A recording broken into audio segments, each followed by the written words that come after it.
Good morning, ladies and gentlemen. I believe we can begin now. Maybe just call in the colleagues and the participants who are still outside so that we may start.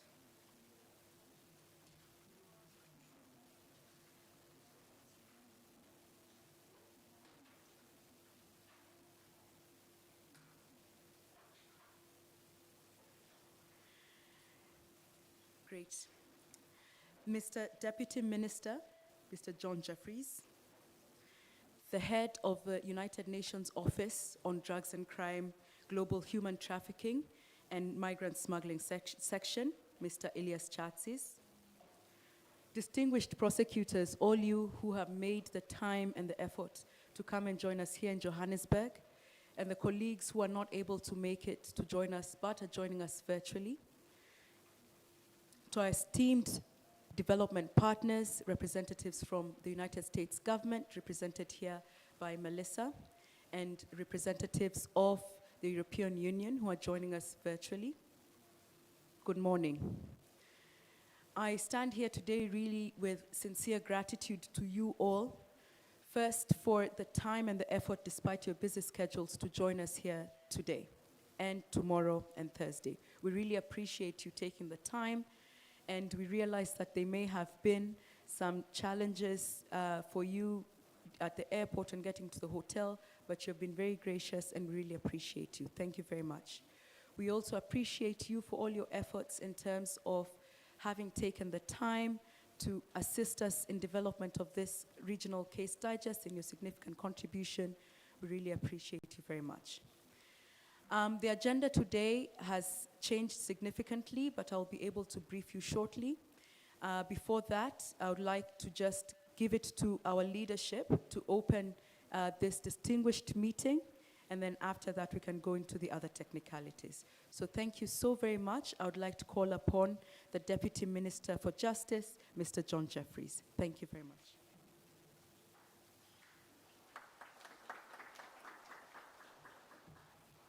Thanks very much, Program Director. Let me just say, all protocol observed, I'd want to welcome all the representatives here, all the people attending here from the different countries, from the different international organizations to South Africa. So it's my great pleasure for me to welcome you all here this morning, and to our guests visiting from other countries. Let me say welcome to South Africa, to the Program Director, Karibu, or in my best attempt in Portuguese, Bom dia e bem-vindo a África do Sul. I'm just looking at the Mozambican and Angolan. I hope that wasn't too much of a massacre of the language. I'm sorry I don't have any words in French. Yeah. It's really encouraging and with a sense of gratitude to be able to see so many attendees from across the whole of the Sadac region. I think I'm told it's only one country that was unable to attend, Comores, because the last 2 years many of us have only been able to meet virtually. Trafficking in persons is real. No country is spared from it. The UNODC's 2020 global report states that children represent the majority of victims detected in sub-Saharan Africa, especially in West Africa. Southern African and East African countries tend to detect more adults than children. The majority of detected victims in sub-Saharan Africa are trafficked for the purpose of forced labor. It also states the trafficking flows out of sub-Saharan Africa, the trafficking flows out of sub-Saharan Africa have a global dimension, with victims detected in Western and Southern Europe, in North Africa, and in the Middle East. Victims from sub-Saharan countries are also detected in North America and East Asia. As a destination of trafficking flows, most of the victims detected in this sub-region are trafficked within their own countries or across the borders from neighboring countries. I'm trying to go slower for the interpreters. Program Director, all Sadac member states acknowledge that they are affected by trafficking in person as source, transit, and destination countries for victims of trafficking. This is demonstrated by the fact that most Sadac member states are parties to the Palermo Protocol and are taking domestic measures to implement their international obligations in this regard and/or have specific legislation to prevent and combat trafficking in persons.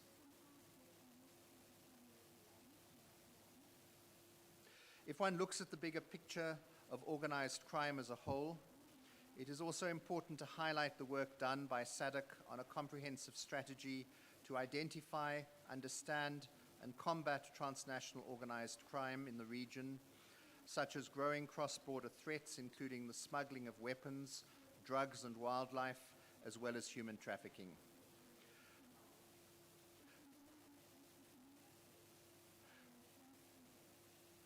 Related transnational crimes such as illicit flows, financial flows, and terrorism are also on the rise.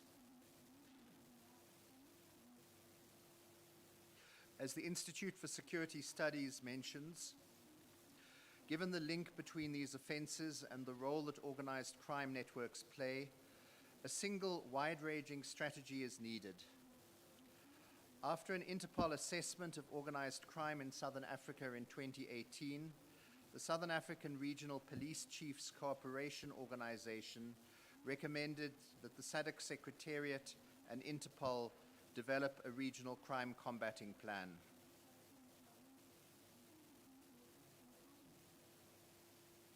When it comes to trafficking in persons, in particular, one of the UNODC documents correctly, I believe, states that trafficking in persons can seem a daunting crime to investigate, as it often involves, and I quote, the cruel subjugation of the human spirit. It can profoundly damage its victims. It may cover huge geographic distances, including across international borders.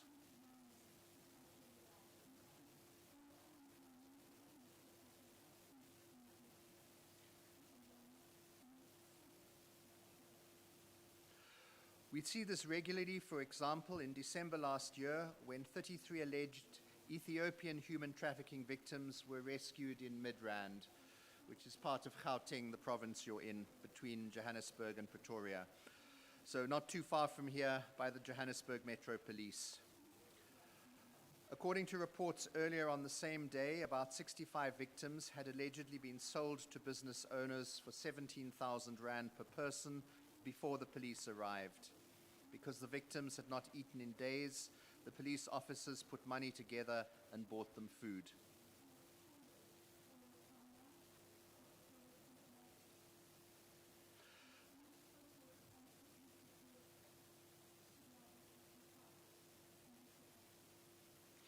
Like every aspect of our daily lives, COVID-19 has had a very real impact on our efforts to prevent and combat trafficking in persons. I'm sure that this has been the case across the region as it has been all over the world. Victims are targeted when they're vulnerable, and the COVID-19 pandemic and accompanying economic recession has resulted in more people being at risk of trafficking.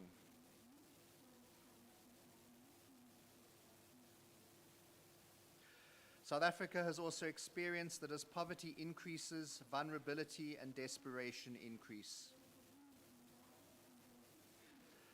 Victims of trafficking often perceive the trafficker as their only hope of survival, especially with labor trafficking and despite receiving measly wages for long working hours.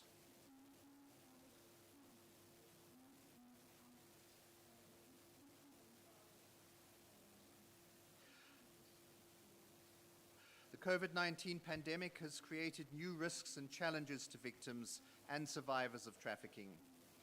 It has also worsened the vulnerabilities of at-risk groups, especially women and children, to trafficking.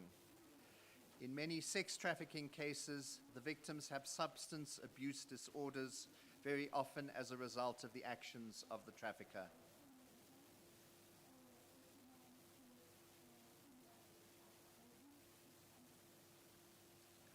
Our experience tells us that COVID-19 has undoubtedly had an effect on anti-trafficking in person efforts. For example, during the hard lockdown, fewer complaints involving sexual exploitation were reported to the South African Police Services. However, more tip-offs were received pertaining to labor exploitation.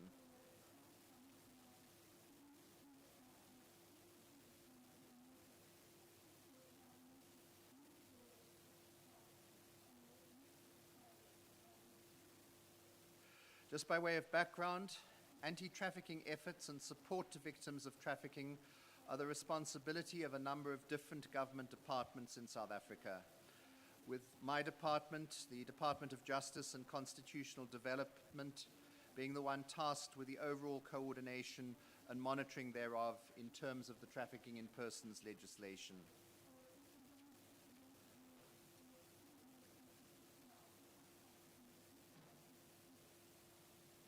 We have tried as far as humanly possible over the last 2 years to adapt to the new normal, and law enforcement agencies and the courts continued to process cases.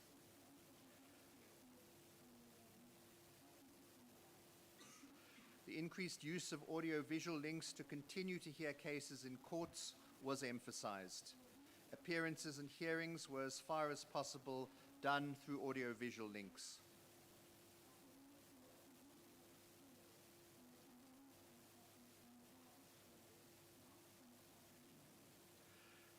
In order to minimize the spread of COVID-19, the number of persons entering a courtroom or courthouse or justice service points were limited based on the floor space of the courtroom, courthouse, or justice service point concerned to ensure compliance with the requirements relating to physical distancing.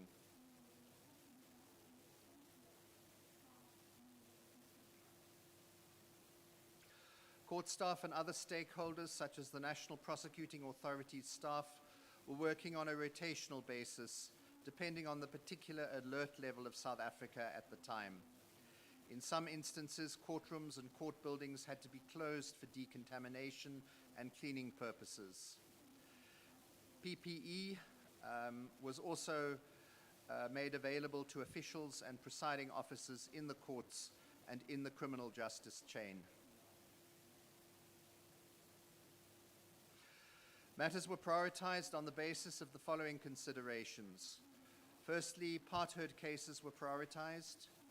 Secondly, cases involving the accused where the accused was in custody, provided that they were trial-ready, and in particular the defense and state confirm that full consultations have taken place, were prioritized. And thirdly, unless it was absolutely avoidable, cases involving vulnerable witnesses and small children requiring close contact or immediate intermediary assistance, and older people, and generally those who cannot be dealt with without compromising the social distancing rules and the health and safety of court officials and users, may be considered for postponement in order to curb the spread of the COVID-19 virus. It is also important to highlight that throughout the lockdown, shelters continued to admit and screen all victims of trafficking, or VOTs as we call them. However, the number of suspected VOTs among the new admissions dropped drastically during the shutdown.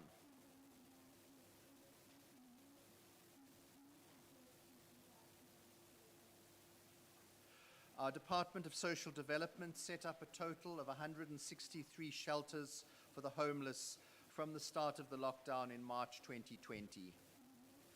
These housed a total of 14,309 homeless people. The pandemic necessitated a diversion of resources from a number of programs, including counter-trafficking. Some services had to be scaled down, such as, for example, outreach programs, but all other services continued, with personnel operating as usual, particularly in the shelters. Social workers and care workers were regarded as essential services and therefore could continue to work.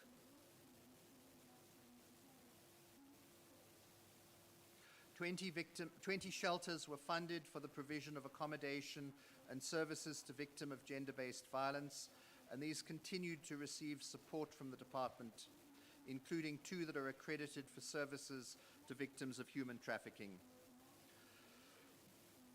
Social work services were provided to victims regardless of the pandemic, and shelters remained open to accommodate victims.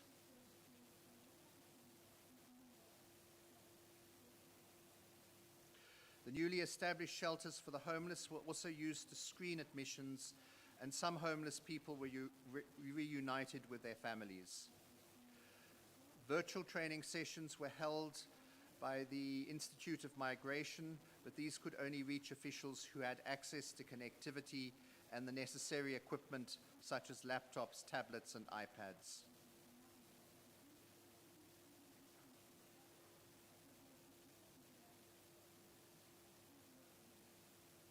With regard to ports of entry, COVID-19 has impacted on the operations as it led to limitations in migratory movement and stringent health requirements at the ports of entry as a way to contain the rapid rise in infections. Measures placed at the ports of entry, where other ports had to be closed, resulted that trafficking activists were crippled as there were increased patrols along the borders. Trafficking activities were crippled as there were increased patrols along the borderline.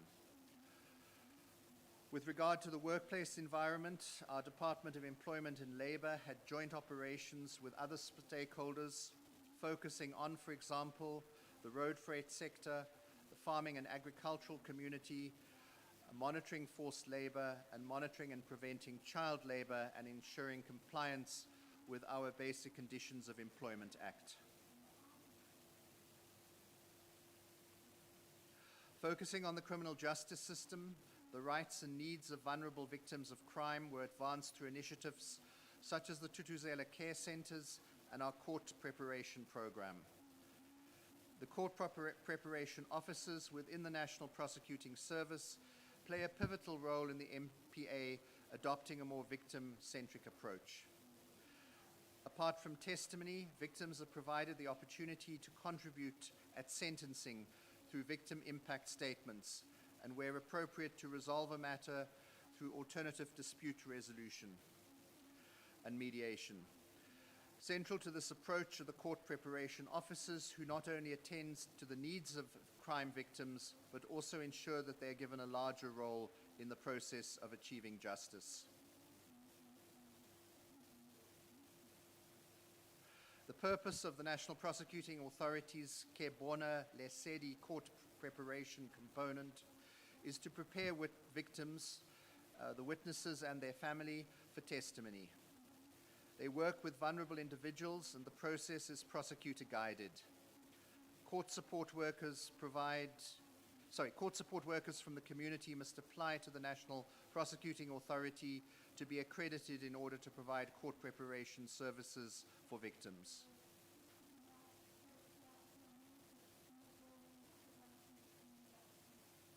The Department of Social Development is also developing directives to guide all counter-TIP service providers and law enforcement officials on effectively dealing with victims of trafficking in order to avoid re-traumatization or secondary victimization.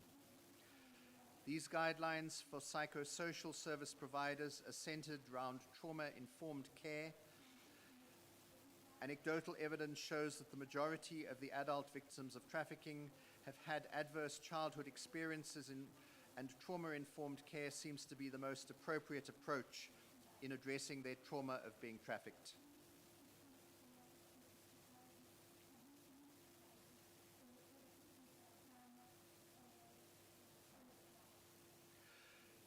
During the interview process, the interviewing member will assess the status of the victim in that, firstly, the victim is willing to be managed as a witness.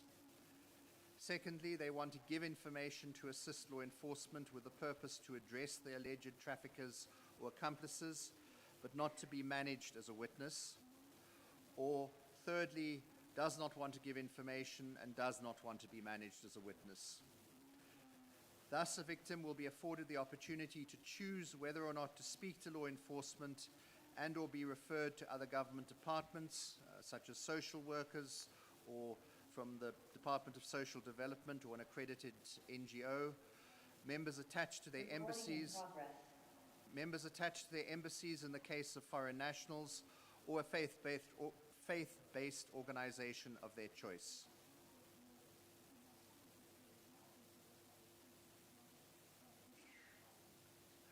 With regard to convictions and sentences, as mentioned in South Africa's Trafficking in Persons report for 2022, which we submitted to the United States Department of State in January, we had 8 matters which led to convictions. These were accompanied by significant sentences, which include, amongst others, 13 sentences of life imprisonment, one of 45 years and one of 20 years imprisonment. This sends a clear message that those guilty of human trafficking will face the full might of the law.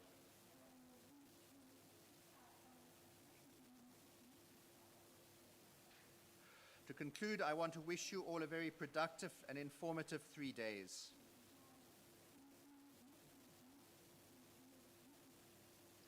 Trafficking in persons is a daunting crime to prosecute.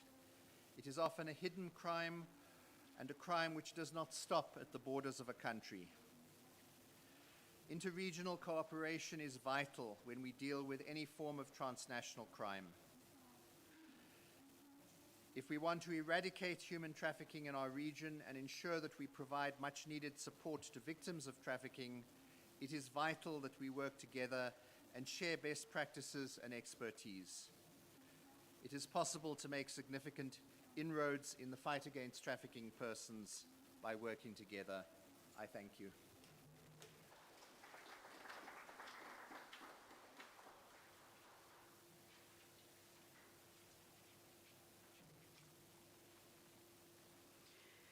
Thank you. Thank you very, very much, Mr. Deputy Minister, for your remarks. Indeed, it is really encouraging to see what the South African government is doing as a whole to combat trafficking in persons in terms of protection of victims, prosecution, social services, law enforcement, border management, really the entire ambit. We really thank you for making the time to come and be with us and to support us during this meeting. Indeed, we are looking forward as well to listen to what all you will present in the next 3 coming days, all you delegates, all the good work that you're undertaking in your countries in terms of prosecuting trafficking in person cases. And I believe this will really be a learning curve for all of us and really establishing very good networks for us. Without further ado, I would like to introduce UNODC's global head, the head of the Global Program for Human Trafficking and Migrant Smuggling, Mr. Ilyas Chatzis, to give his remarks. I hope that we can project. There we are. Thank you. Thank you very much. Over to you, Ilyas.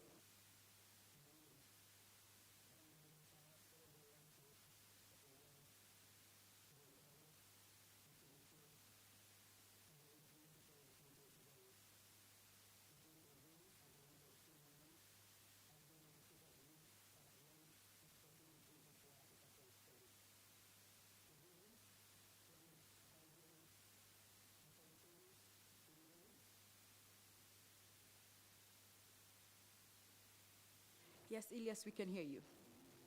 Thank you.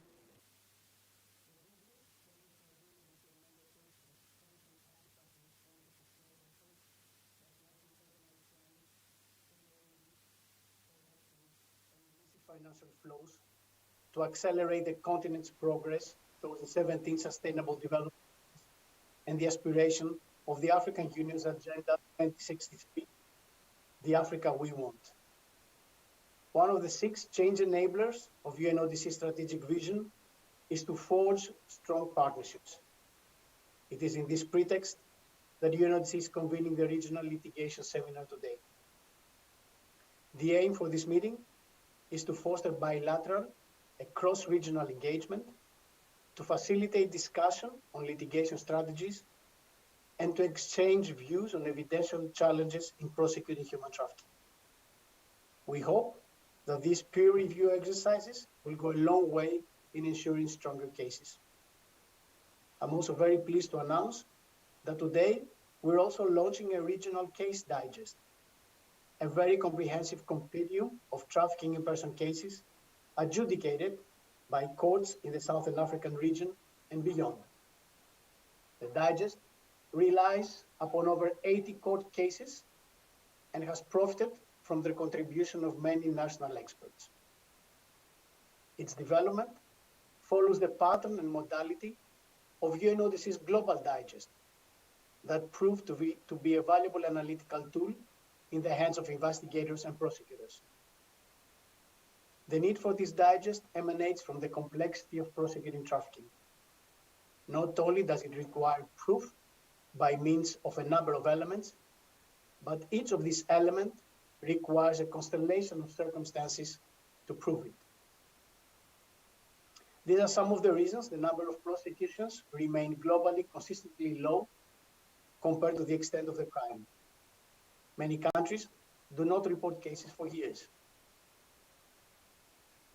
As the Minister said, as the Deputy Minister said, and according to Sadac data, one unique trend that stands out in the region is the gender makeup of the victims.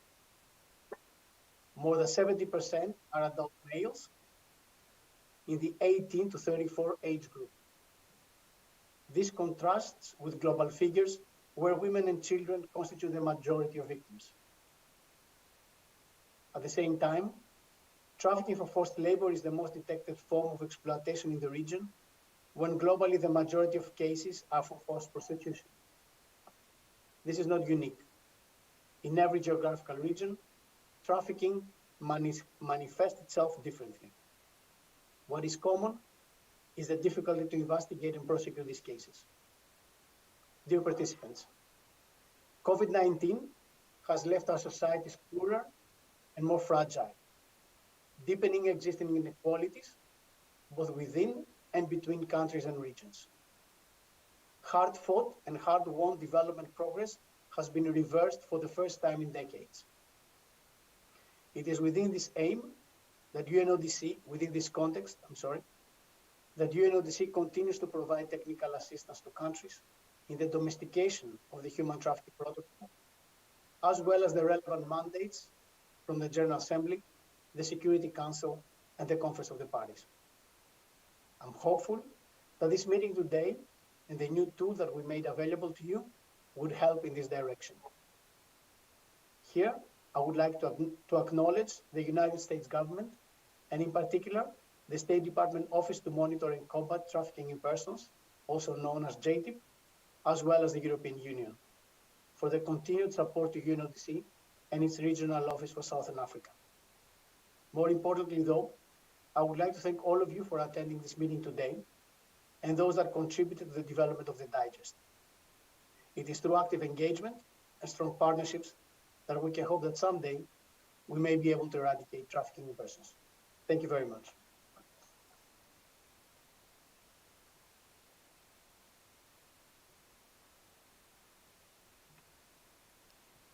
Thank you very much, Ilyas, for your words. And really, we really echo his words to say that we stand to support you as member states in your most generous efforts to addressing and combating trafficking in persons. Ladies and gentlemen, I think it would be very important for us to know each other around the room as we move on to the next phase of the agenda. And I'll request, if you allow me, that we have a brief round of introductions. That way, at least, we know each other and it can establish the informal and formal engagements moving forward in the next few days. I hope this will be acceptable. We'll do it from your tables in alphabetical order, if that will be permissible. Thank you very much, and we will begin with the delegates from Angola, with thanks.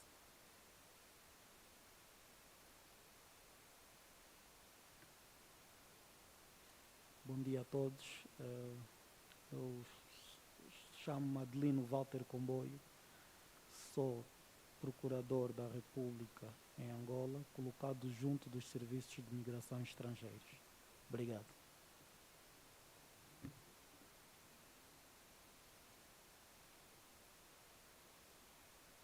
Muito bom dia a todos.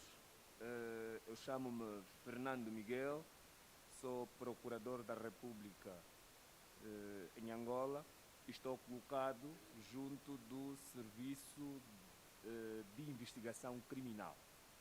Obrigado.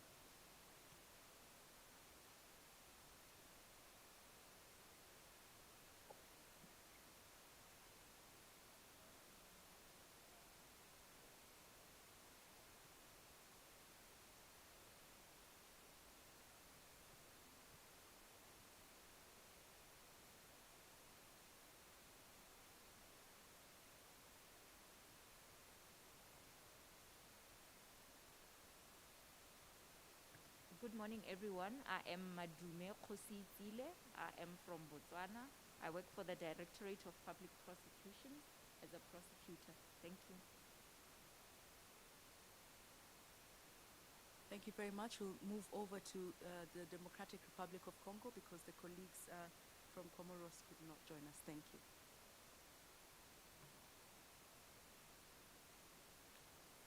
Bonjour à tous. Je m'appelle Eric Koukoukiese Nzalaba. Je suis de la République démocratique du Congo. Je suis substitut du procureur général et de manière particulière, je suis coordonnateur adjoint dans l'Agence pour la prévention et la lutte contre la traite de personnes, en sigle APLTP, excusez-moi. C'est une agence qui a été créée par le président de la République comme institution spécialisée attachée à son cabinet, spécialement pour lutter contre le trafic des êtres humains ou la traite de personnes. Je vous remercie. Bonjour à tous. Moi, c'est Madame Laurette Moussango. Je suis substitut du procureur de la République et à l'agence, je m'occupe de l'accompagnement des victimes.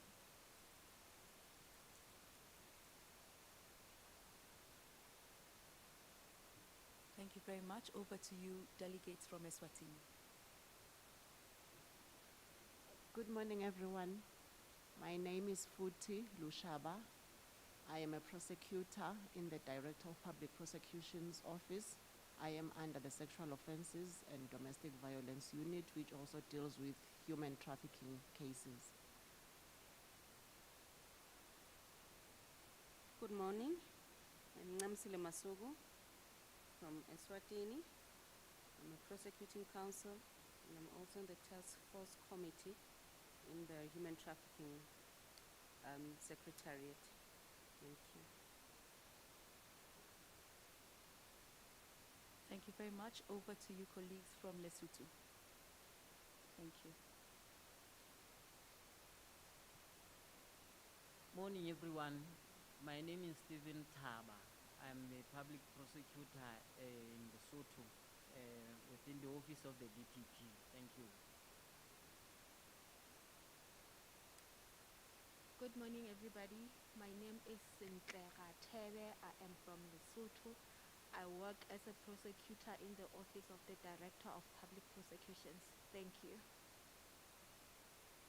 Thank you very much. We have our colleagues from Madagascar joining online, but if they allow us, we can introduce the participants here first, and then we can go to the online colleagues.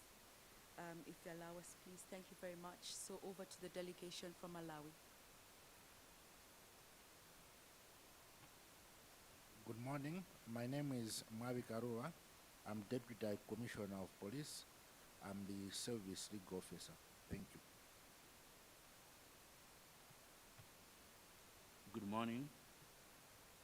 My name is Levison Mangani. I'm a Senior Assistant Commissioner of Police from the Malawi Police Service. I'm the head of prosecutions in the Malawi Police Service. Thank you. Good morning. I'm Abdul Limbe, Senior State Advocate under the Director of Public Prosecutions, Minister of Justice, Malawi. Thank you.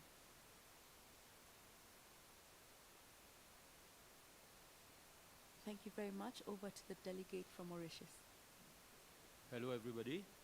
I am Bhavesh Lalji, Head of Police Prosecution Office. I work in close collaboration with the Office of DPP as regard trafficking cases. Thank you. Thank you very much. Over to you, delegation of Mozambique, if papeles. Bom dia a todos. Meu nome é Amadélia Chuquela. Eu sou procuradora adjunta na Procuradoria-Geral da República de Moçambique e sou também coordenadora do Grupo de Referência Nacional para a Proteção das Crianças, Combate ao Tráfico de Pessoas e Contrabando de Migrantes. Obrigada. Bom dia a todos. Eu chamo-me Inilza Esteves, sou Procuradora da República, trabalho no Departamento Especializado para a Área Criminal na Procuradoria-Geral da República e sou membro do Grupo de Referência de Proteção à Criança, Combate ao Tráfico de Pessoas e Imigração Ilegal. Bom dia a todos. Eu chamo-me Noelia Felipe Isaías Madeira, sou Procuradora da República, afeta a Procuradoria Provincial da República de Cabo Delgado e sou coordenadora do Grupo de Referência para a Proteção à Criança, Combate ao Tráfico de Pessoas e Imigração Ilegal em Cabo Delgado. Obrigada. Thank you very much. Over to the delegation from Namibia, led by Madam PG. Thank you. Good morning, colleagues. My name is Innocentia Nyoni. I am not the Prosecutor General, I'm the Deputy Prosecutor General. I head the unit that deals with sexual offenses and human trafficking in the Office of the Prosecutor General in Namibia. Thank you. Good morning, colleagues. My name is Soraya Pietres. I hail from the beautiful country of Namibia. I am also a prosecutor in the Office of the Prosecutor General. I am also part of the unit that deals with the prosecution of sexual offenses and trafficking in persons. Thank you. Thank you very much. Our delegation from Seychelles could not make it here, so I'll hand it over to the delegation from South Sorry. Africa and will Seychelles introduce. is present. Oh, apologies. No problem. Thank you. Yes. My name is Ms. Kathleen Maui. I am a state counsel in the Office of the Attorney General. Good morning. My name is Ashil Kado. I am a public prosecutor from the Office of the Attorney General, and I also sit on the special task force created under the Trafficking in Persons Act. Thank you. Thank you very much, and sincere apologies. Thank you very much. My apologies. Over to the delegation of South Africa. Good morning, colleagues. I'm Karina Kutsia. I'm a prosecutor at the Sexual Offences and Community Affairs Unit of the National Prosecuting Authority of South Africa. I'm also a provincial manager for 4 TCCs in Gauteng of the Tutuzela Care Centres, 4 Tutuzela Care Centres in Gauteng that the Deputy Minister had referred to earlier in his presentation or speech. And I am also the co-chair for our National Intersectorial Committee on Trafficking in Persons. Karina, thank you very much. Over to the delegation from the United Republic of Tanzania. My name is Juma Maige, Senior State Attorney from Tanzania in the Office of National Prosecution Service. Thank you.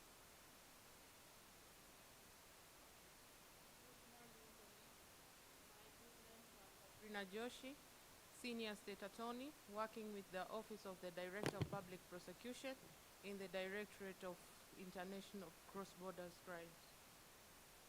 Thank you very much. Over to the delegation of Zambia, Republic of Zambia.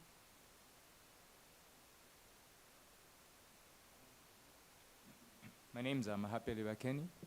I am Senior State Advocate for the Eastern Province of Zambia under the National Prosecutions Authority. Thank you. Good morning to you all.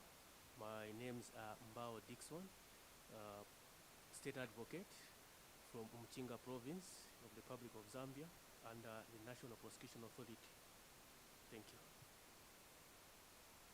Good morning, colleagues. I'm Kayoka Sifali, Senior State Advocate from the Western Province of the Republic of Zambia under the National Prosecution Authority. Thank you. Thank you very much. And finally, in the room, the delegation of the Republic of Zimbabwe. Thank you. Good morning, all. My name is Netsai Mshayabasa. So I'm a prosecutor in the National Prosecuting Authority of Zimbabwe. I'm responsible for prosecuting sexual offenses, trafficking in persons cases, as well as anti-corruption matters. Thank you very much, delegates and colleagues. I would like to also give this opportunity before apologies. Thank you. Good morning, colleagues. My name is Jonathan Murombezi. I'm a public prosecutor in charge of Harare District and also a member of the Anti-Trafficking in Persons Ministerial Committee, Interministerial Committee. Morning, everyone. I'm Oscar Madume.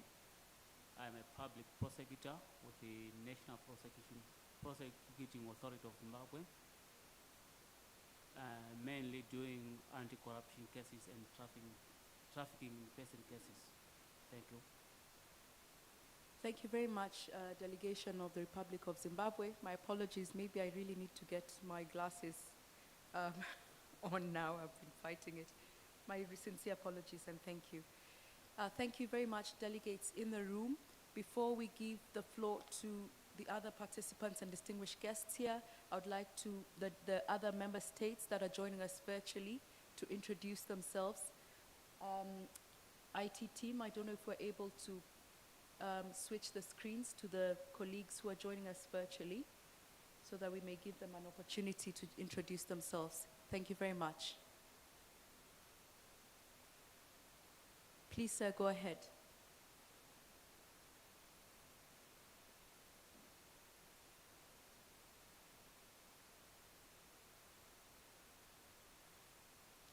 Sir, we can see you. If you may please introduce yourself.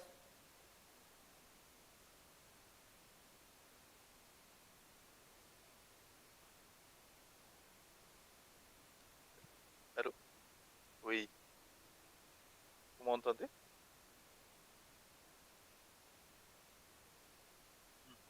Alors, bonjour à tous. Je suis heureux d'être parmi vous en ce moment.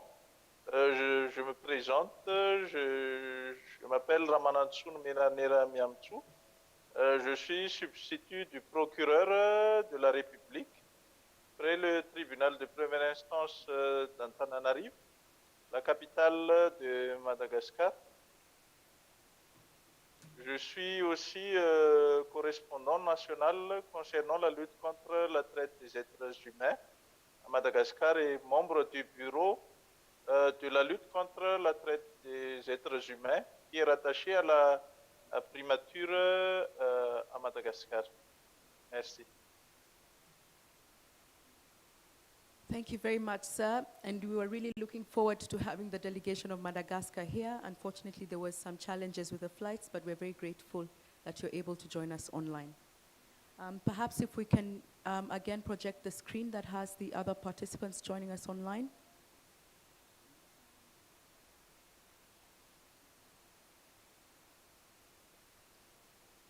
Thank you. We will hand over to the next participant and delegate. Thank you.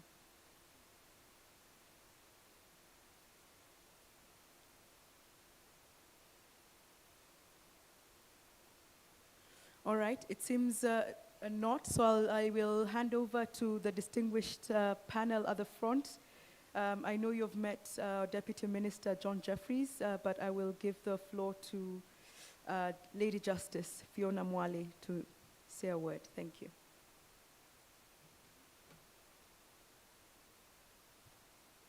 Good morning. My name is Fiona Mwale. I will be assisting in facilitating this workshop as the expert working with UNODC on these matters. So I've met most of you. We've had extensive sessions with many of you in the room, prosecutors, and I also work with judicial officers in trying to come up with training resources as well as practical steps for the way forward. So I'll be very happy to meet with all of you This is an opportunity for us to discuss active cases that you may have. If you have any specific challenges that you want to share, I'm around. Once again, it's a pleasure to be in the company of such esteemed participants. Thank you. Thank you. I would like to also introduce to you, ladies and gentlemen, Miss Melissa Verloc, not to put on the spot, but I would like her to say a few words. She's our really partner who's worked with us step by step in development of this document. Thank you very much. Melissa, over to you. Hello, everyone. My name is Melissa Verloc. I am with the U.S. Department of State. I work in the Office to Monitor and Combat Trafficking in Persons, but I am actually based in Pretoria for a short period of time working at the U.S. Embassy on human rights. I am very, very excited to be here today and very grateful for UNODC for all of their work on this. I have been tracking the various efforts across the region, and I'm super excited to be here and meet with you all and looking forward to the wonderful discussion. Thank you very much. And I would like to also hand over the floor to Mr. Pablo. Pablo is also our significant partner from the European Union. He's joining us online. I hope he's there.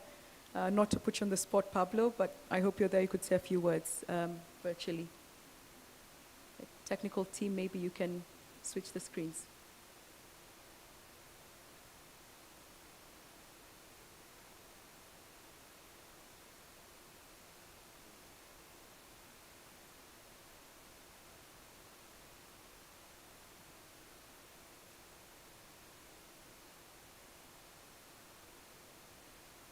All right, I think Pablo is there, but he's not online. We will give him an opportunity later. I would like to finally hand over the floor to Ms. Rahel Gershuni. A number of you who significantly contributed to this document may have known her.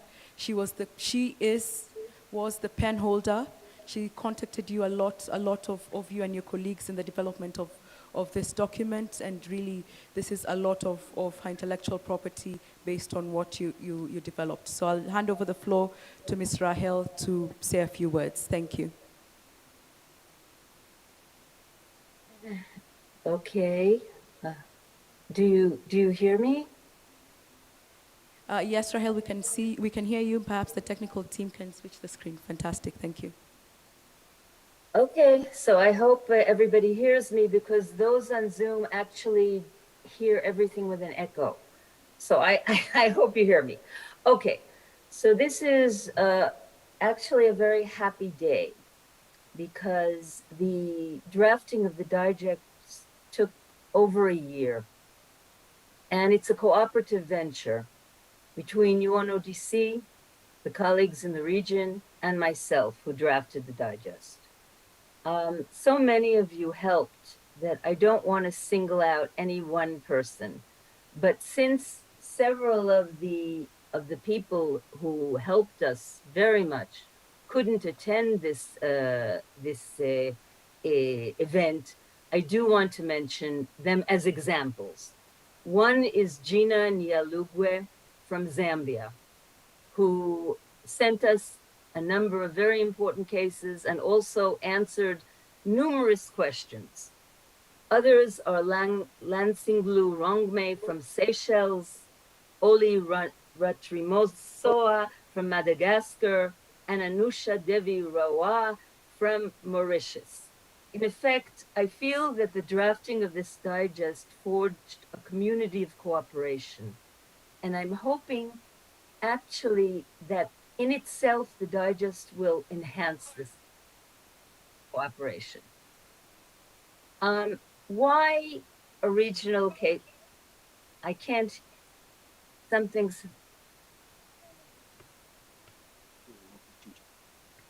happened here technically. Can you hear me? We can hear you, Rahel. Thank you. Yes. Okay. So the question is, why do we need a regional case digest? As Ilias mentioned, I have an echo here. I can't speak because I have an echo. Okay, I'll try again. Why do we need a regional case digest? As Ilias mentioned, we have a global case digest from 2017, and it is a very valuable tool. However, A regional case digest is important because it reflects regional patterns, whether these are evidential patterns or patterns of trafficking, and typical issues in the region. In addition, the global case digest does not actually have any Southern African countries' cases in it. It does have cases from Kenya and Nigeria, but it does not have any cases from the Southern African region. So there's added value in having a regional case digest. Also, in drafting this digest, issues that are not addressed in the global case digest are addressed here. Example is an analysis of child testimony, single witness testimony, trafficking on the background of labor exploitation, issues, specific issues relating to child trafficking. So this was an opportunity to actually widen the issues which were dealt with in the global case digest. Now, what should the relationship be between this digest and the global case digest? Is the global case digest superfluous? The answer is no. This digest can be used independently of the global case digest, but they can also be used together, thus each one enriching the other one. And that is why, if you'll notice, the table of contents of the regional case digest follows that of the global case digest very closely, so that it'll be easy for you to use both together, if you so choose. Now, what are actually the benefits of this regional case digest? The first benefit is it opens your eyes to the fact that several of the issues that you think are peculiar to yourself, to your own country, are actually present throughout the region, so that you are not alone.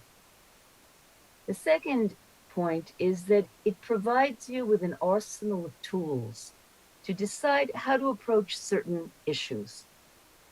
You can see that different courts sometimes approach a certain issue differently, and then choose among those solutions according to your legal culture and tradition. It can also help build a case, because the digest shows which pieces of evidence actually contributed to convictions. By the same token, it can show you how to deal with weaknesses in your cases, because these weaknesses tend to recur throughout the region. Finally, I think that this digest can help you to dare. What do I mean by this? Tackling trafficking cases requires courage. They're not easy cases.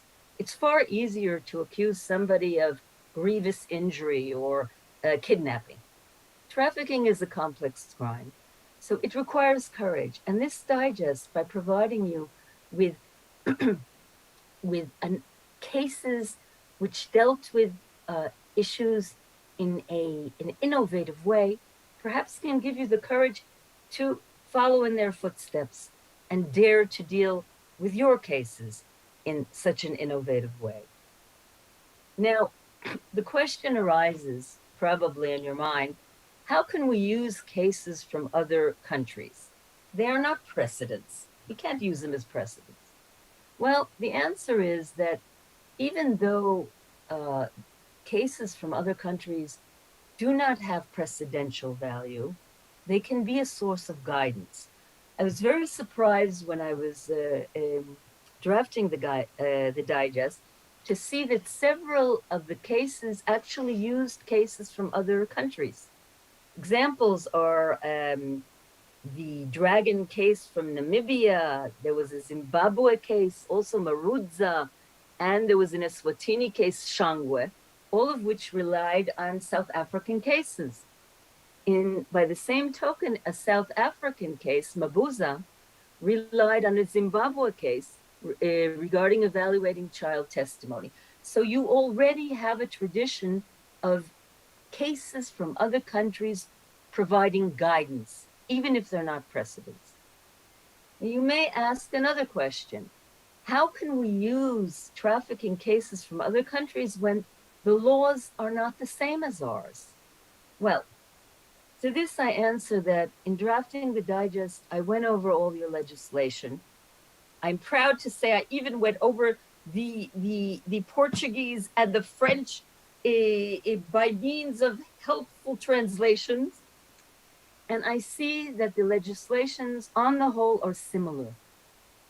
The reason for this is because the protocol, the United Nations protocol, has provided us with a normative terminology, a common normative terminology, common elements of the crime, and common key concepts. And because of that, even we can use trafficking cases from other states, even if their legislation is not identical. The third question which arises is how can states from common law systems rely on cases from civil law systems or from mixed systems? So here there are a number of answers. Certainly there are differences between common law systems and civil law systems in the latitude given the judge, in the preference for written or oral testimony. However, I think it is still possible to learn one from another. And this is because there are common patterns, whether evidential patterns or trafficking patterns throughout the region. So this at any rate can be learned, that these patterns recur. Second of all, many of the solutions that courts have found to address weaknesses in trafficking cases can apply to any system. Okay? The failure of the victim to escape or seek help at the first opportunity, the way courts deal with this weakness can be of value to all systems. Now, I want to say a few words about the digest approach to certain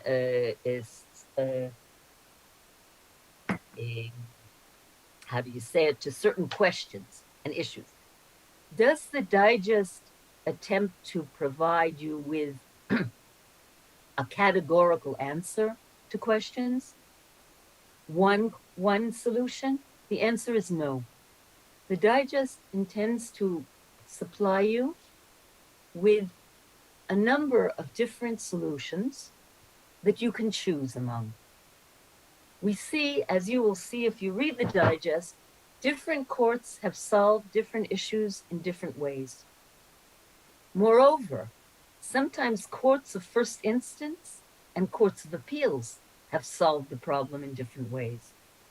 It will be up to you to choose the solution which best fits your own legal tradition and culture. So this is the first point. No categorical answers, but a choice among solutions. The second point I wanted to make here is that the digest does not only present convictions, it also presents exonerations.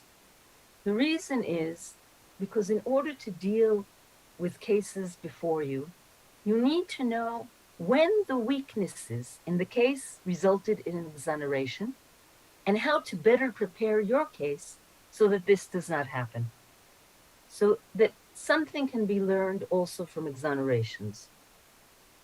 Now, the digest focuses on evidential issues typical to trafficking cases. It does not focus on every single evidential issue that arises in a case. In addition, there are some allusions to substantive questions. Examples are the sections on labor trafficking and child trafficking. However, the digest does not provide exhaustive analysis of substantive issues. It touches on them. Now, while the digest relies on 81 cases from the Southern African region, there are certain sections in which I also used international cases. And this was in subjects which are on the cutting edge. A prime example is how one addresses cases of trafficking for slavery, forced labor, servitude, and practices similar to slavery. This is a cutting edge issue. There are not many cases worldwide. And while your region provides truly groundbreaking cases in this regard, I thought it would be of use to also describe certain cases from other countries. Now, there were many challenges in drafting this digest. First of all, it was difficult sometimes to get cases, to obtain cases. This was because sometimes cases are not recorded. They're given extempore, they're given orally. So that was a problem. Also, in some cases in the region, cases are not recorded electronically. And this required the colleagues to go and try to examine the physical archives, which was very hard. The second problem was that sometimes we had to rely on summaries rather than full cases. And this was the case, again, in cases which were delivered orally. We had to rely on summaries from practitioners and cases which were not recorded. Of course, it would have been more valuable to have the actual verdicts, but we had to make do. Now, there were also sometimes only sentences were available, which we included because they're useful in attesting to certain patterns. Naturally, they're less valuable than if we had had the entire verdict. Cases differed in the amount of detail, of course. Not every case analyzed the evidential issues, although they mentioned the evidence given. These were all problems which we tried to solve by noting in every case, if we were relying on a full case, a summary, only a sentence. We also noted how each piece of evidence was used, and if there was an analysis of the evidential problem in the case, or simply a mentioning of the evidence. Now, I would like to give you a few general insights which emerge from the digest beyond all these specific issues. The first one, which seems maybe very obvious, but actually isn't. Trafficking cases require an in-depth analysis. It's not enough to make a checklist of weaknesses. Oh, there was a delayed complaint, weakness, victim not credible. No, that's not the way to approach a trafficking case. I don't say that we need to disregard weaknesses. Certainly, if there's a delayed complaint, we need to deal with it. But trafficking cases require an in-depth understanding of what happened before, during, and after the trafficking transpired. In other words, rather than focusing only on the trafficking itself, prosecutors actually need to analyze what was the victim's situation before the trafficking? What were his or her vulnerabilities? What were his or her situation? What control methods did the trafficker use? How did the victim behave after the trafficking? All this is of tremendous importance in a trafficking case. Every trafficking case has weaknesses. There isn't one without weaknesses. As John Cotton Richmond, who used to be the United States head of the Department of the State Department trafficking department. I'm not saying it right, but he was the head of the agency which writes the trafficking report.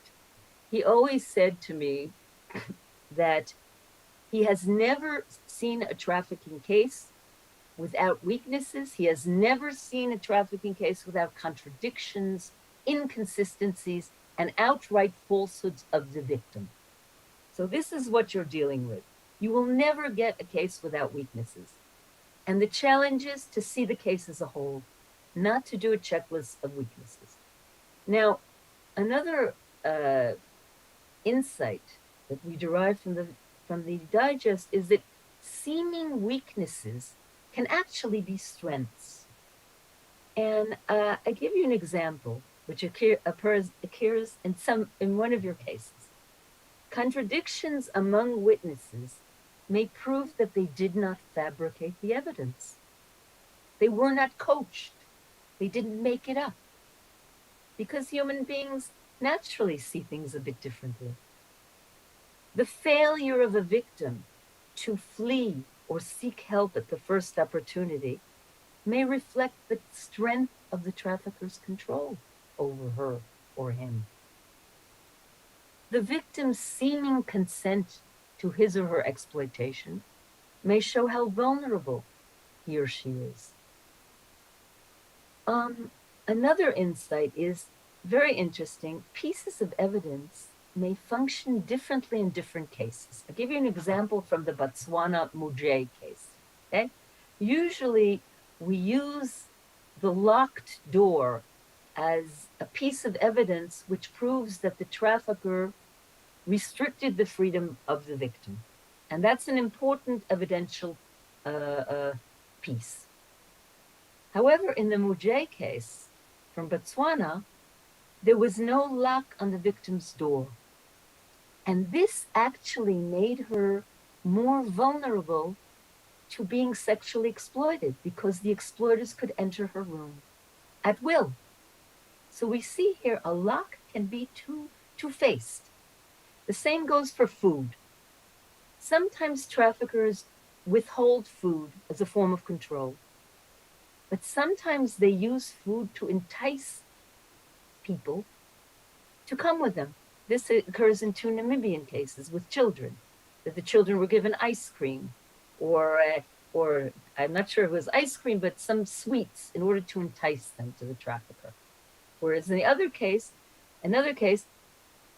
food was withheld. For example, in the Jonas case, I think from Namibia, food was withheld as a method of control.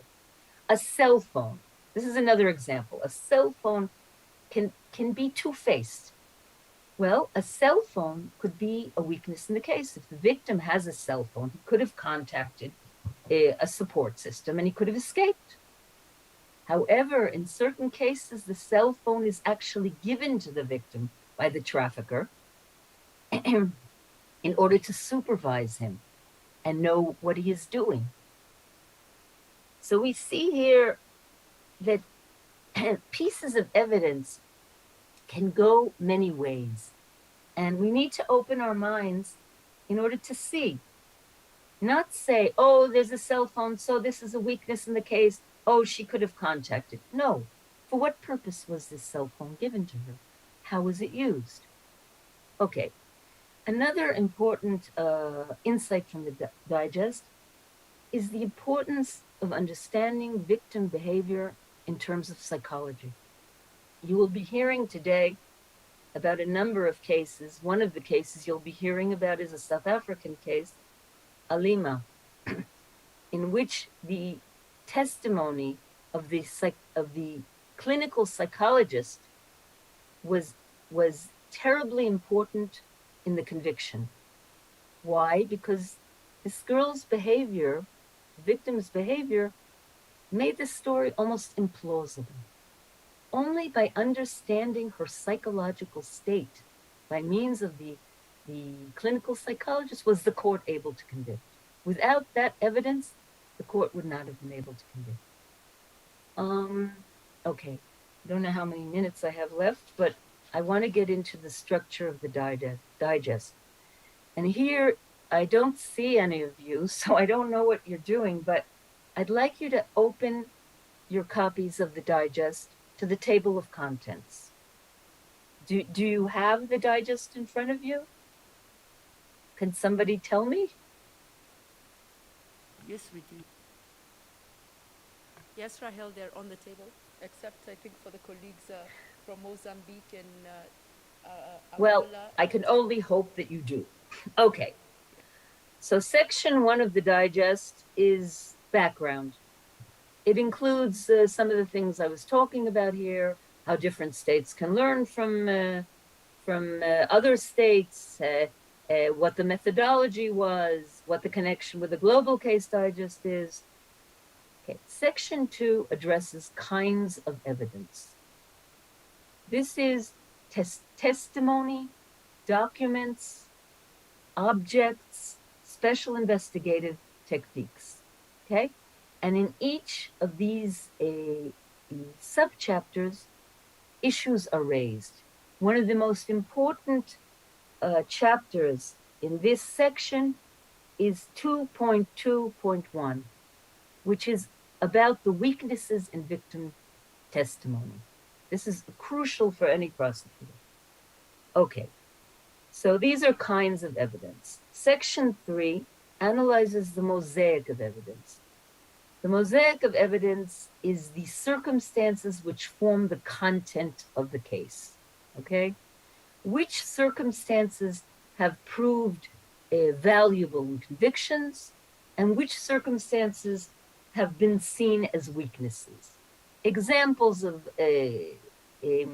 circumstances which have been valuable in convictions are restrictions of freedom, violence, subtle forms of coercion, isolation, vulnerabilities. All these are evidential pieces of a puzzle which can contribute to the conviction. As to weaknesses, well, weaknesses, some of the most important weaknesses are weaknesses in victim behavior. Why did the victim behave in a certain way? And to this, one of the most important chapters or sections in the digest is 3.38, which deals with weaknesses in victim behavior. Okay, then we come to section 5, which is actually a new section which does not appear in the Global Case Digest and deals with various victim protection issues which emerged from the cases. It is not exhaustive. It relies on these 81 cases, which are only examples of what you face every day. But I thought it was valuable to include it. Section 6, the last section, takes two cases, one from Namibia and one from South Africa, and analyzes them in terms of all the issues which arise in each case. I forgot to mention something very important, sorry, section 4, which is a section on particularly difficult evidential problems. And this is issues involving the chain of trafficking. When can we actually charge the subsidiary people in the chain? When can we not charge them? Another important issue is cases in which the exploitation did not transpire, but the accused persons were caught before they managed to do so. How do we address those kind of cases? How can we prove the case without the actual exploitation having transpired? The third issue there is consent. Consent, seeming consent of the victim, occurs in almost every trafficking case, and there are many issues to address there. And finally, we address a few particularly difficult issues which do not appear in the Global Case Digest. One is trafficking in the context of labor exploitation, which is a cutting edge issue. The second is child trafficking. And the third is child selling or adoption. So this is basically the structure of the digest. It may seem confusing to you. And so I would like to draw on a metaphor which my colleague in Vienna, Tatiana Balisova, actually thought of. What is the difference between kinds of evidence and the mosaic of evidence? It's like building a house. When you build a house, you need tools to build the house. You need hammers, you need awls, you need all kinds of tools. Those are like the kinds of evidence. We use testimony. We use documents. We use objects. We use all kinds of things like that in order to prove the case. These are the pieces of evidence, okay? But to build a house, you also need bricks, and you also need cement, and you need materials, okay? The mosaic of evidence is those materials. Those are the circumstances, the content, which proves the case. So I hope that this kind of metaphor makes it more comprehensible, the difference between chapter 2 of the digest on kinds of evidence and chapter 3 on mosaic of evidence. Naturally, chapter 6, which deals with 2 cases in depth, that's the house itself, which takes into consideration both the kinds of evidence, the tools, and the content, the materials which prove the case. Okay, now I will conclude, probably to your happiness. I opened this introduction by saying that the digest is a cooperative endeavor. I concluded by hoping that in itself, it can lead to heightened cooperation in the region. And thus, it can serve a double function, not only in providing an arsenal of tools to deal with cases, but to foster and strengthen cooperation between all the states in the region. Now, finally, I want to conclude with a quote.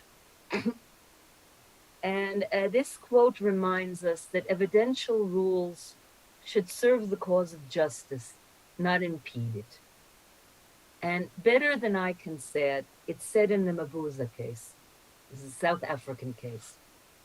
One must recognize that the rules of evidence have not been constitutionalized into unalterable principles of fundamental justice.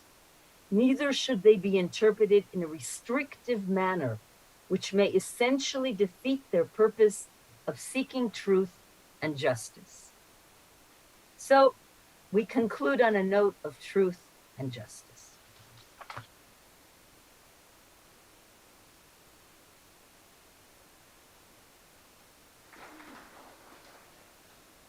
Thank you so much, Rahel. That is applause from the room. I hope you heard it. And really, thank you so much to Rahel. She's joining us from Israel for all the work, sweat, and dedication towards putting all these cases together. As she mentioned, there are 81 cases from the region and about 20 international cases. So she had to analyze over 100 cases and all the legislation from the region, etc. So it was a lot of work over last year. And I recall we had envisioned to have this done within 3 months, which went to 6 months and then over to a year. But all you colleagues here and those who join us virtually and helped us and are not here really were very patient, and we appreciate you. So thank you very much, Rahel, for the overview, and we look forward to your participation throughout the next sessions. So we've had a very long morning sitting. I think it's time now for a break, a cup of tea, so that we can not fall asleep before we have the very exciting presentations coming up after the tea break. We will begin with the presentation, well, right after tea from the Republic of Namibia.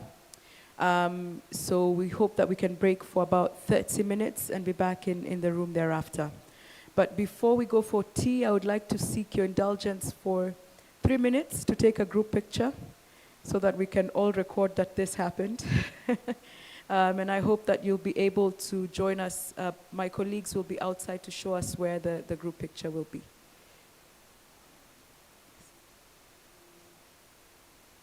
I'm just asking whether we do have any specific link for this global digest, or where do we get it? Yes, absolutely. The the regional case digest will be uploaded, actually has been uploaded in the UNODC regional website. I will shortly share the link with all of you. I'll put it up here. It has also been shared in a regional SAM project website. We are also recording this session, so this session over the next 3 days will be available. There's a link now for colleagues who want to watch us live, which will be shared with you and your colleagues if they are able to join us in the next 3 days, can join us. If not, we'll also save the YouTube link and the entire recording of this meeting digitally so that you can always have reference to it. So we'll really try and avail all these documents to you. I wish to also sincerely apologize to colleagues from DRC, Angola, and Mozambique. We had envisioned to have the printed documents in French and Portuguese ready by today. Unfortunately, we faced some delay, and they might only be ready at the end of the meeting. So I have shared with you the digital copy, which is not as reader-friendly as having it in front of you, but I really apologize, and I hope that you'll indulge us for the next 3 days. So thank you very much, colleagues. Hope to see you outside for the group picture, and welcome for the tea. Thank you.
Good morning, ladies and gentlemen.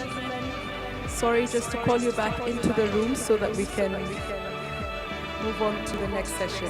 Thank you very much.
Good morning, colleagues. I would like us to move on to the next session. We're a bit late, but thank you very much for indulging us and coming back into the room. I would like to now introduce the delegation from Namibia. They are going to make a presentation to us about the Jonas case. It has been referenced extensively throughout the digest, and it's a case that was prosecuted in the High Court of Namibia main division in 2019, and the sentence given within the same year. I think I would let Madam PG speak on it so that I don't go much into the details. She'll make a presentation and speak about it for about 30, 45 minutes to just give, or thereabouts, just give the facts of the case, how it was prosecuted, the sentencing, the challenges, the peculiar issues of the case and the issues arising. And then thereafter, ladies and gentlemen, we'll give you the floor for any plenary questions and answers. Thank you so very much. I think you can refer to it on the Regional Case Digest. I'm also happy to share the digital link so that it'll be easy for you to access. So thank you very much. Over to you. Thank you.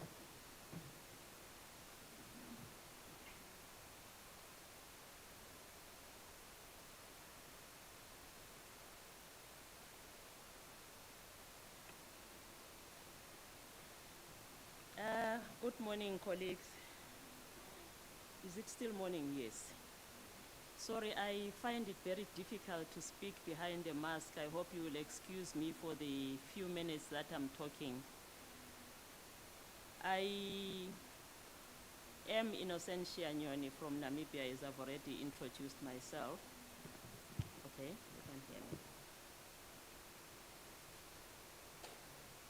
I am here to present to you a case study of the case of S versus Jonas. The digest that has been introduced to us has snippets of it at relevant places. My role really is to try and add flesh to what you already have. I've also tried in my summary of the facts of the case, which are otherwise very long, to explain the basis of the charges that we preferred against Ms. Jonas, and also to briefly discuss some challenges that we had in the case. Colleagues, I hope you can excuse me. I need to sit because of a medical condition. So I'll make the presentation seated. I hope you can excuse me for that. Thank you for understanding.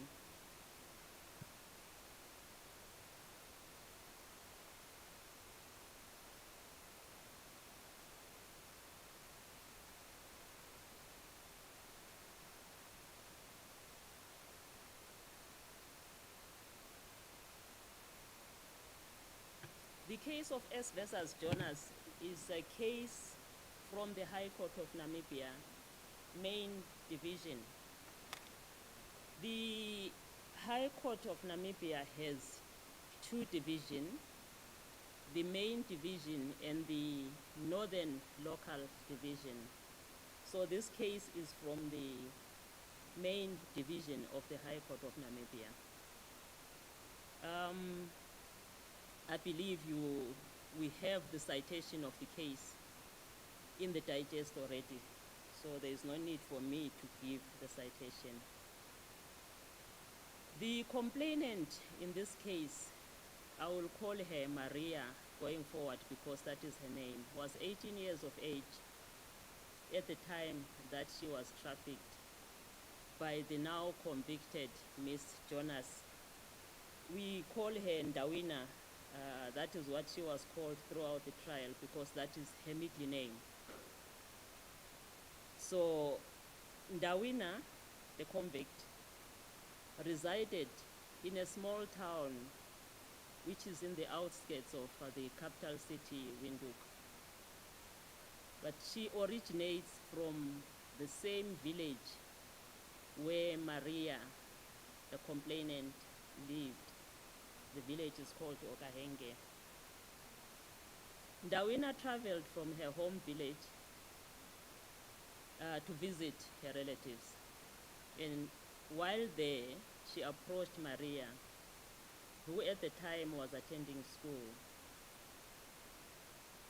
She told Maria to leave school and promised her a job in Okahanja. This is the small town that I said is the place where Ndawina resides. So this was in 2012.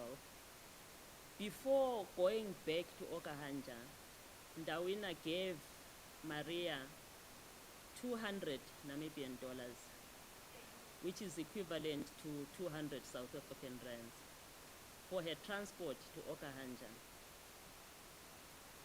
When Maria finished writing her April exams in Namibia are first term exams, she decided to leave school and follow Ndawina to Okahanja. It is important at this stage for me to mention that Maria is an orphan and was brought up by her mother's sister. She was raised in a home with very little means. In other words, they were very poor. It was on the basis of their poverty that Ndawina offered her employment. In fact, Maria also wanted a job because she hoped that that would improve the living conditions at home. Before she left the village, Ndawina instructed Maria to collect a birth certificate of her sister, that is now Ndawina's sister. The sister is called Ndapandula. Maria was supposed to use that birth certificate for identification purposes on the way to Okahanja. Sometimes on the way, there are police roadblocks and they require identification from the travelers.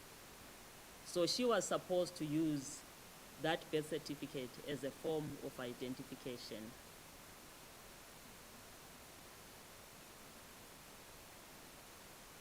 Ndawina also instructed her sister Ndapandula to give the birth certificate to Maria, and explained that the reason was because Maria did not have a birth certificate of her own.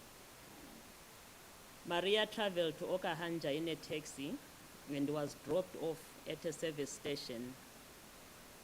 At the service station, she approached a security guard who was there and asked the security guard to contact Ndawina on the mobile number that she had been given by Ndawina.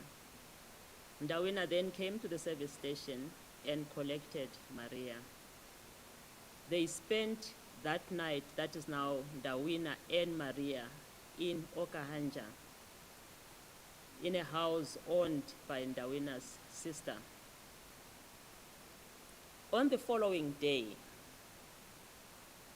Ndawina traveled with Maria to the farm where Ndawina herself stayed.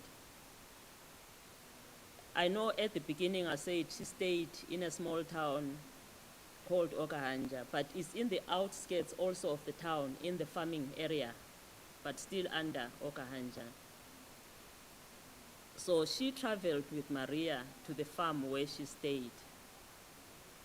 It was when they were at the farm that Ndawina informed Maria that the reason that she had brought her from the village was not for employment purposes, but it was because there was a man who wanted Maria for a wife or girlfriend, and she gave the name of the man to Maria. Maria was not happy about the fact that Ndawina had lied to her. And when she queried Ndawina on why she had told her lies about a job, Ndawina got very angry with Maria and told her, rather instructed her to go and stay with a man called Johnny. And at this point, Ndawina also told Maria that the money that she had given her for transport had actually come from Johnny and not from herself. She then took Maria's luggage and threw out of the room and told her that if she did not want to go and stay with Johnny, she had to find herself alternative accommodation. Maria did not know anyone at the farm or in Okahanja, so she had no choice but to go and stay with Johnny.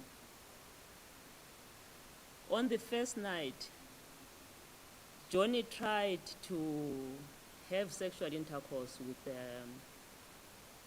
Maria, but she resisted those advances. And the following morning, Johnny went to Ndawina and clearly to report that Maria had refused his advances to have sexual intercourse with him.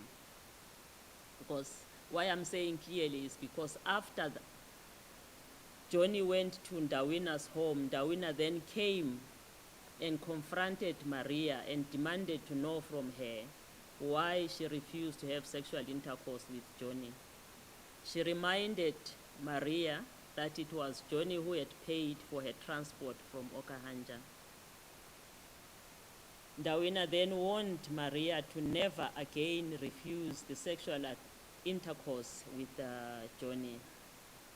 Although Maria was not happy, she from then on complied, and Johnny had sex with her twice every night.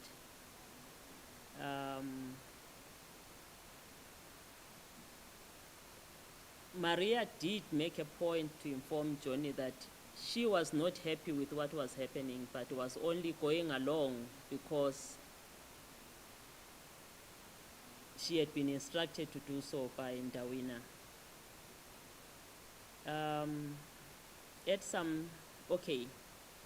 Whenever Maria was not happy about, she got tired of the continuous acts of sexual intercourse with Johnny. And whenever she tried to tell Johnny that, no, this is too much, he would remind her that he paid for her transport from the village. Johnny would give presents to Ndawina in the form of sugar and meat. While residing with Johnny, and this was for a period of in excess of 2 months, Ndawina took Maria to hospital for purposes of getting family planning, and Maria was given an injection which stopped her from menstruating. Later, after the 2.5 months, Ndawina decided to go and collect Maria from Johnny's residence. And then stayed with Maria for a bit. While Maria was at the residence of Ndawina, a man called Philip came to visit and invited Ndawina to come and collect meat from the farm. At least that is what Maria heard, the conversation regarding Ndawina coming to collect meat. Ndawina would take Maria to the farm with her when she went to collect meat from Philip. Philip would give Ndawina meat and vegetables like carrots. At one occasion, during one occasion, after having given Ndawina and Maria meat, Philip asked the two to clean his kitchen, and they did. When they finished cleaning the kitchen, Dawina went out of the kitchen and left Maria in the kitchen with Philip. It was at that stage that Philip then asked Maria if she was aware that she had been given to him. Maria informed Philip that she was not aware, and then she left the residence of Philip. And when she got outside, she found that Maria had left her, and she followed, rather Ndawina, my apologies, had left her. So she followed Ndawina and caught up with her on the way back to her home. Ndawina started insulting her for having refused Philip's advances. And on that day, she was refused, or rather prevented from eating the meat that had been collected from Philip.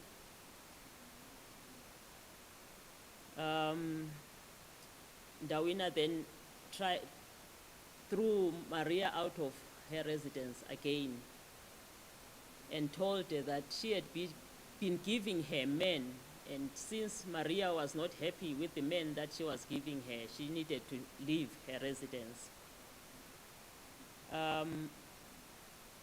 They made up on that day because Maria went back and stayed for a little longer with Ndawina.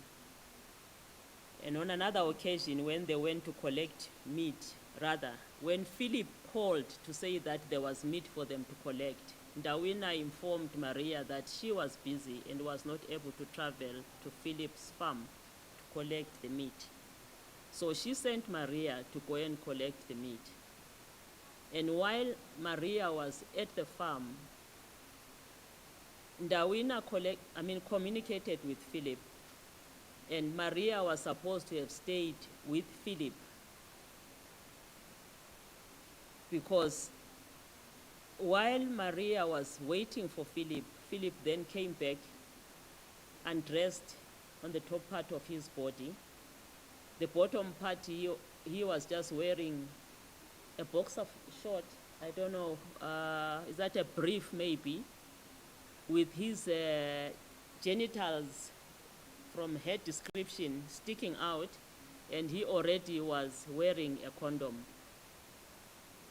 She was able to resist him, and she ran back to the residence of Ndawina. And when she got there, she found a very angry Ndawina who insulted her and queried why she had refused to have sexual intercourse with Philip. But she didn't persist with sending her back to Philip. On the following day, another man called Nico came to visit Ndawina. And Maria saw the two, Nico and Ndawina, conversing,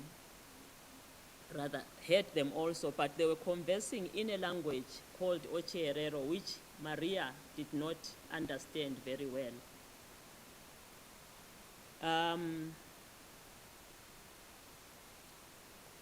One day, Nico left, and then one day, Ndawina asked Maria to go with her to Nico's farm to fetch meat. And when they arrived at the farm, they were given the head of a warthog. And then they both left and went back to Ndawina's home. The following day, Ndawina told Maria that she was supposed to be Nico's girlfriend. And she was also very angry that Maria was not going along with her when she gave men to her.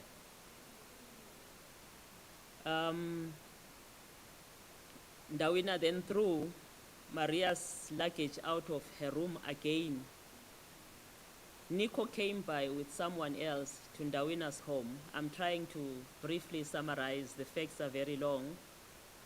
And then the two, Nico and his friend, carried Maria's bags. Ndawina escorted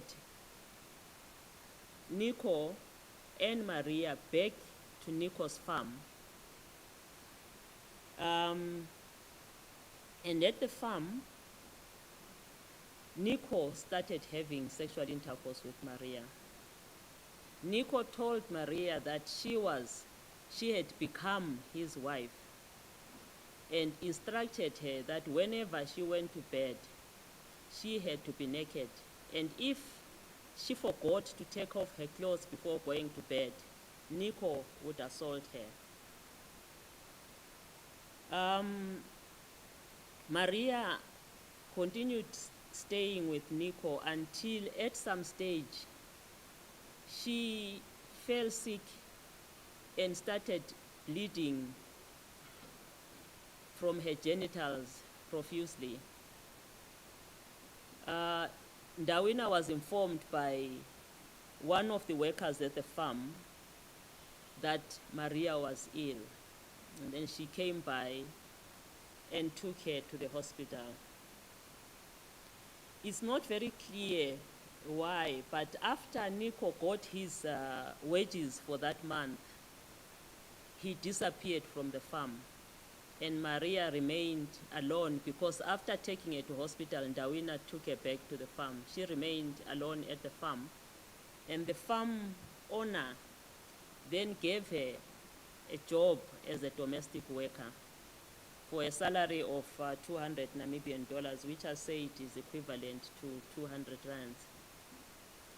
After a month of Maria working as a domestic help, Ndawina came by and collected her from the farm and told her that she had not gone to the farm to work, but to be Nico's wife.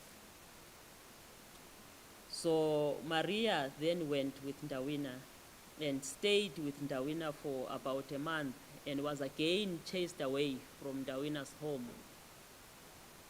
Before chasing Maria out of her home, Ndawina took the $200 or Namibian dollars that Maria had earned as wages for the domestic work.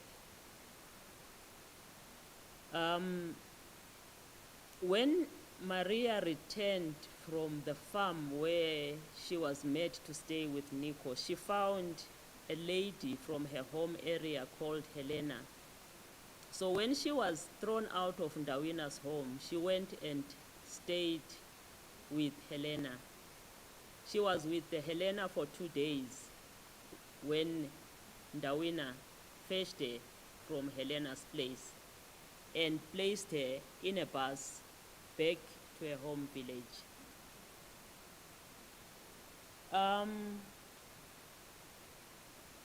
This was the evidence of Maria in court in summary. Helena also gave evidence during the trial. She is a cousin to Ndawina, and according to her testimony, she had also been convinced by Ndawina to leave school.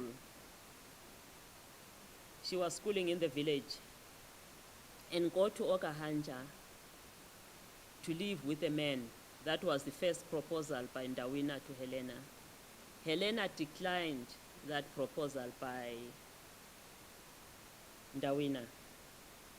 Later, Ndawina informed Helena that she had found her a job at a hair salon and asked her to leave school for that job. As I said before, Maria came from a very disadvantaged background. So did Helena. So Helena left school and went to Okahanja. When she got to Okahanja, instead of working at a salon, she was given to a man called Kuvamba. Ndawina told Helena that Kuvamba was actually the man who had provided the money that she used for transport to travel to Okahanja, and this Kuvamba also confirmed this. Helena was forced to stay with Kuvamba and Kuvamba had sexual intercourse with her. As part of our evidence, we also had, our witnesses rather, we also had the sister to,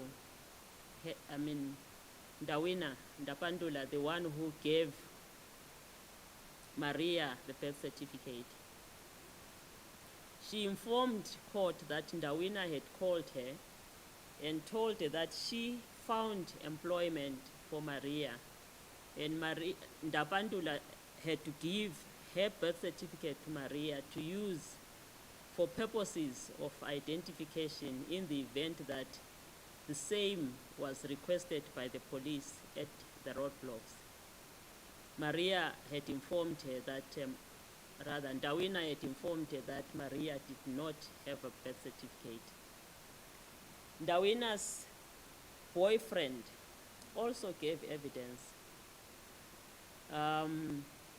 He told court that, okay, there were many things that he testified about, but among those things, he told the court that he was present when Ndawina and Johnny had a discussion about Ndawina getting Johnny a wife.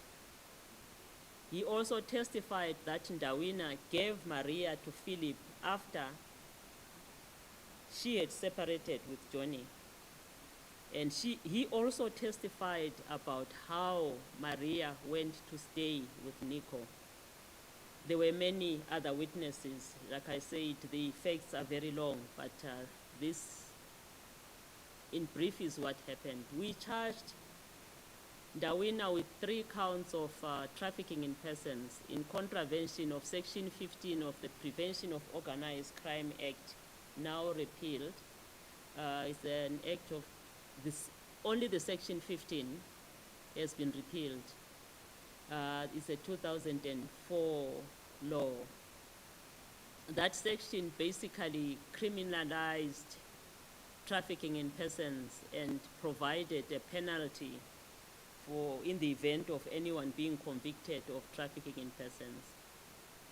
The definition of trafficking in terms of that act was simply that it was as contemplated in Annex 2 of the Convention Against Transnational Organized Crime. And Annex 2 is the Palermo Protocol, the protocol on trafficking in persons. Ndawina was also charged, okay, the 3 counts of trafficking in persons related to the recruitment from the home village through deception, and then her giving Maria to the first man, Johnny, for purposes of sexual exploitation. The second count of trafficking in persons related to her coercing Maria to go and stay with Philip for purposes of sexual exploitation. The third count related to the coercion which led Maria to go and reside with Nico. We also charged Ndawina with several counts of rape. Section 2, subsection B of the Combating of Rape Act of Namibia, that is Act 8 of 2000, makes a person liable, or rather guilty of rape, where they cause another to commit a sexual act with the complainant.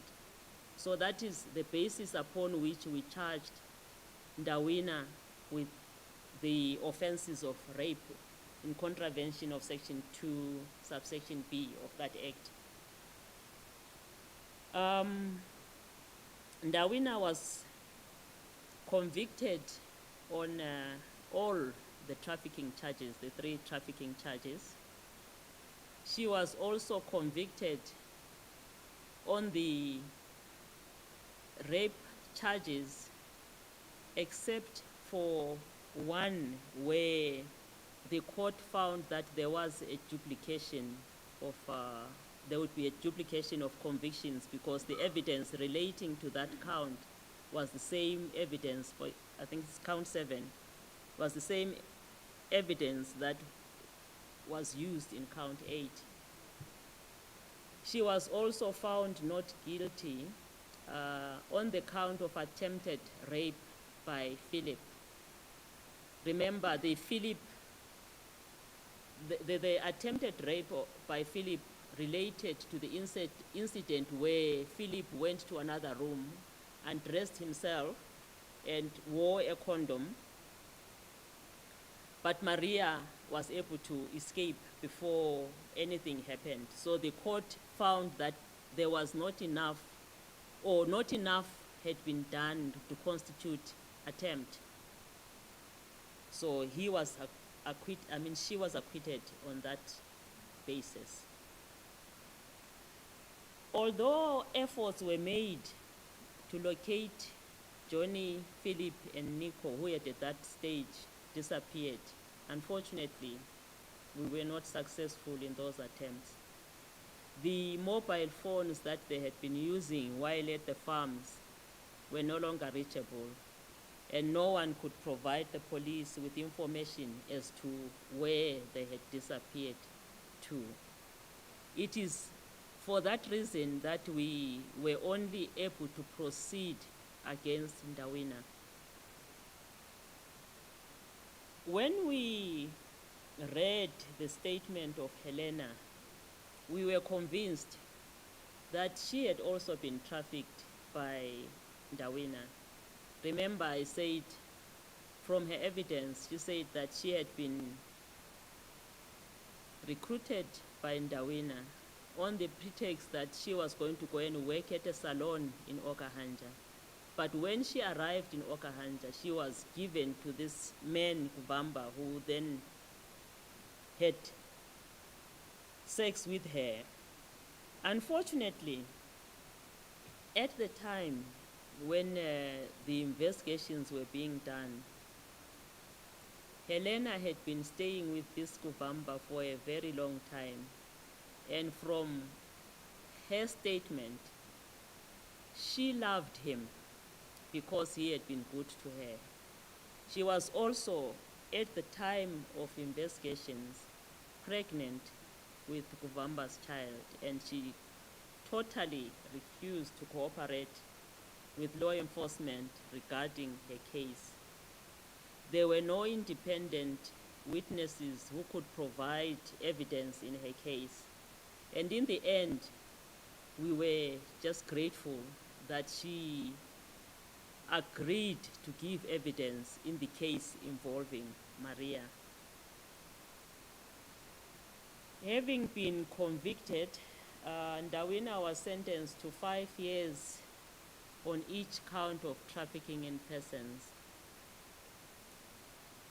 The court found that regarding the rape charges, there were substantial and compelling circumstances that justified a departure from the imposition of the mandatory prescribed minimum sentence of 15 years, which we had asked for. Maybe I should just briefly explain what I mean by this. The Combating of Rape Act of Namibia prescribes mandatory minimum sentences for rape depending on what coercive circumstances were used or were found to have been used.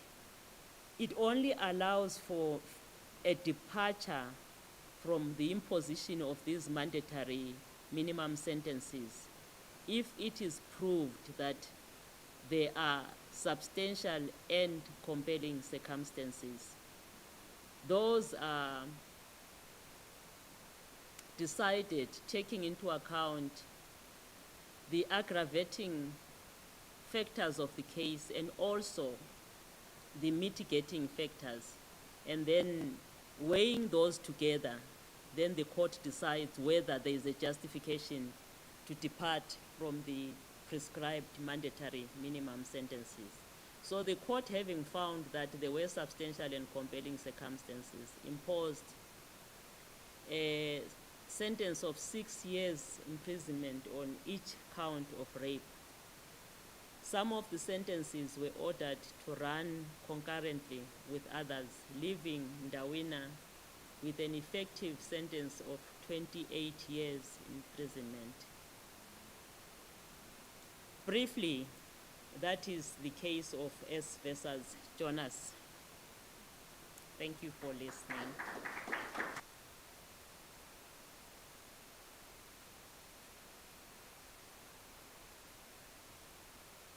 I'll join the panel up front.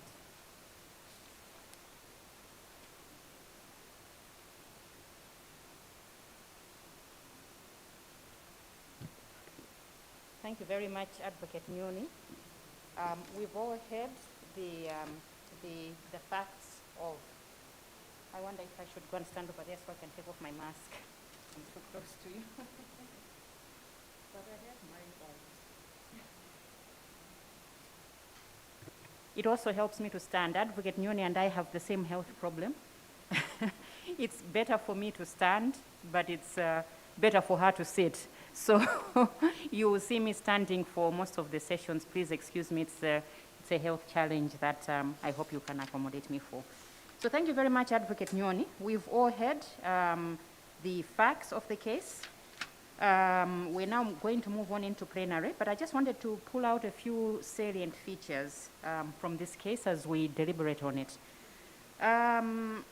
When you look at the facts, it's so much better to get a true appreciation of the facts that you don't normally see in the judgment. So first and foremost, this is such an exciting opportunity for us to engage with the actual practitioners, because what the judge actually sees isn't always what the prosecutors have had to face. So for instance, we've heard at the end that Helena, who was also a potential victim of trafficking, she never got to see the light of day in the courtroom. But what's also important to note is that, subtle means of coercion and control, just because she said that she loved this man and they were now married, does that, is that enough justification that a crime has not been committed? So these are some of the issues that I just want to point out that we should keep, at the back of our minds as we deliberate. And then we also see one interesting cycle. Maria keeps being kicked out by Ndawina. I haven't counted how many times, but Advocate Nyoni, I'm sure it's more than 10 times. She'll be kicked out, her bags will be thrown out, but she always finds her way back. And these are very important potential challenges that could mean weakness of a case, because she's been thrown out, but yet when the winner comes back, she always comes back. Even when she's earning a salary, you could see that she managed to earn a salary. I don't know if we can even call 200 rands a month a salary, but considering that this is somebody who has not earned anything for her services for such a long period of time, that amount of money was enough to show her that she could be independent. And yet, even when she had earned something, just 2 days after she gets her salary, Ndawina is back, and she's back in this cycle of abuse, kicked out, comes back. Are these challenges to the prosecution? Are these challenges to the adjudication? Is that consent? So the floor is now open for discussion. Let's hear from the floor what your views are on this case.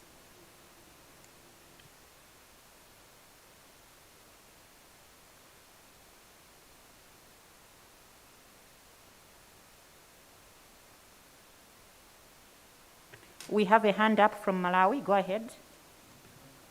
Thank you so much. My name is Lefson Mangani from Malawi. Thank you, Advocate Nyoni, for the nice presentation with all the facts. The case is really exciting.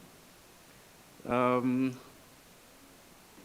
have heard you, but on the issue of the sentencing in respect to rape, You said the Act with respect to rape prescribes a minimum mandatory sentence of 15 years, but the judge thought their circumstances, or weighing the aggravating and mitigating circumstances, was of the opinion that the minimum should not be imposed. I did not hear you elaborate on those circumstances because I'm interested why the judge, looking at the facts, did not go for the minimum 15 years sentence. Thank you.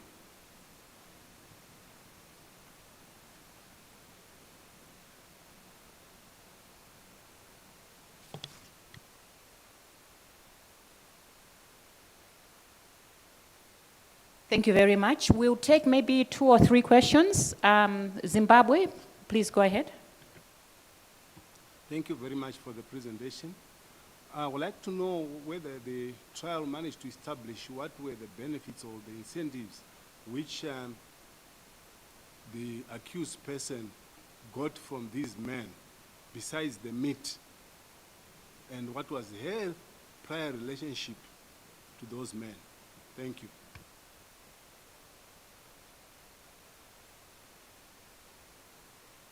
Thank you very much again. I see a number of hands. I think we will, I'm not sure in which order. We'll start with South Africa, then Mozambique. Thank you, Namibia, for a fantastic presentation. Very interesting case. I'm just curious also what the victim's circumstances were prior to being trafficked. If you can maybe also just elaborate on those circumstances that made her so vulnerable to this type of severe exploitation on a chronic basis. Thank you very much, South Africa. We'll go to Mozambique, and I think, did Botswana also have a hand up? Yes, so I'll go to Mozambique and then finish with Botswana. Muito obrigada.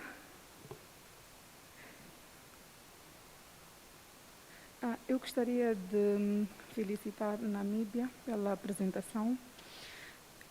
E durante a apresentação do caso, não me recordo do nome, mas existia um dos indivíduos que estava na casa onde a Maria estava e ele já tinha colocado um preservativo e a Maria fugiu antes de ocorrer a violação, que pressupunha-se que ia manter relações sexuais com esse indivíduo.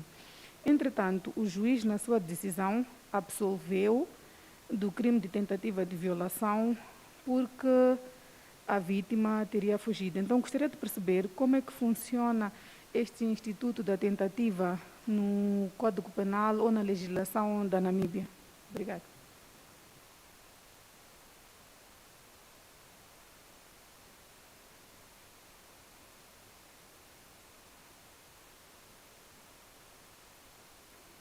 Thank you very much, Mozambique. We'll conclude with Botswana, and then I'll let the Namibian team respond. Yes, thank you for the presentation. I wanted to ask what the sentence for trafficking in persons is. I may have missed it, but I wanted to compare that with what was given to the accused person. Thank you very much. So, Advocate Nyoni, I'll now give you an opportunity to respond to the 6 questions that we've had, and then we'll see whether we have another round of questions, especially stimulated by your responses, and we can then map out some salient features again towards the end.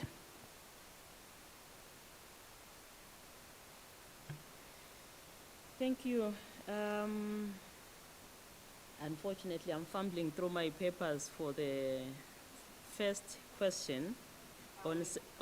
I can summarize it for you. Okay, on sentencing. Yes, so the question from Malawi was that with respect to the rape, the minimum mandatory, as you said, is 15 years. Why was that minimum mandatory? I mean, when you hear the word mandatory, you assume that the judge has no discretion. So I think the question is, why did the judge depart from a mandatory regime in that case? Okay, thank you. I think I got the question. Malawi wanted to know what are the circumstances that the judge took into account. Am I correct? That is why I'm saying I'm fumbling through my papers for the judgment on sentence. Okay.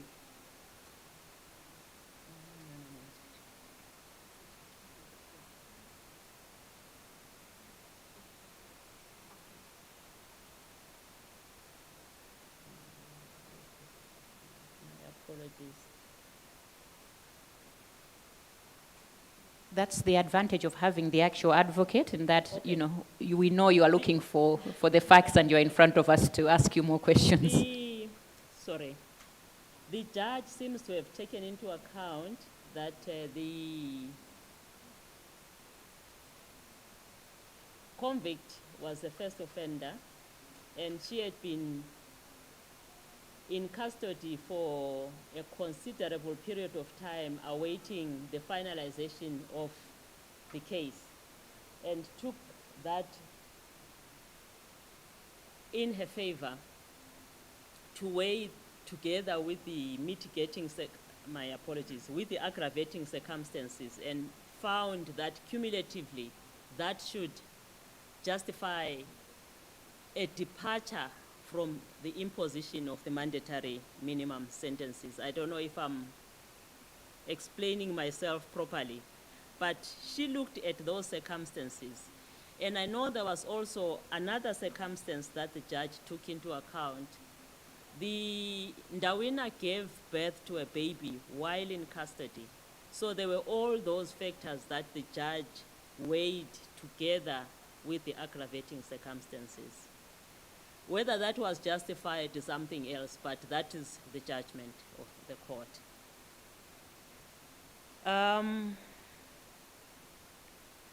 There was a question regarding benefits, I think Zimbabwe.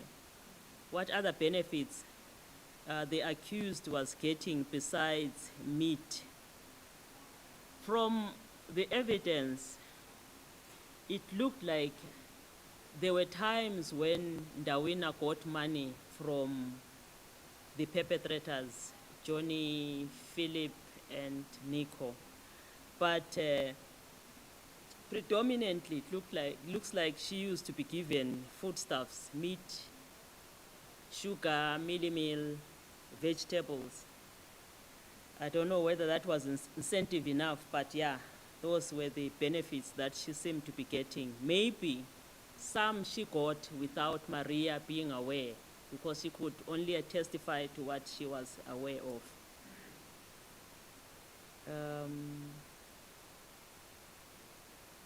Okay, I'm not sure who asked this question regarding the relationship of Ndawina with the men. She introduced Nico to Maria as her friend. Johnny seemed to have been well known to Ndawina also. So was Philip. So how close they were, unfortunately, we didn't have evidence of that. But all the men were well known to Ndawina, and they seemed to have some sort of a relationship with her.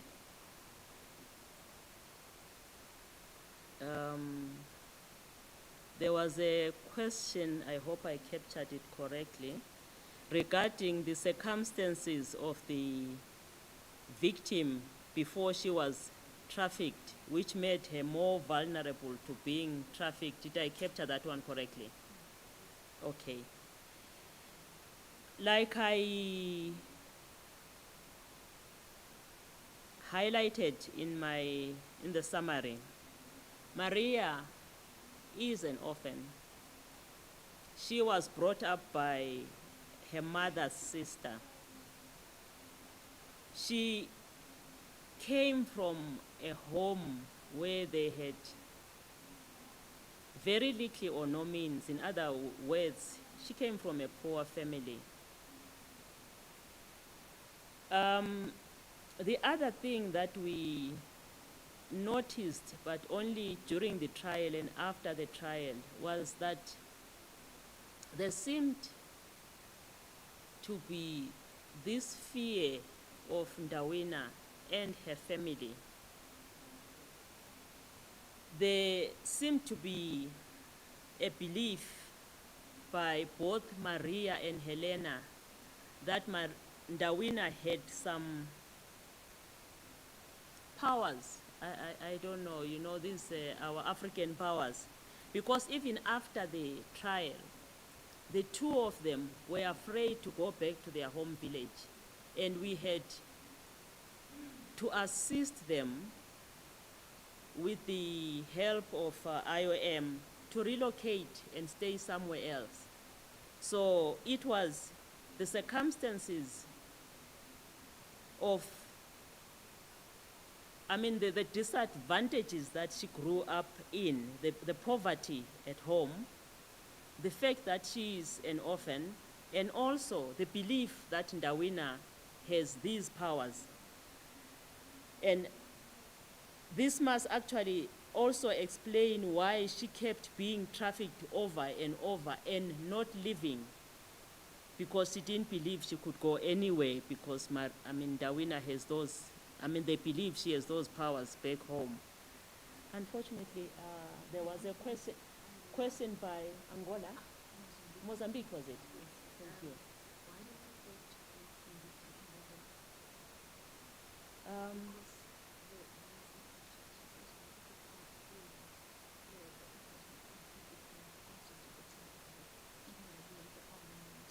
Okay. This is how we captured the question from Mozambique. I hope we got it right. The question was, was in respect of the attempted rape charge. Am I correct, Mozambique? Is it Mozambique? Yes. If it is regarding the attempted rape charge, the courts in Namibia, and I believe in South Africa as well, because we rely a lot on the authorities from South Africa, will only convict for attempted rape where the conduct of the perpetrator has gone beyond what they call is preparation. In other words, if Philip had, he was undressed, he already had a condom on. If he had grabbed Maria, thrown her on the bed, and maybe tried to undress her, that, according to the courts, would have been sufficient to amount to attempted rape. But the argument of the court was that at that stage, what had happened was nothing more than preparation, and it did not amount to attempt. I don't know if I'm answering you sufficiently. Botswana asked what the sentence for trafficking in persons is. Am I correct? Okay. The prescribed sentence in terms of the Section 15 of the Prevention of Organized Crime Act, which has now been repealed. The penalty was 1 million Namibian dollars, which is equivalent to 1 million rands, or 50 years imprisonment, or both the fine and the imprisonment. That is not a prescribed mandatory minimum sentence. It's like a ceiling upwards, so the courts can impose anything below that. And the first case that we have, the Lucas case, the judge in that case imposed 5 years imprisonment for each count of trafficking in persons. And subsequent to that case, the judges seem to have followed that trend and given 5 years for trafficking.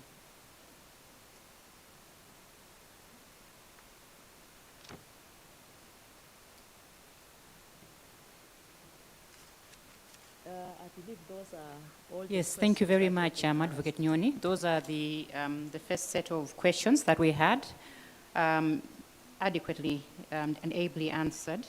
So we get a new look into the victim psyche, the victim vulnerability, and cultural factors have come up.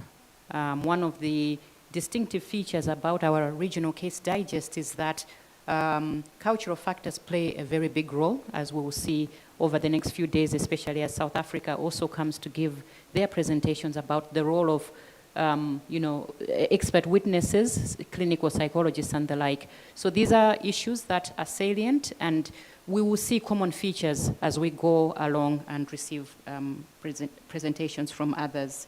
I've also noted that the perpetrator herself must have had some sort of vulnerability, because for the majority of the time she was accepting food as payment. So this should also give us insights into the mind of perpetrators. They are not always, I heard that, when you're going into an international airport, sometimes what they look up to is if a woman is carrying a designer handbag, these Louis Vuitton handbags, be careful, don't carry them when you're traveling. You could be profiled as a trafficker. But the point I'm trying to make is that normally we look at traffickers as very rich people who have the means, who can have, who use money as an influence or control. But here we have somebody who is so poor, she's relying on food assistance. And the only method of control she has are powers that only Africans tend to understand. So let's have another round of questioning. We have until 12:50, is it? For questions, yes. So we have another opportunity. Thank you very much, Seychelles. Good morning, Namibia. Very nice presentation. A question for the prosecution. Based on your experience prosecuting such cases in the past, and although knowing that the judge departed from the minimum mandatory sentence, was the prosecution satisfied with the amount of work that you put in? Was the prosecution satisfied with the conviction? And was it a good day? Was it a good precedence for the prosecution to rely upon in the future, prosecuting such cases? Thank you.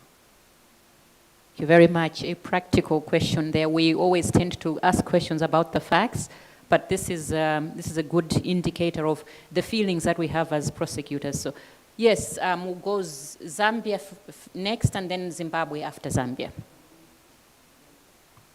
And finally, Lesotho. Hello, Sorry? good. Oh, and DRC after Lesotho. Thank you. Hello, good afternoon. Thanks for the presentation. I did not hear what happened. Let me start by saying my interest in it is in the cases of rape.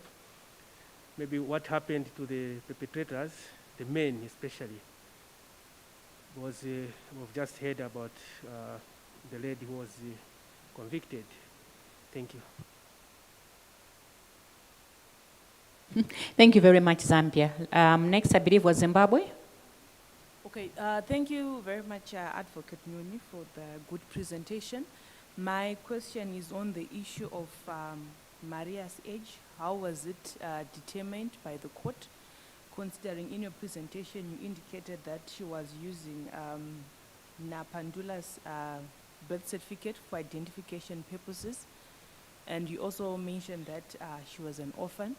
So how did the court determine from the digest? I saw that she's being referred to as being 18 years old.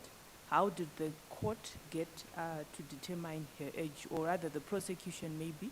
How did you get to determine her age?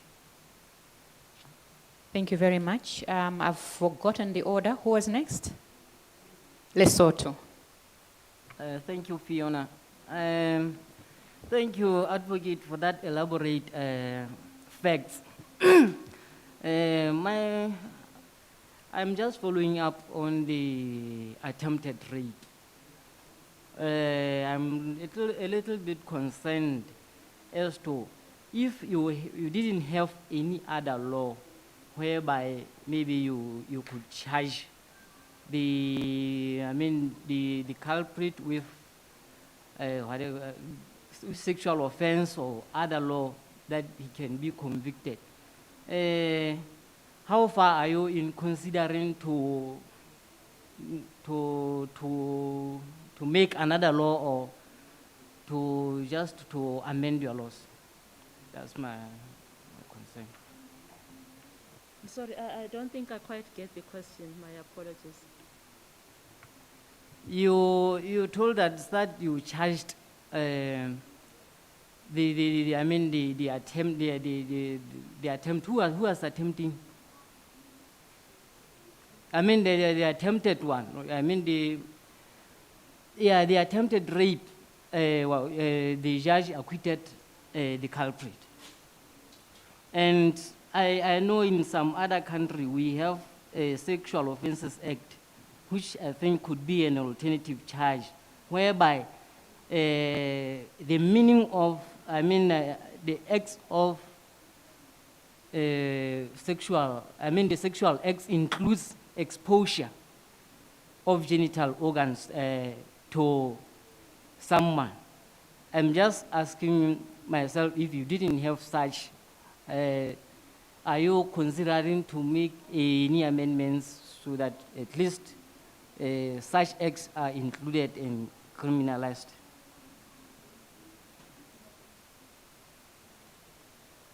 Very much. Has that been adequately captured? Thank you. All right, so DRC is next.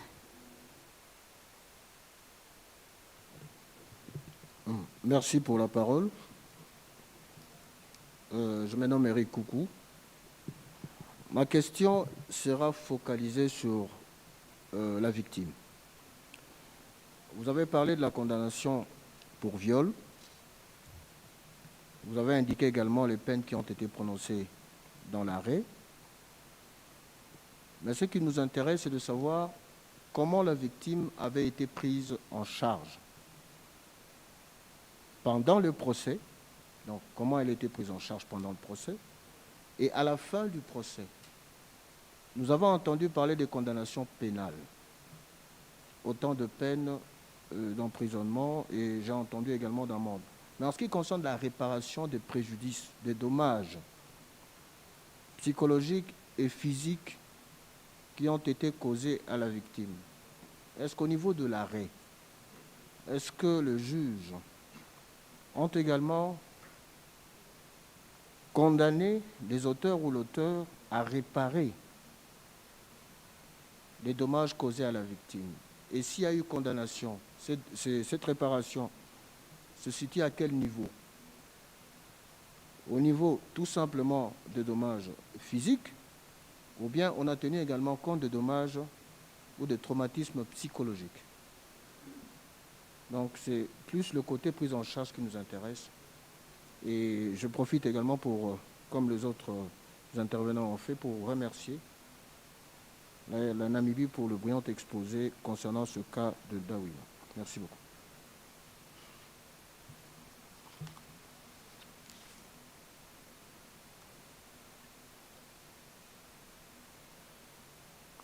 Thank you very much. Were there any other hands up that I may have missed? All right, thank you very much for that round of questions. Advocate Nyoni and your team.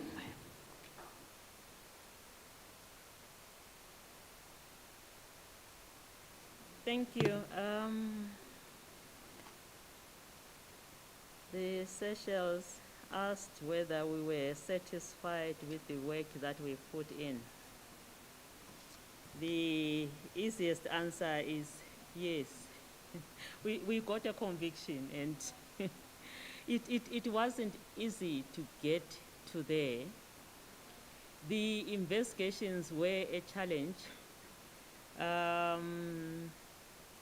The charges were so many, there were no dates. Like, if you recall from the facts, the evidence of Maria was that in the 2.5 months that she stayed with Johnny, that is just by way of example, Johnny would have sex with her at least twice every night, and sometimes in the morning, sometimes 3 times per night.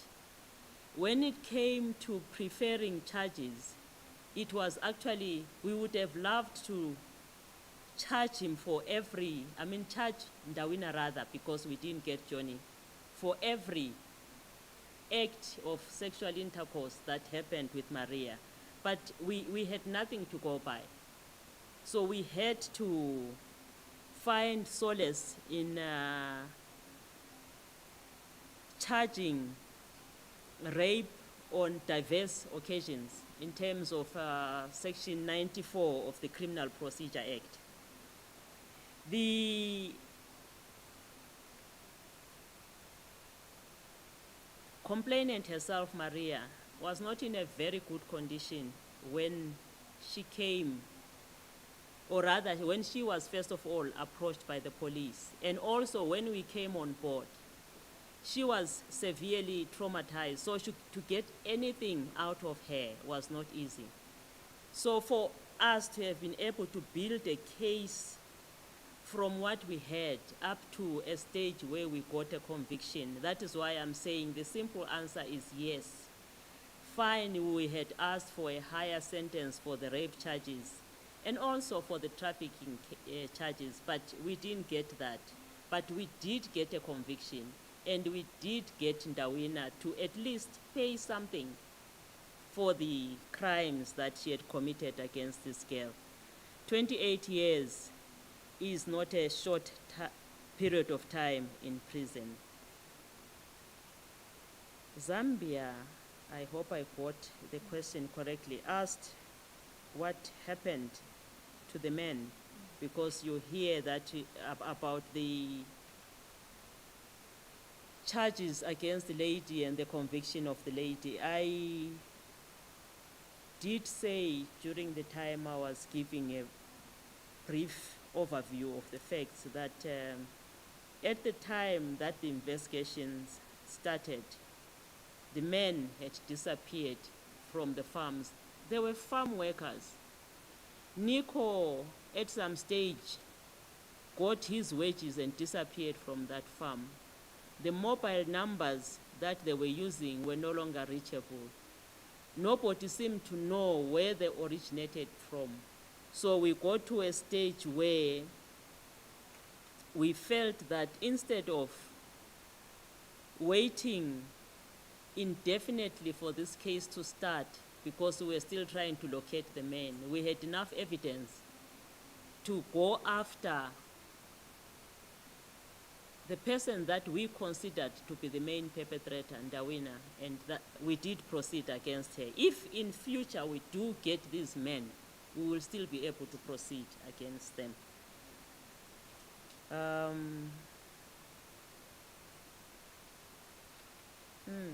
Yeah, I don't know if there was a question by Zimbabwe regarding how the court determined Maria's case. I don't know if there's something I left out. Huh? Age, my apologies. Yes, it was the age. I believe you have that also in Zimbabwe, where there is no birth certificate. The complainant is sent to a dentist who examines their teeth and determines roughly what their age may be. So that is what was done.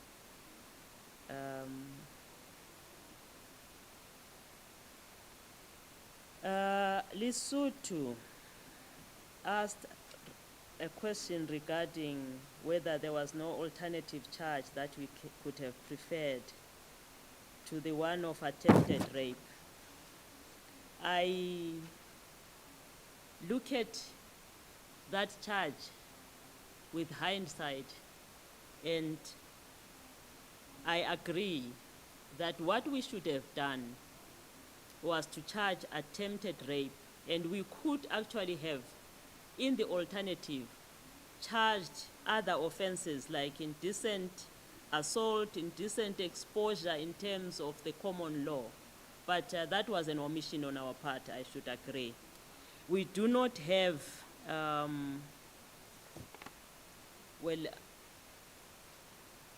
sexual offenses Act, we do have a Combating of Rape Act and a Combating of Immoral Practices Act, but we could actually have preferred an alternative charge to attempted rape, which we failed or omitted to do.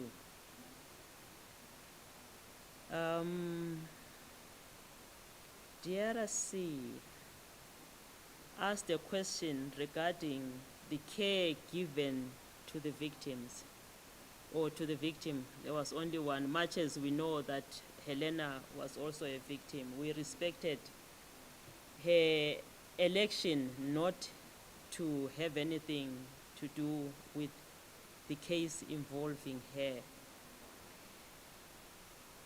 The Maria was taken care of or protected as soon as this case was discovered. She was placed in a shelter. Social workers were brought on board. And the law in Namibia allows us to use a support person in court when a vulnerable witness is testifying. That protection was also afforded to Maria. So she testified from a room separate from the courtroom and with the assistance of a support person. Not assistance, support, because the support person is just there for emotional support.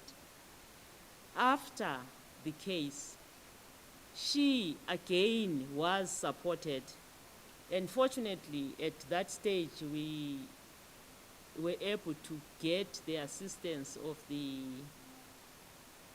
International Organization on Migration to assist us to protect her, and not only her, Helena as well, because Helena also faced problems after giving evidence in court. So we did provide protection to Maria and also to Helena. DRC also asked about compensation for the psychological impact on the victim.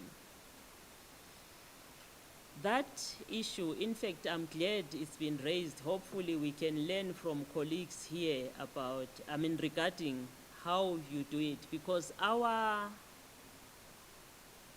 issue as a country has always been where the perpetrator has no means. Where is the compensation supposed to come from? So in this instance, as is very clear from the facts of the case, Ndawina herself was getting food handouts from the traffickers. So she was not in a position to compensate Maria in any way.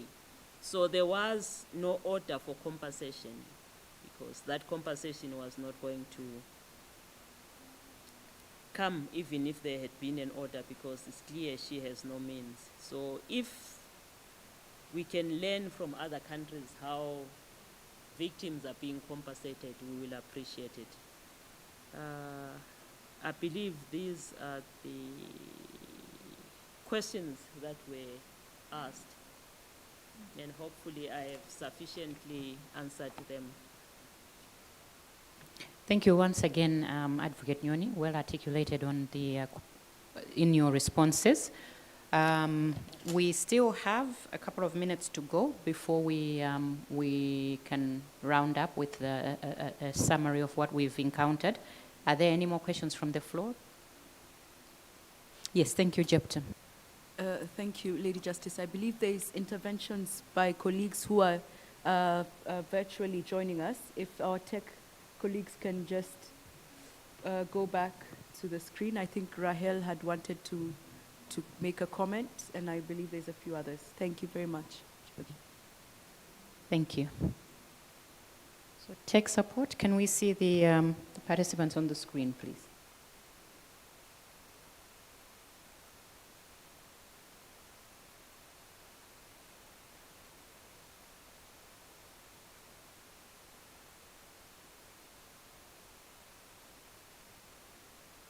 Okay.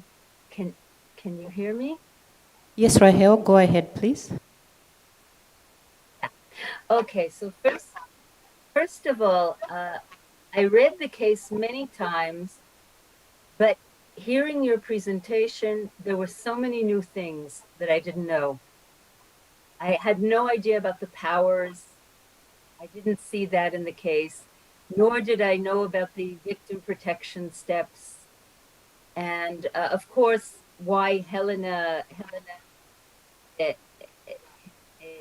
was not also considered a victim. So all these things you answered. I just wanted to connect the case with the digest and see what factors we can point to in the mosaic of evidence. Do you hear me? We can hear you, Rahel. Okay. Okay, so I actually, if you have the table of contents in front of you, let's think about which circumstances here contributed to the conviction. So if we turn to section 3.2 of the digest. So first of all, we have sexual violence or force.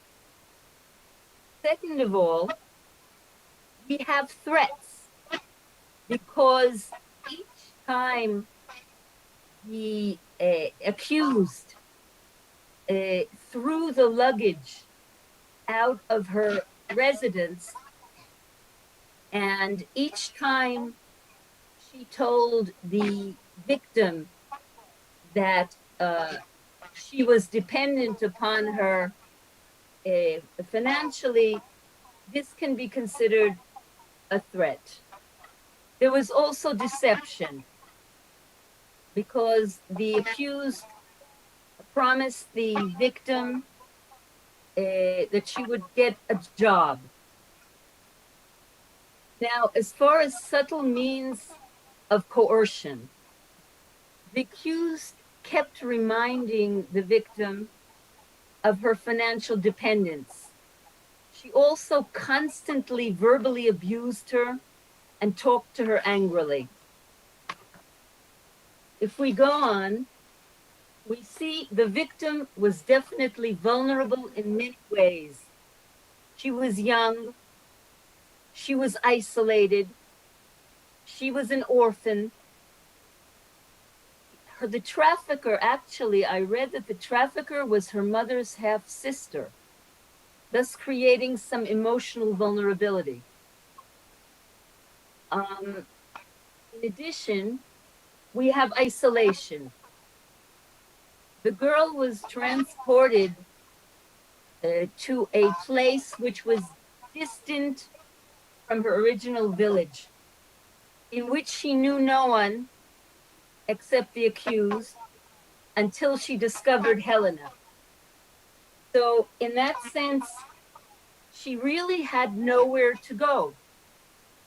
She had no money, and she was distant from her support systems. Now, if we go to a difficult living and working conditions, we see that, first of all, she never got any money or payment. The only payment she got from her work on the farm, the accused took from her. The accused withheld meat from her on one occasion. So all those are difficult.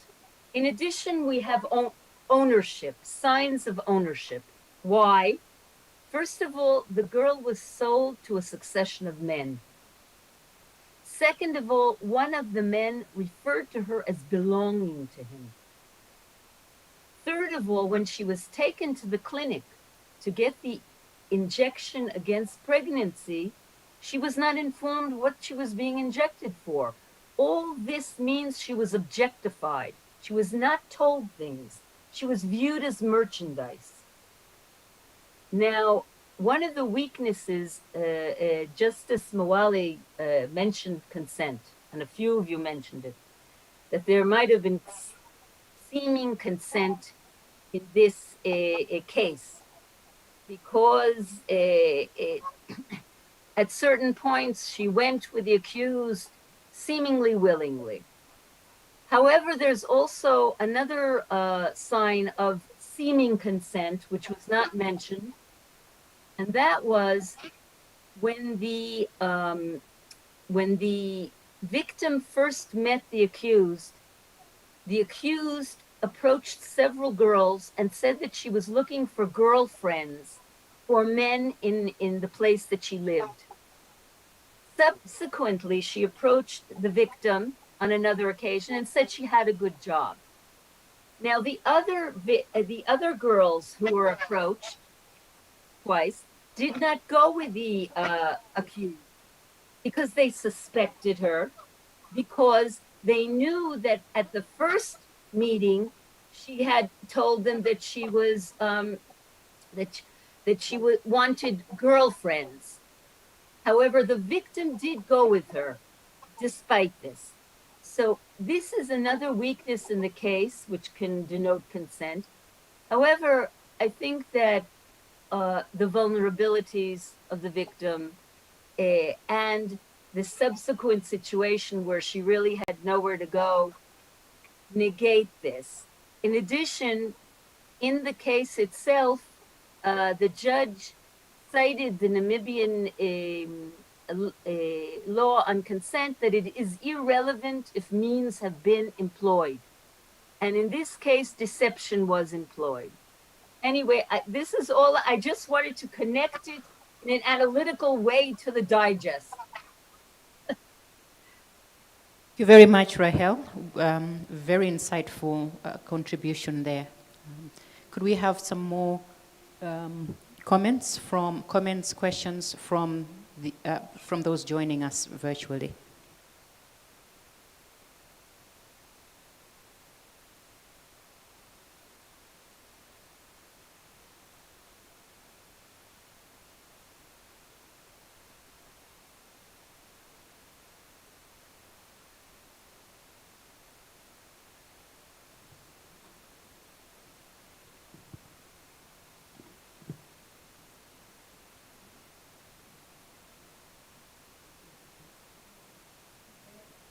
There are no more? Okay. Okay, we now have about 23 minutes to go. Do we still have any more questions from the floor?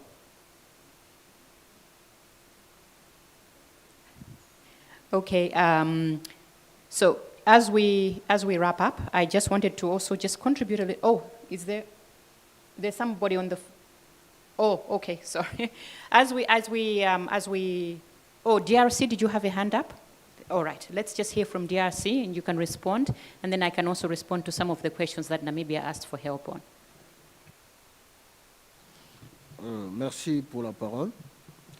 Je n'ai pas une question, mais c'est une intervention. C'est pour soutenir les propos de l'avocate et donner l'expérience de la République démocratique du Congo en matière de prise en charge de victimes. S'agissant des viols, depuis 2006, dans notre pays, déjà avant même que le procès ne s'amorce, lorsqu'on a affaire à une victime de viol, généralement ce sont les jeunes filles, les jeunes dames, la loi a prévu 2 types d'accompagnement qu'on peut appeler prise en charge. Et ces 2 types d'accompagnement ou prise en charge tiennent compte de la nature des dommages subis par la victime. D'une part, pour la victime des viols, nous avons le traumatisme psychologique, et d'autre part, on a des traumatismes physiques, parce qu'il y a des séquelles graves, surtout ce qui s'est passé à l'est du pays. Je crois que vous le connaissez avec tout ce que le docteur Denis Mukwege a eu à dénoncer. Lorsque le viol est utilisé comme une arme de guerre, donc il y a des séquelles extrêmement graves sur le plan physique en ce qui concerne les victimes. Donc il faut l'accompagner. Alors, il faut un expert en psychologie, ou un médecin psychothérapeute pour apaiser la tension émotionnelle de la victime. C'est très important. Pourquoi apaiser cette tension émotionnelle? Ça, c'est au niveau de la procédure pénale. Donc, pendant qu'on veut tenir le procès, parce qu'une victime de viol a peur. Elle a peur de parler. Donc, elle aura peur de témoigner. Il faut une prise en charge préalable et pendant le procès, avant et pendant le procès. Donc, cette prise en charge psychologique est d'une grande importance.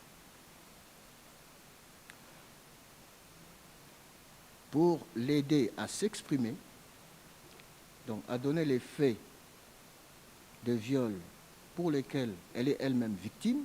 Ce n'est pas facile de parler quand on est violé parce qu'on a, sur le plan de la culture, et je pense que la modératrice l'a souligné, nous avons plusieurs cultures en République démocratique du Congo, et quand on prend la région de la Sadac, il y en a encore plusieurs. Et généralement, lorsqu'on est victime des viols, il y a un rejet social. On est rejeté par la société, quoi qu'on soit victime de viol. Donc, c'est pourquoi il faut accompagner la victime sur le plan psychologique. Mais il y a aussi des séquelles physiques, les dommages corporels que la victime a subis. Et c'est là où il faut l'intervention d'un médecin pour soigner la victime. C'est ce qui s'est passé surtout à l'est du pays avec le docteur Mukwege, qu'on a même surnommé le réparateur des victimes de viols ou de femmes violées. Donc il faut ces deux aspects pour que la victime soit prête non seulement à participer à un procès, mais on tiendra compte de ces éléments également pour non seulement assurer la réparation des dommages, mais pour évaluer la compensation qu'on devra donner à la victime lorsque une décision judiciaire, un jugement ou un arrêt sera prononcé. Donc, en couplant la prise en charge psychologique et physique, ça c'est ce qui est prévu légalement.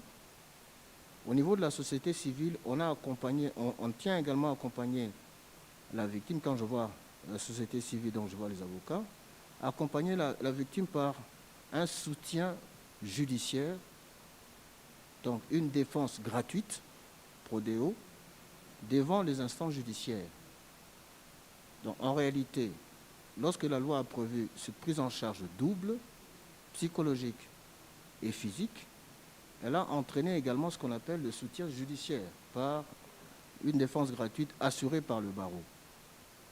Donc nous estimons que c'est une expérience, c'est à cause de l'expérience de la guerre à l'est du pays que nous avons pu cibler l'intérêt d'un accompagnement ou d'une prise en charge de la victime, ce qui en matière de viol et même plus tard en matière d'exploitation sexuelle permet à la victime, lorsqu'il y a une décision judiciaire, d'être non seulement réinsérée moralement, mais également réinsérée moralement, c'est-à-dire elle a les acquis pour avoir la force de revivre dans la société, ce n'est pas facile avec notre culture, mais également avoir la possibilité d'être réinsérée économiquement. Parce qu'il y a des victimes, lorsqu'on a le rejet de la société, on ne sait même pas trouver de l'emploi. Donc il faut l'orienter à être réinséré socialement et économiquement. Mais je pense que c'est le cas, on va peut-être le partager entre différents pays de la Sadac. La difficulté que nous avons, c'est qu'avec la vulnérabilité, ou disons la situation de crise économique assez généralisée en Afrique, on ne sait pas supporter la réparation des dommages lorsqu'un arrêt est rendu. La raison principale, c'est parce que la plupart des auteurs de ces viols sont aussi des personnes économiquement vulnérables. Donc ils n'ont pas de revenus assez forts pour que la justice puisse les condamner à supporter à un haut niveau les dommages qu'ils ont causés à la victime. Alors cette responsabilité revient ou peut revenir à l'État. Et au niveau de la RDC, on est encore dans la phase de la conception d'un fonds social. C'est déjà initié dans un projet de loi du ministère des Droits humains, un fonds pour la réparation de violations graves des droits de l'homme. Et quand on parle de violations graves des droits de l'homme, on comprend le viol et aussi l'exploitation sexuelle comme traite de personnes. Et avec la crise économique, comme je l'ai dit, ce sont des fonds qui sont difficiles à être constitués parce que souvent, on a besoin de l'apport de partenaires extérieurs pour pouvoir avoir ce fonds-là. Donc voilà la difficulté qui sera peut-être partagée entre différents pays de la Sadac. Mais en tout cas, le dynamisme sur le plan légal est déjà assuré dans notre pays à cause des expériences accumulées de la guerre qui a sévi notre pays à l'est de la République. Voilà ma petite contribution sur cette question et je pense que dans le cadre de la région de la Sadac, on aura une vue d'ensemble sur la prise en charge de la victime. Je vous remercie. Thank you very much, DRC. We only have less than 5 minutes to go, so I will hand over to Advocate Nyoni at the end. I just wanted to also, it would be amiss for us not to point out a few more salient features. Rahel has given us this very good structure for how we are to analyze the cases that we'll be hearing from day to day, looking at what facts in each of these cases contributed to the conviction. So I hope we've taken good note, and we can, if we get into the habit of analyzing the cases in that way, then we will have a prosecution strategy. But I would also just want to add, we also need to be thinking about the effect of mitigation on sentencing. This was a huge thing that has come out from this discussion. A pregnant accused person, that was considered mitigation. We are not here to discuss the merits or demerits of the case, but if we are going to overcome weaknesses, we need to consider all these issues that could arise. There's also the issue of the main perpetrators are at large. They have never been found. In my jurisdiction, you can find somebody guilty in absentia. You can still try them in absentia and convict them. Now, knowing that the victims have suffered trauma, what good would that do? Would it be a waste of prosecution resources to go through a trial with somebody who is not there? Or would it bring closure and psychological care to the victim to know that even though this person wasn't here, I know he's been convicted, and if he's ever found, he goes straight to prison. So that's another issue that we can consider. And another issue is on alternative charges. Most of us have jurisdiction that allow us, if a person is convicted of a substantive offense, if you find facts that would allow you to convict them of a lesser charge, you then convict him of the lesser charge if the evidence hasn't been found on the substantive charge. In my jurisdiction lately, our Supreme Court has ruled that it is illegal, or rather it's not constitutional to try somebody on an alternative charge because they haven't, that charge wasn't brought up in the first place. So these are issues that we need to think about as prosecutorial challenges. We have trends in the region that may follow. The sentence in Lucas is the one that determined the sentencing trend in this case. What can we do to ensure that we have sentencing trends that are consistently going to show us a better way forward? And finally, where the perpetrator has no means, you can't take a man of straw to court. In my jurisdiction, our Trafficking Act has a victim fund that can be contributed by various ways. When you take away forfeit assets, they go into that fund, and when the perpetrator is a man of straw, you can draw from that fund to compensate the victim. So these are some shared experiences. IOM assisted very much. Is there a way we could move forward in getting IOM or other multilateral partners and bilateral partners support so that all of us get the same kind of support when we need to care for our victims? So thank you, Advocate Nyoni. It doesn't give you much time, but please, in view of these interventions, have your final say. Thank you. Thank you. I just wanted to thank DRC for their contribution, and also add maybe what I omitted to mention in my presentation, that well, I did mention it, maybe not enough. We do have witness protection measures. From the time that a victim is discovered, there are shelters if they need shelter. There are social workers that come in and assist with psychosocial support. If there is need, we do get psychologists involved. For example, there's a case that is on trial in the Northern Local Division where we had to get a psychologist because the child needed that psychologist. The victims do consult with the prosecution before the matter goes to court. And they are reassured that they are not alone. There is a lawyer on their side. It's not just, because prosecutors are lawyers, at least in Namibia. It's not just the accused person who has a lawyer.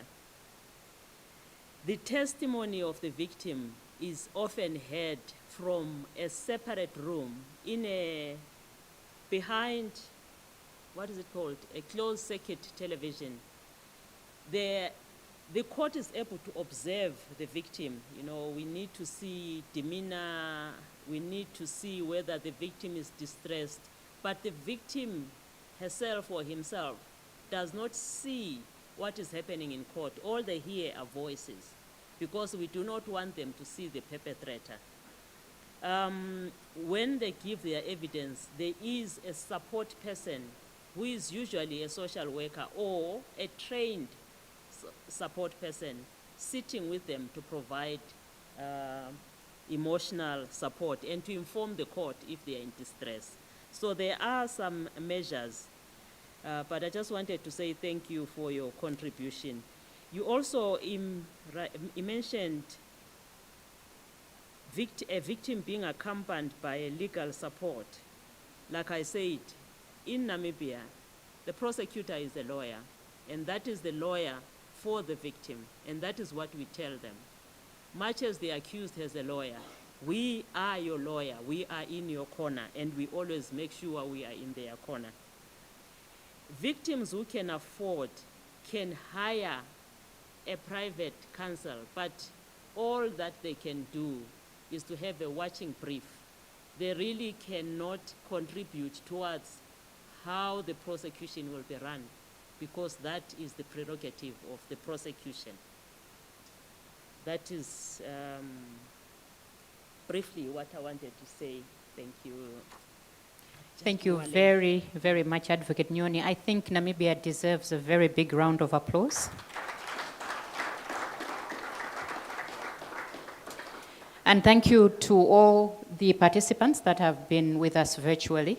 I also thank everybody in the room for your very positive and insightful contributions to this presentation. I believe Rahel, sorry, Abjeptam will now come and give us the logistics. Thank you.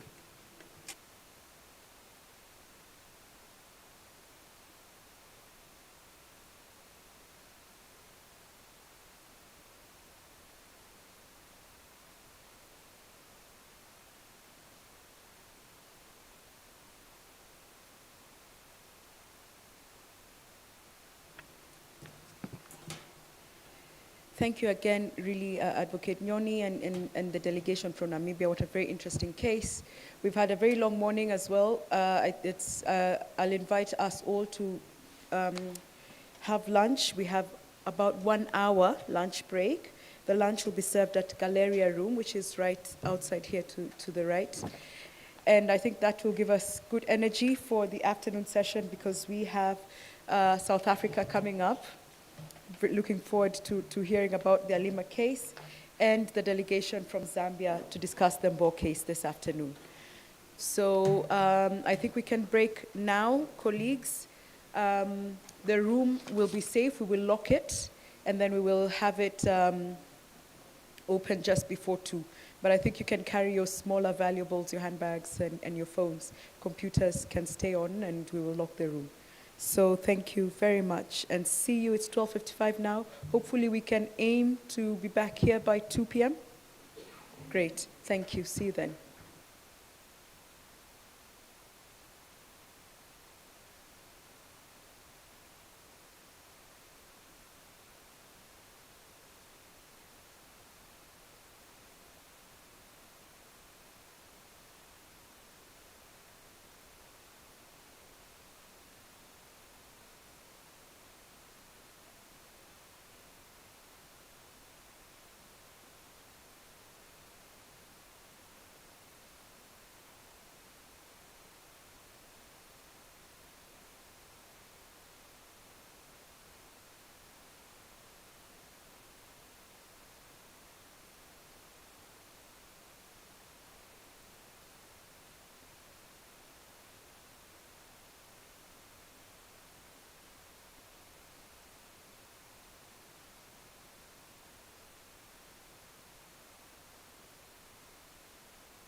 Available physically, I'll be assisting Rahel, who will come in at the end and make her points on the salient features of the case that's presented. So this afternoon, we're going to be hearing from South Africa on the Alima case. This is truly one of the most brilliant trafficking cases that I've ever come across. It has all the elements, you wish you would have an Alima come your way every day. So it's such a great pleasure to have South Africa present this case to us. South Africa, please go ahead. Thank you very much, and thank you very much, colleagues, for coming so far. And I just wish to add, maybe at this point in time, that I will be joined by further colleagues tomorrow. Unfortunately, we had in South Africa a bit of a problem in terms of everyone was booked for court today. I actually had to postpone my case to ensure that I'm here. But I'm here, and thank you very much for this opportunity. And I don't know if these handouts that Raquel had drafted in terms of the questions relevant to this case had been handed out, but in any event, I will refer to the questions at the end of the presentation. And thanks very much, Raquel, for what you've done in terms of the digest and these very, very valid questions and thoughts that you leave.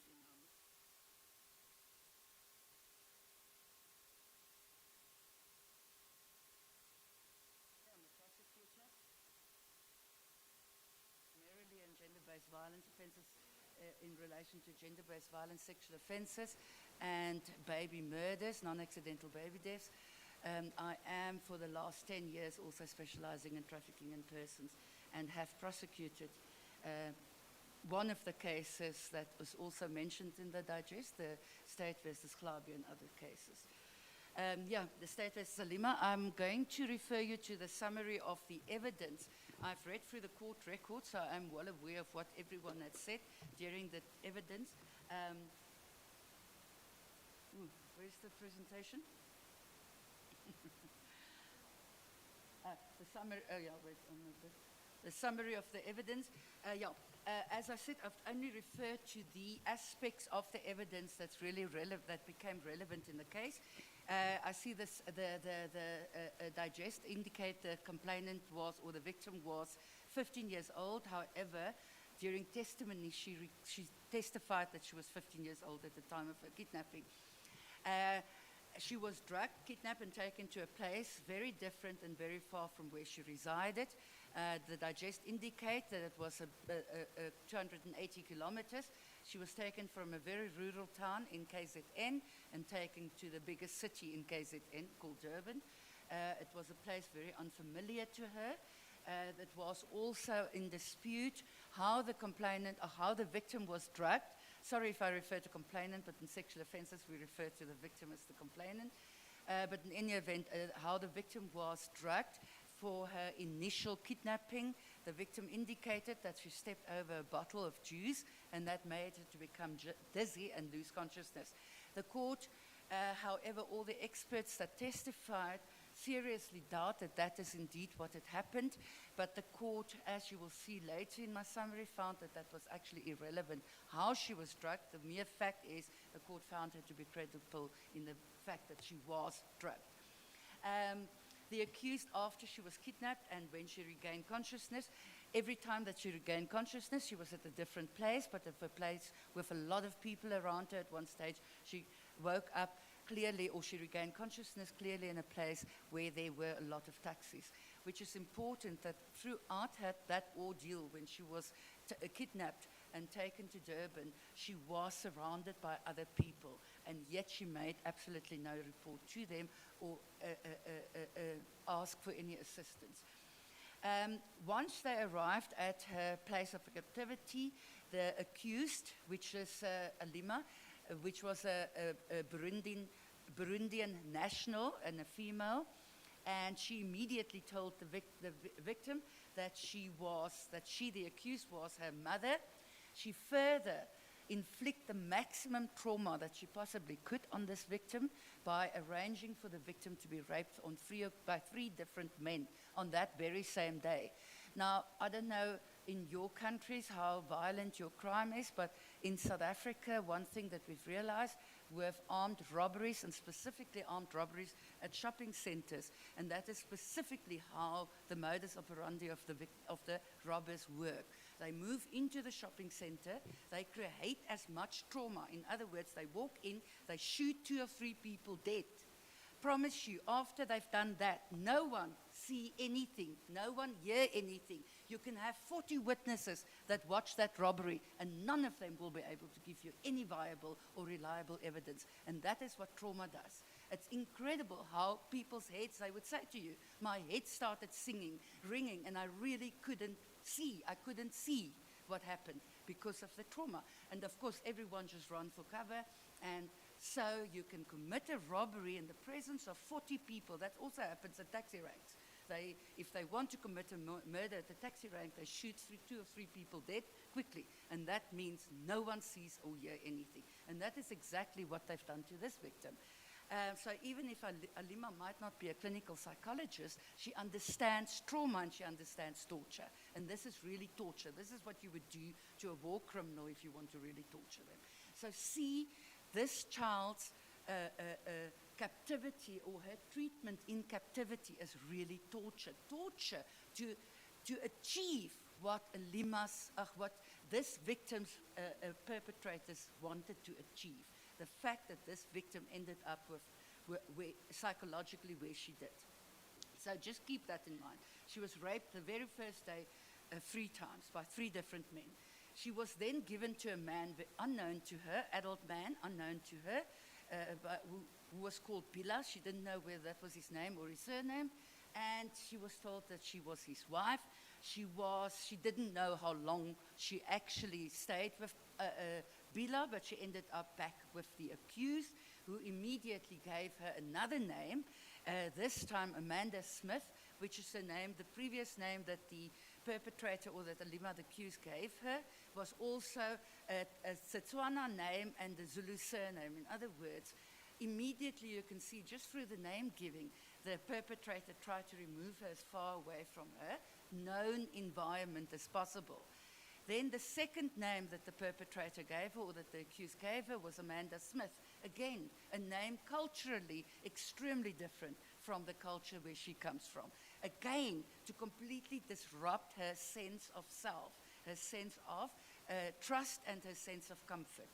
And the victim, the one thing that she mentioned in testimony was actually the fact that she was given a Setswana name, which it was a problem to her, despite the fact that it was a Zulu surname. But you can see, culturally, it was a problem for the victim, or it was aimed to make the victim as uncomfortable in her circumstances and her circumstances as unknown as possible. She was also given a 3-year-old boy and told that she must present this child as her own son. As I've already mentioned, she was moved from one complete environment. And I know even in Johannesburg, if you take a child from one of the suburbs and you take the child to the inner city, the child,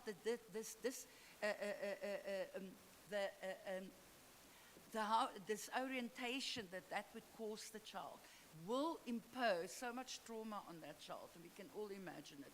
I mean, in your countries as well, your rural towns are small, everyone knows each other, while your CBD is full of life and noise, and no one cares for no one. So you can imagine how you can prevent that child from ever reporting or disclosing. And this is all part of the grooming process, not only to allow the child to be exploited, but also to avoid disclosure of this exploitation by the child. And we will see in many of South African cases, the victims had ample opportunity to disclose their exploitations, but they didn't. In none of our cases, that a victim disclosed at the first available opportunity, as one would expect from a normal person. But as I say, these victims, everything that happens to them is aimed to ensure that they will not disclose, that they will not fight back, that they will submit to the exploitation and will not disclose the exploitation. We all know that she was drugged from the very moment that she was kidnapped. She was further prostituted and raped on a daily basis. She was also prostituted with another child the same age as herself, called Vanessa, that the perpetrator or the accused claimed was her niece, her sister's daughter.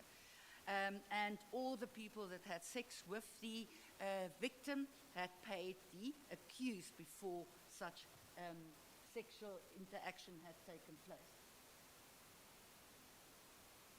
Okay, the VOT was disorientated from the onset. As I said, she was drugged. She was taken to places bigger. She was taken to a big city. She was taken many, many, many miles or kilometers away from where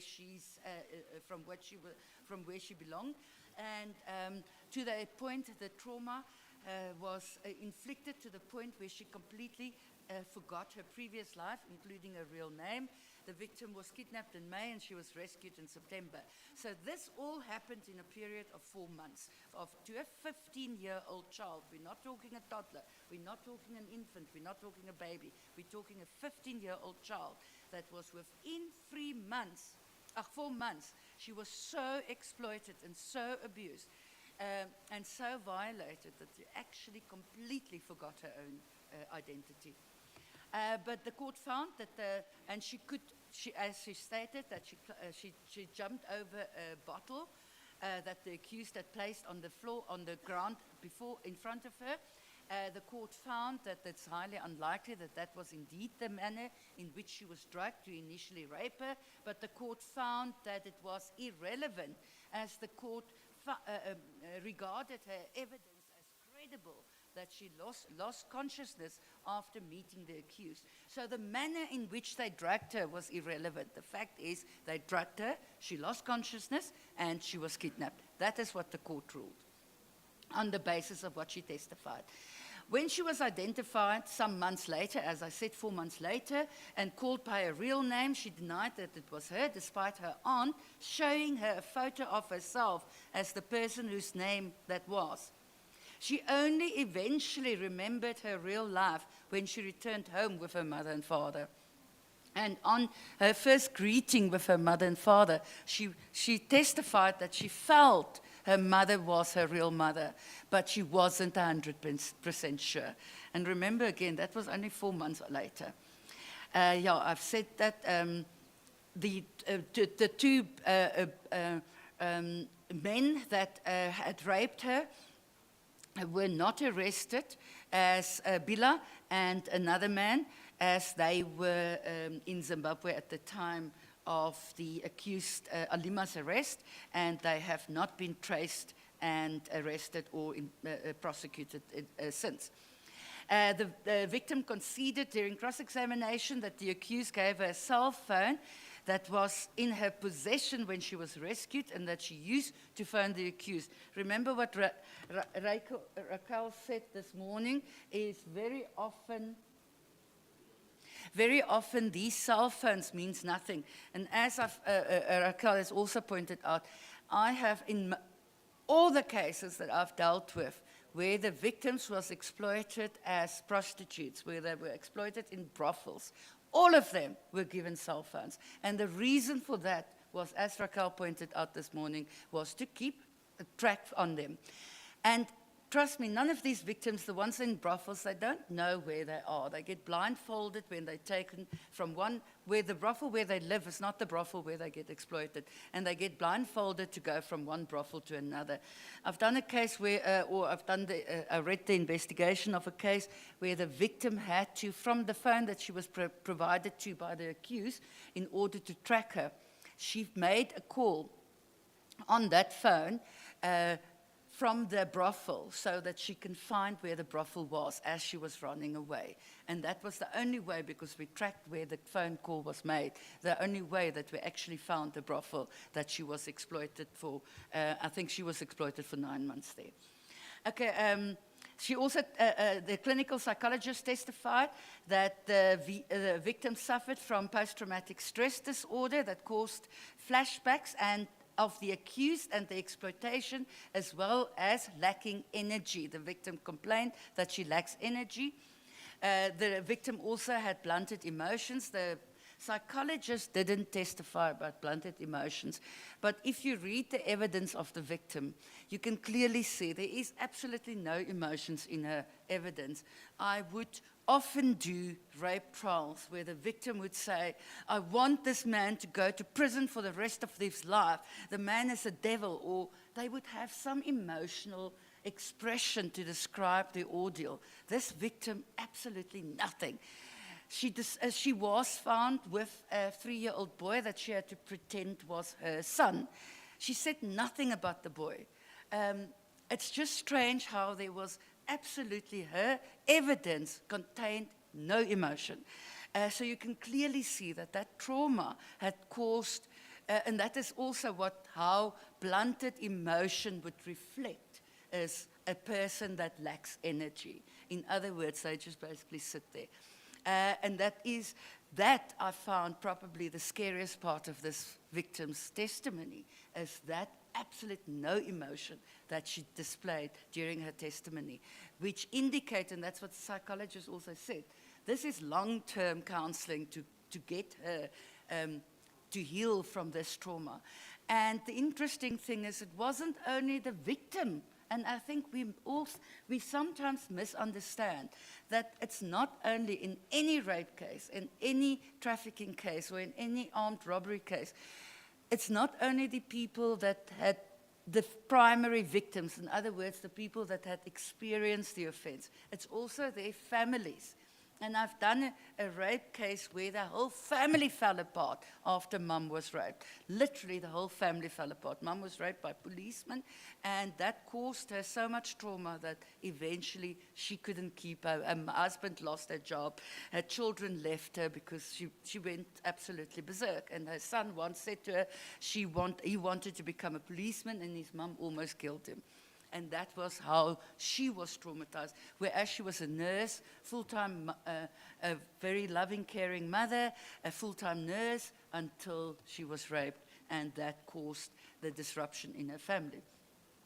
The psychologist also testified that the victim identified as another person and not as herself due to suffering from dissociative disorder. In other words, this victim didn't only identify as someone else, she completely thought she was someone else.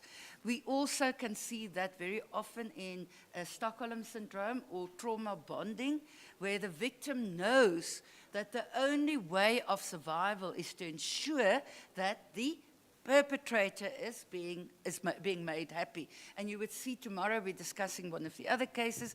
I think it was in the Easy case, State versus Easy, where the victim also indicated that she knew that she must keep the accused happy. And if the accused is happy, she's not going to get exploited.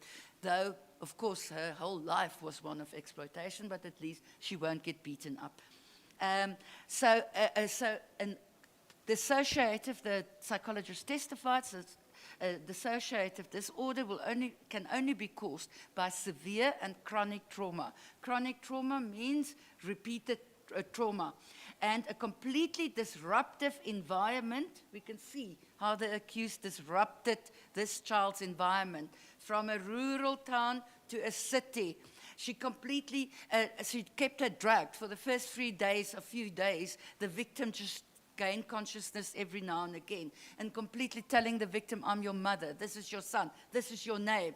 So, I mean, in the end of the day, the victim, honestly, had no idea anymore who she was. And also an environment filled with constant fear of the accused. That is what the psychologist testified. The psychologist also was of the opinion that if the victim was drugged, the victim would have a lapse of memory for the period in which she was under the influence of this drug, but that does not affect her memory of her exploitation, as well as memory of the identification of the accused, but she does have a lapse of memory in terms of exact manner in which she was kidnapped. But the court thought that that doesn't turn on the credibility of the victim. When the victim was approached by her aunt in the shop where she was employed, where the aunt wanted to rescue her, she immediately phoned the accused to assist her to prevent her aunt from taking her away. On arrival, the accused denied that she knows the victim, but she merely took the boy, whom she claimed to be her son, from the victim and left.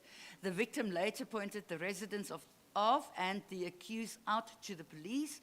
The accused later denied during cross-examination that she initially denied knowing the victim and testified the victim requested to stay with her as her boyfriend. Bila was beating her. She took pity on the victim, who was friends with her niece of the same age, Vanessa. Again,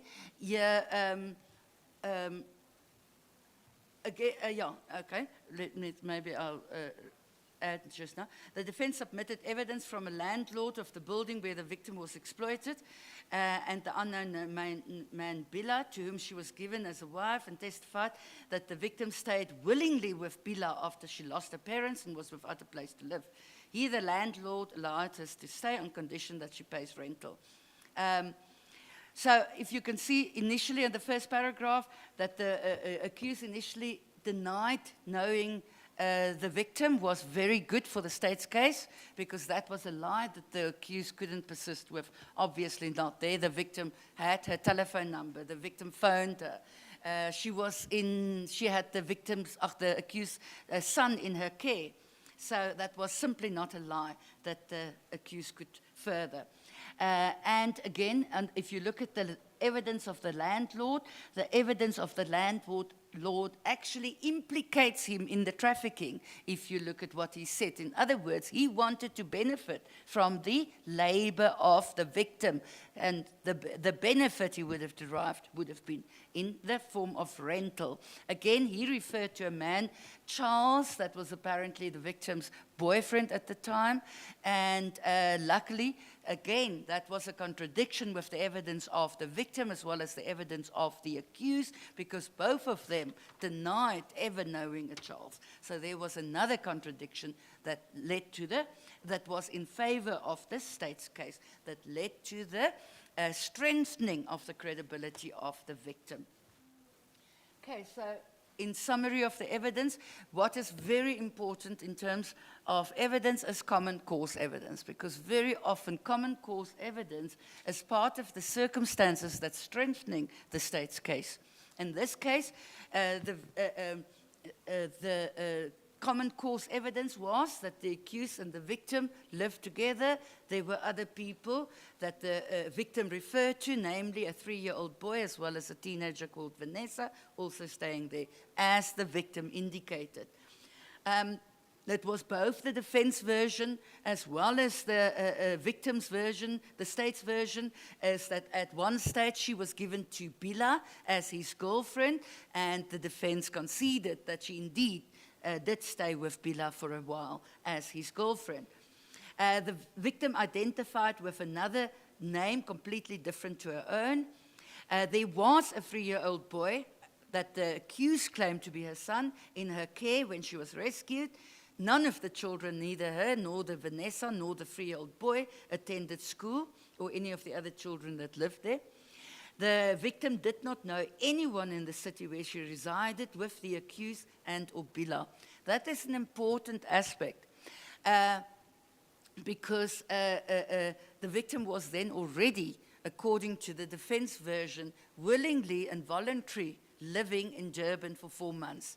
Highly unlikely if the victim had free movement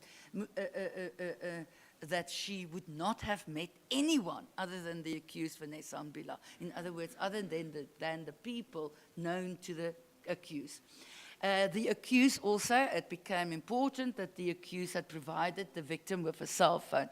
And in all occasions where the victim was provided with a cell phone, despite the reason for it, the defense will use that as a fact in their favor. Issues and dispute. Okay, whether the victim left voluntary to live with left voluntary a rural home and residing with the accused in the city because she had nowhere else to stay. Was the victim merely taking care of the 3-year-old son of the accused while Vanessa was out, or did she care daily for him under the false pretense that he is her child? The accused said that only Vanessa looked after her son, but it was only on that day that Vanessa had to go somewhere else, and she left the son with the victim. The victim's version was, of course, that this son was daily in her care as if he was her son. And the mere fact that the son was found with the victim when she was rescued, of course, confirmed the correctness of her version rather than that of the accused. As Vanessa was also found at the flat of the accused at the time of the rescue. And was there a man called Charles with whom the victim had a consensual intimacy? And did the accused initially deny knowing the victim, as the accused testified that she never denied knowing the victim? And as I've said, she couldn't really, because the facts to rebut that allegation was just too many.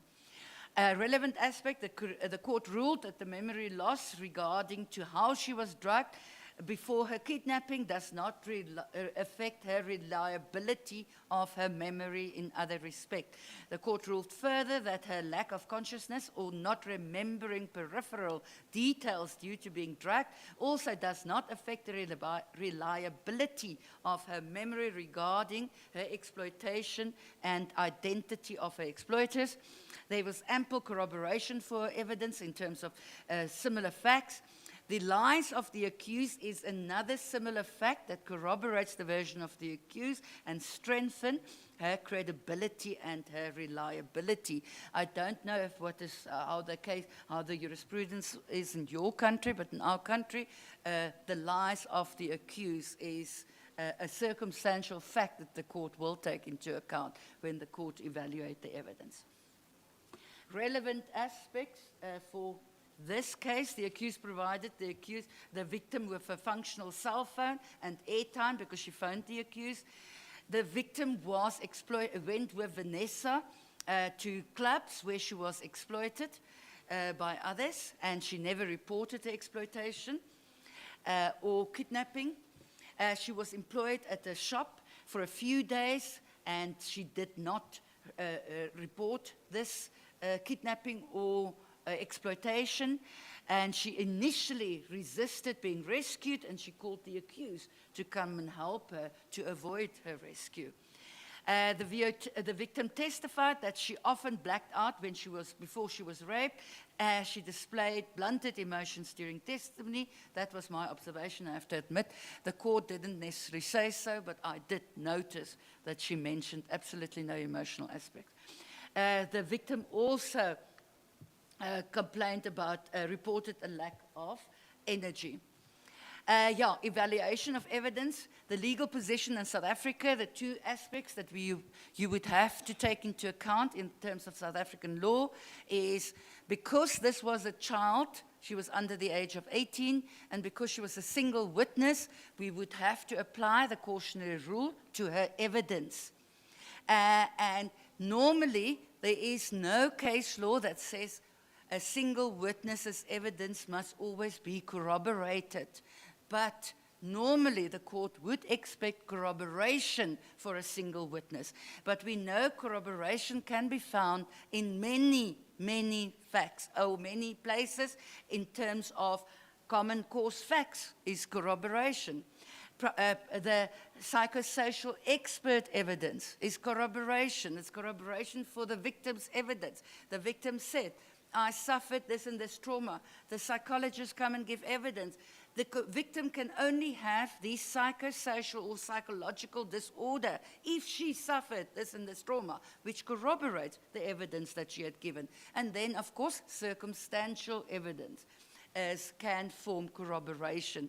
And one of the cases that I've done was a rape, a historic rape. The victim the victims only disclosed the rape some 40 years later, and there we used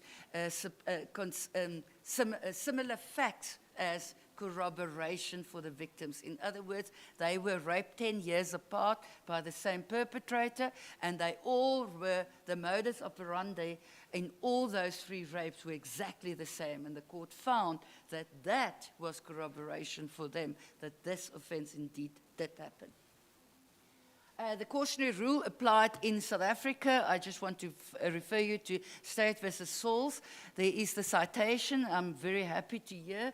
I know that we use Namibian cases very often and Zimbabwean cases. I haven't really seen any other cases being out, but State versus Banana from Zimbabwe we use very often, and there are a numerous amount. I think almost Koch is a case that I've often used in my heads of my argument, my closing arguments from the Namibian case. But yes, this is the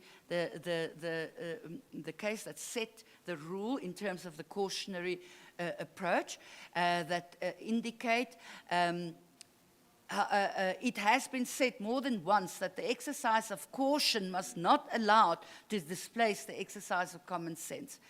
And then what I want to state also in State versus Hewitt, the court held when evidence in a specific case is approached with caution, there is no scope to differentiate between the reasons why evidence should be approached with caution or to apply a certain degree of caution.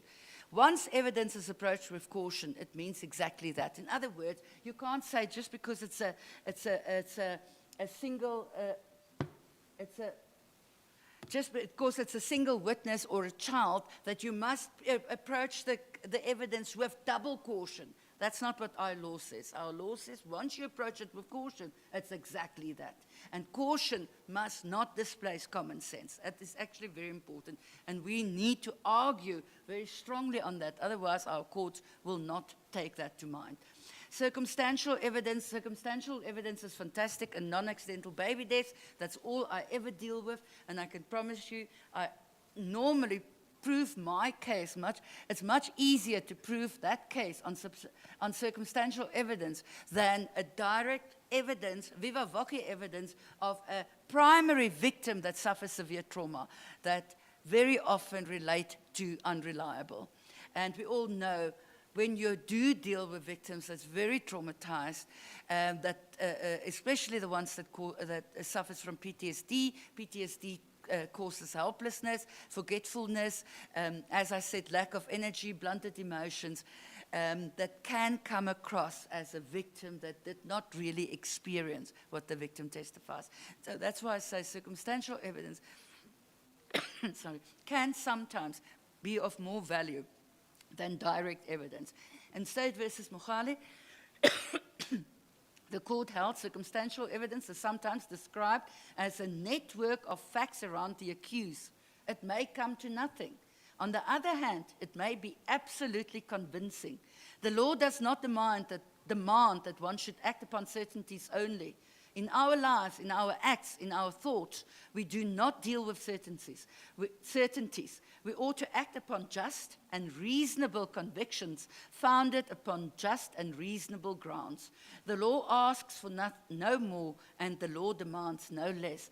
As Raquel pointed out this morning, otherwise the facts is not, or the law is not based in justice. That is what we really want to achieve through our law, or through our application of our law, is to achieve justice. That's why we have to really take all the legal tools that we have at our disposal and apply it to our cases. Otherwise, we will never get any convictions ever. And State versus Reddy, the circumstantial evidence is not necessarily weaker than direct evidence, and may in certain circumstances even be stronger or of more value than direct evidence. And in Alima's case, actually, it comes out quite clear, because the victim suffered from dissociative disorder. So the victim telling you how she was exploited doesn't actually refer to the real depth of the exploitation. What does is the victim's psychological disorder that actually refers us. And what is that psychological disorder? It's part of circumstantial evidence. So this is the best circumstantial evidence that you probably can get in support of the version of the victim. Evaluation of the mosaic of evidence. I'm very happy to see that the digest actually referred to the mosaic of evidence, because that is also how our courts describe this, all the evidence taken together, and that is how we have to evaluate. If you look at the Lima case and you look at the other, especially the other cases from South Africa, where the victims very often, because of trauma, could easily be found not to be reliable, if not credible. But in any event, if you look at the evidence all, if you take one piece at a time, the accused gave her a cell phone. What do you conclude from there? She had opportunity to report. She didn't, so she must be lying. The accused took her to clubs. Did she report there? No, she didn't. So if you take one little piece of evidence, you evaluate it, and you apply it, it might not give you in fact, it will not give you the correct picture. So that is what the court, what our jurisprudence says. You have to take it as a whole. Not that you don't look at every piece of evidence, but after all, you have to take a step back and evaluate it as a whole. In the Rex versus de Villiers, it was said the court must not take each circumstance separately and give the accused the benefit of any doubt as to the inference to be drawn from each one so taken. It must carefully weigh the cumulative effect of all them together. And it is only after it has done so that the accused is entitled to the benefit of any reasonable doubt, which it may have as to whether the inference of guilt is the only inference which can reasonably be drawn. And elements or links which compose a chain of presumptive proof are certain moral and physical coincidences, which intermediary indicates the principal fact, and the probative force of the whole depends on the number, weight, independence, and consistencies of those elementary circumstances. A number of circumstances, each individually very slight, may so tell you with and confirm each other as to leave no room for doubt as of a fact which they tend to establish. As I said, with the psychosocial disorder of the victim, the impact of that, the depth of that, the severity of that disorder indicate that the victim definitely not only was exploited as she indicated, but the exploitation was severe and really caused a severe trauma. Not to speak of greater numbers, even 2 articles of circumstantial evidence, although each taken by itself weigh but a feather. Join them together, you will find them pressing on the delinquent with the weight of a milestone. Okay, so circumstantial evidence relevant to a Lima. Okay, we've really, I'm going to skip over it because, I mean, I've really referred to many of this already.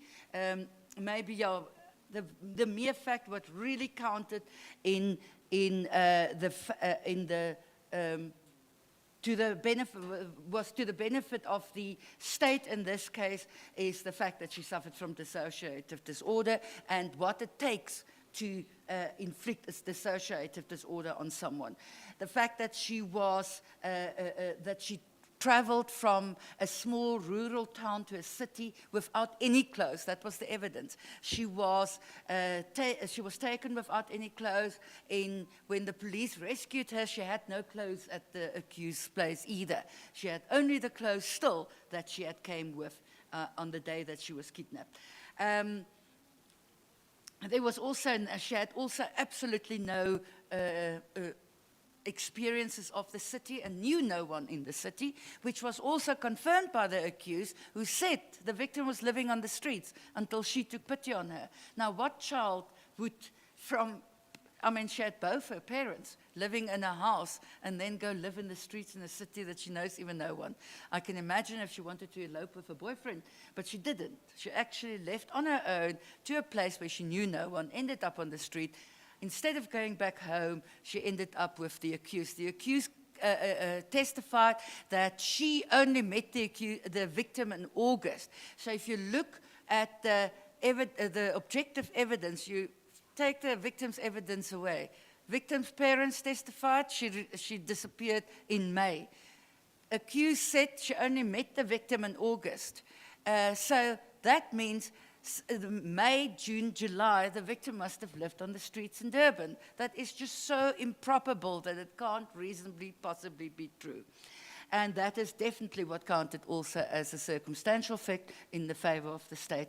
Also, the lies of the accused, they not only contradicted the state's case, they contradicted each other. And, of course, the accused was only one, but she called a defense witness that contradicted her. And she contradicted her evidence, her version that she gave on a previous occasion. Remember, when she first was called by the victim to come and assist her from the rescue, she said she didn't know the victim. She then later changed her version to say, no, she never said that. She actually does know the victim. Okay, the charges, if you've noted, in the beginning I said the Lima case was in 2012. We didn't have our Prevention and Combating of Trafficking in Persons Act, 7 of 2013, because that is only commenced on the 9th of August 2015. So because Lima's offences was committed before that, we did not have the benefit of this act. And that is why, instead of looking at the charges that Lima was charged with, let's rather look at what we would have been able to charge Malima now with. It would have been sexual exploitation. Then we have Section 7, benefiting from the services of the victim. You've seen the victim testified that Lima received money prior to her exploitation, sexual exploitation. As also Section 7, enabling others to use the services of the victim. In other words, Lima gave the victim to Bila, who sexually exploited her, and of course all the other clients to whom, from whom the accused received money for the sexual exploitation of this child. And then Lima also leased and subleased the room in which the trafficking or the exploitation of this child was facilitated. And then, of course, the landlord that was so kind to give evidence on behalf of the accused, of course, we would have Section 8(1) sub 1 sub B, failed to report a trafficking in person where he ought reasonably to have known or suspected that this was a victim of trafficking. Now, in his own words, he found the victim crying, found the victim complaining that she gets beaten up. But he sent her back there, and not only that, he also claims a benefit from her and indicates she must pay him rental. So he is as much an accused as possible, as one can imagine.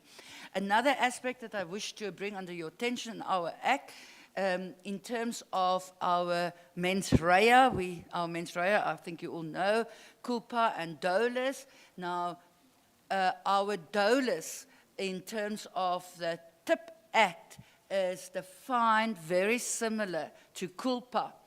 Ought reasonably to have known. So who is that reasonable person with whom you're going to compare the accused? The reasonable man.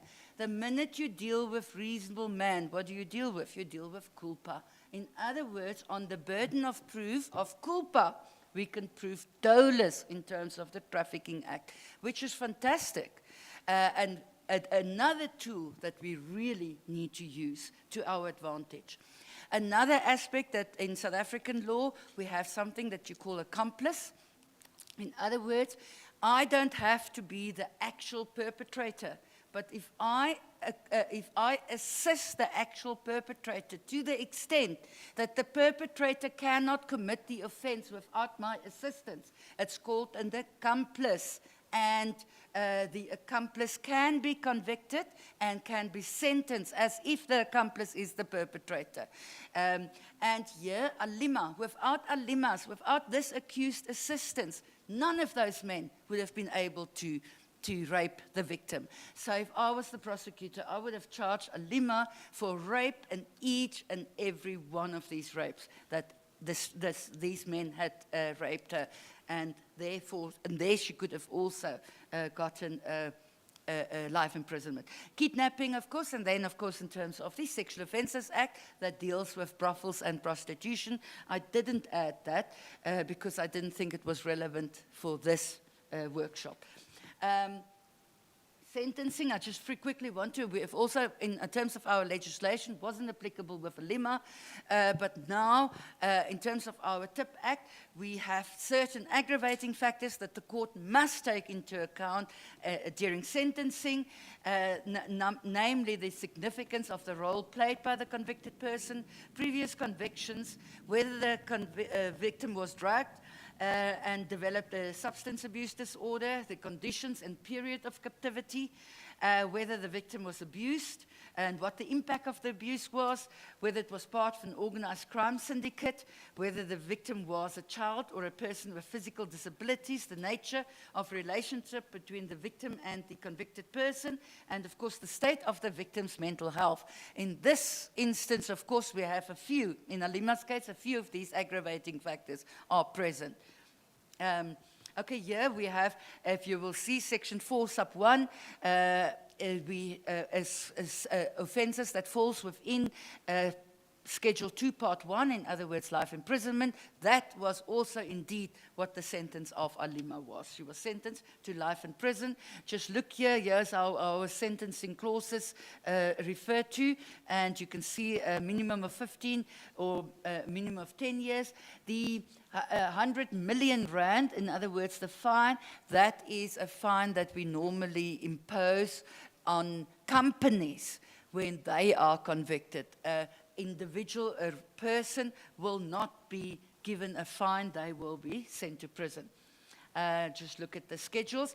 VOT compensation, now in our TIP Act, we also have victim compensation in terms of section 29 of that act that indicate that prosecutors may, sorry, I forgot about this.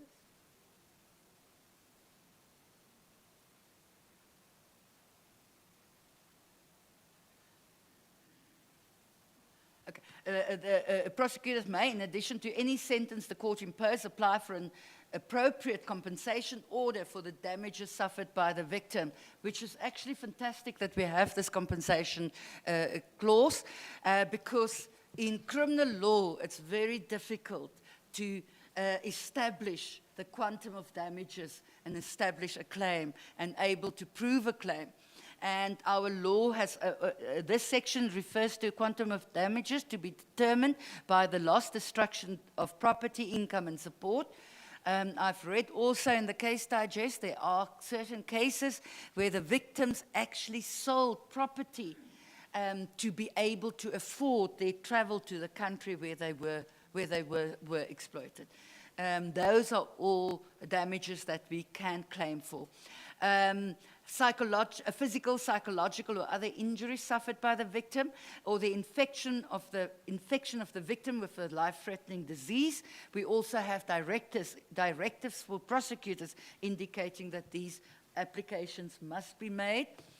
In terms of South African legislation, crime victims may institute either a common law delictual claim in pursuit of compensation or turn to its applicable legislation to obtain compensation for harm they have suffered.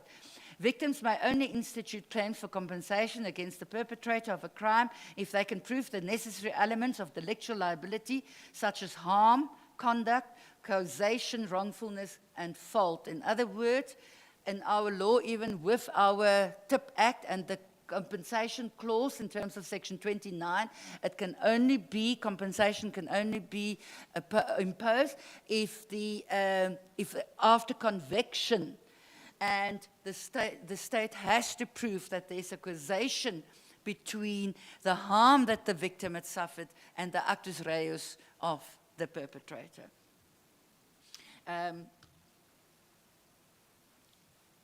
Why I've mentioned earlier that it's fantastic that we have this compensation clause, because as I said, to make a compensation part of a sentence is very difficult without the legislation actually indicating so.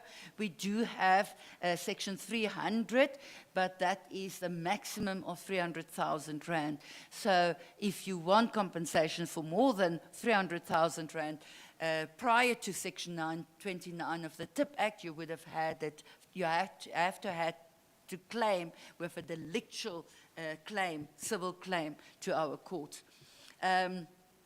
That says where pleadings cannot be dispensed with because the issues require definition or where comprehensive evidence has to be led, that we don't have a problem in criminal law because we are going to lead comprehensive evidence. And that is also something to take into account when you want compensation, to lead your witness, to ensure that this is evidence before the court, that the court is aware what sort of quantum can you apply to long-term counseling. I mean, these are easily calculated damages.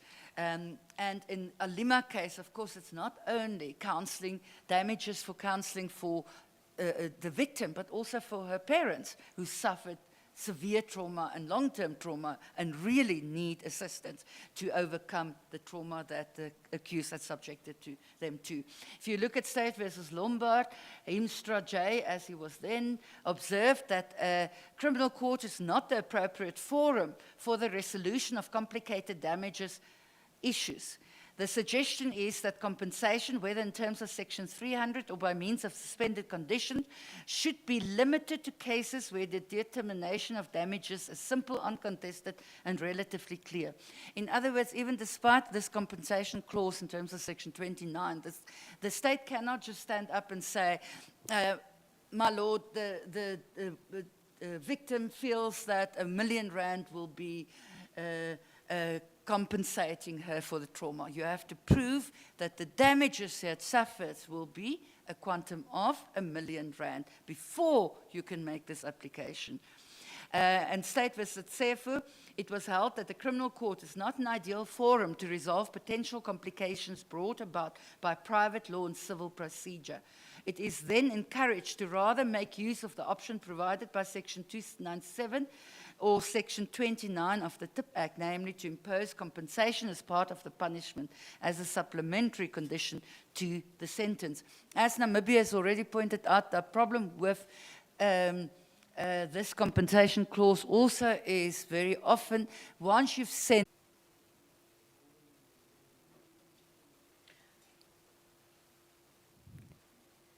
I think thank you very much, Angola. I was going to say the presentation is so clear. There's very little else to say, but we have a hand up from Angola, so let's hear from Angola. Muito boa tarde e muito obrigado pela palavra. Queria apenas fazer uma questão, mas antes gostava de parabenizar a preletora pela forma como fez a sua apresentação. Esteve tão à vontade que deixou claro que domina bem estas questões de tráfico de seres humanos. Entretanto, conseguimos perceber que a vítima, bem, o caso quando foi julgado, ela já era maior de idade e o tribunal tratou da questão como se ela já tivesse tido 18 anos. Mas depois vimos que devia ter 15, 16 anos. Eu gostava de perceber se a acusação, pronto, a pessoa que fez a acusação, o profissional que elaborou a acusação, esqueceu-se dessa questão, ou seja, a idade não constou, a idade real não constou da acusação por lapso ou porque o trabalho de investigação e instrução não foi capaz de determinar essa questão, tendo em conta o ano em que ela foi abusada, não é? Em que ela foi traficada. Portanto, onde é que esteve a falha? Obrigado.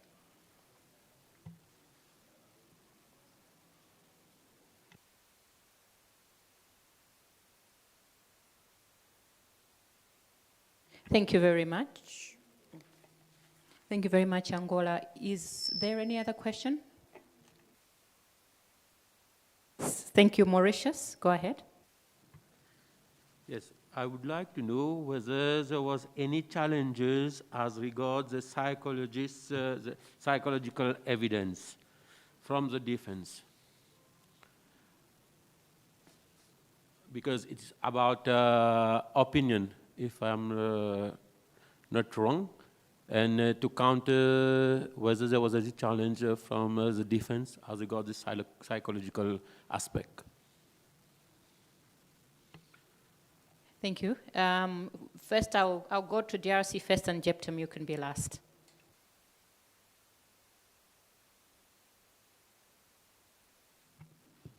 Merci pour la parole. Je félicite d'abord pour l'exposé qui a été fait. Il a été fantastique. Mais je voudrais avoir une précision en ce qui concerne la compensation qu'on accorde à la victime. Si j'ai bien suivi, la hauteur de cette compensation, d'après la loi de votre pays, ne dépasse pas 300 000 rentes. Alors, on voudrait savoir sur quels critères le législateur s'est basé pour que cette compensation ne dépasse pas cette hauteur de 300 000 rentes. Ces critères se basent sur quoi exactement, afin que nous puissions nous ressourcer? Merci.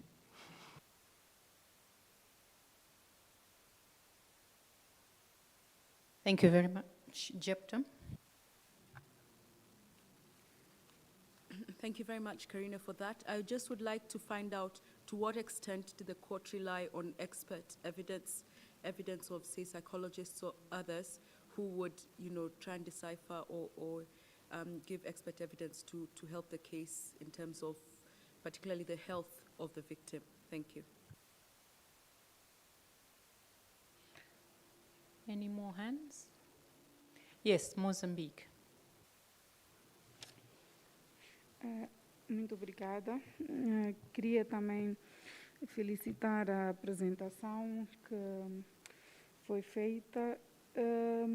Eu fiquei, em alguma parte percebi que a vítima tinha relações sexuais consensuais com o Charles.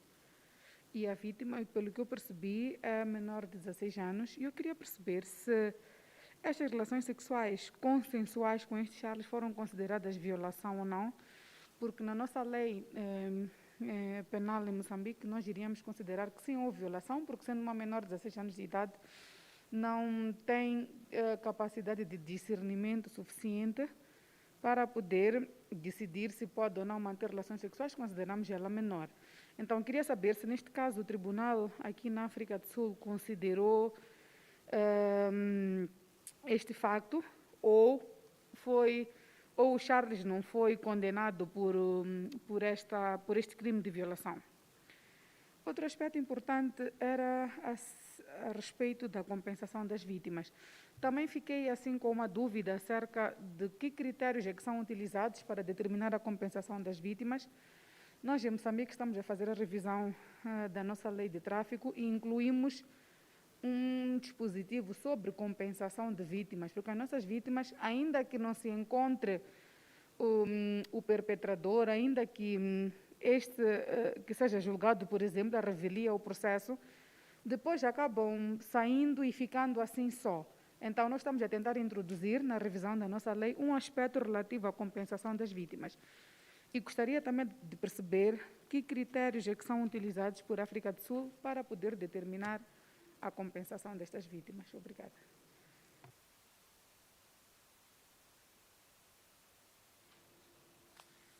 Thank you very much, Mozambique. Karina, I will leave it in your capable hands. Thank you. Yeah, I've just gone back to the record.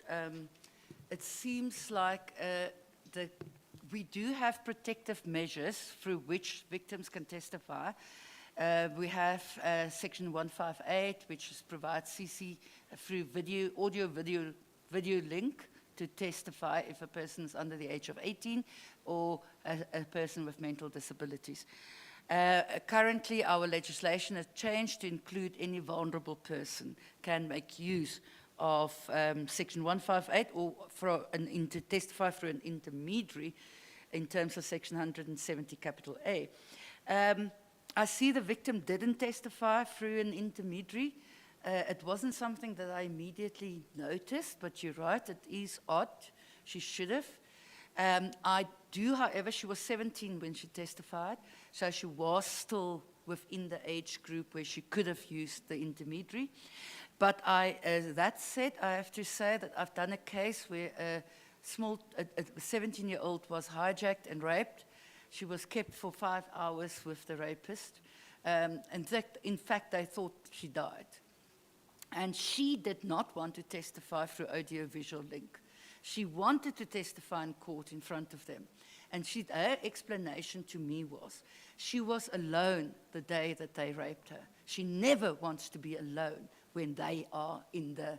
and when she testified through an intermediary, she would have been alone with the intermediary.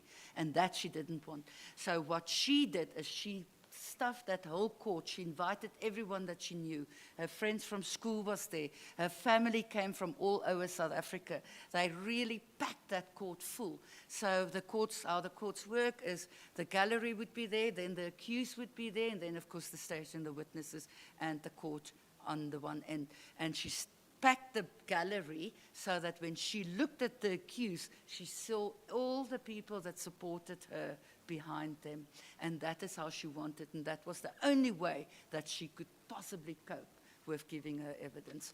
And we did get a conviction. So the mere fact that she didn't make use of those protective measures does not necessarily mean that it was the negligence of the prosecutor. It could have been the decision, as I said, with my victim, where she really didn't want to.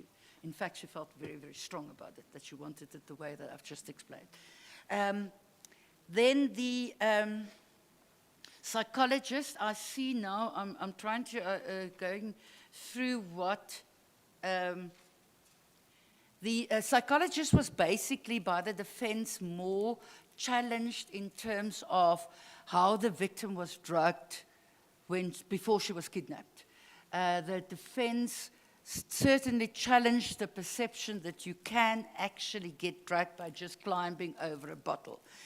The psychologist then explained it that if a person's traditional belief is that that can happen, it can be that the victim in her mind thought she was now drugged, and that the impact of that conviction was so strong that it did cause her to become under the influence of whatever substance was in that bottle. The magistrate, who seemingly came from the same culture as the victim, was, however, of the opinion that it is irrelevant exactly how the victim was drugged. Because one thing that the psychologist also testified is that that type of drug that the victim, or there are drugs that makes you lose memory. In other words, you don't lose consciousness. You just lose all memory of what had happened to you. I think almost the one drug that's regularly used in rape cases in South Africa is, I think it's called rohypnol. It's called also the rape drug. Now, rohypnol, apparently from what I've heard evidence, people telling me, or evidence that I've heard in court, is a person under the influence of rohypnol will behave as normal. In other words, if you don't know that person, you won't necessarily know that something is wrong with that child or that girl. But that person would have no memory of what had happened to them. In other words, they get exploited. And then the memory often comes back only 2, 3, 4, sometimes 6 months down the line. She starts getting flashbacks of what had happened to her on that night when she couldn't remember what had happened. So the court found that the accused could have used any method to drug the child. The fact is, the child lost consciousness. How they managed to make her lose consciousness, the court ruled was irrelevant, because the court found her credible and reliable that she must have been drugged, otherwise they wouldn't have been able to kidnap her. And that was really the only challenge of that the defense had of the psychologist evidence. The psychologist could in South Africa, your expert evidence must be based on proven facts. In other words, your opinion must be based on proven facts. Now, this expert had so many proven facts. I mean, it was a proven fact that the victim denied who she was, that the victim couldn't remember, couldn't identify her aunt, that the victim wasn't sure when she met her real mother who this woman was.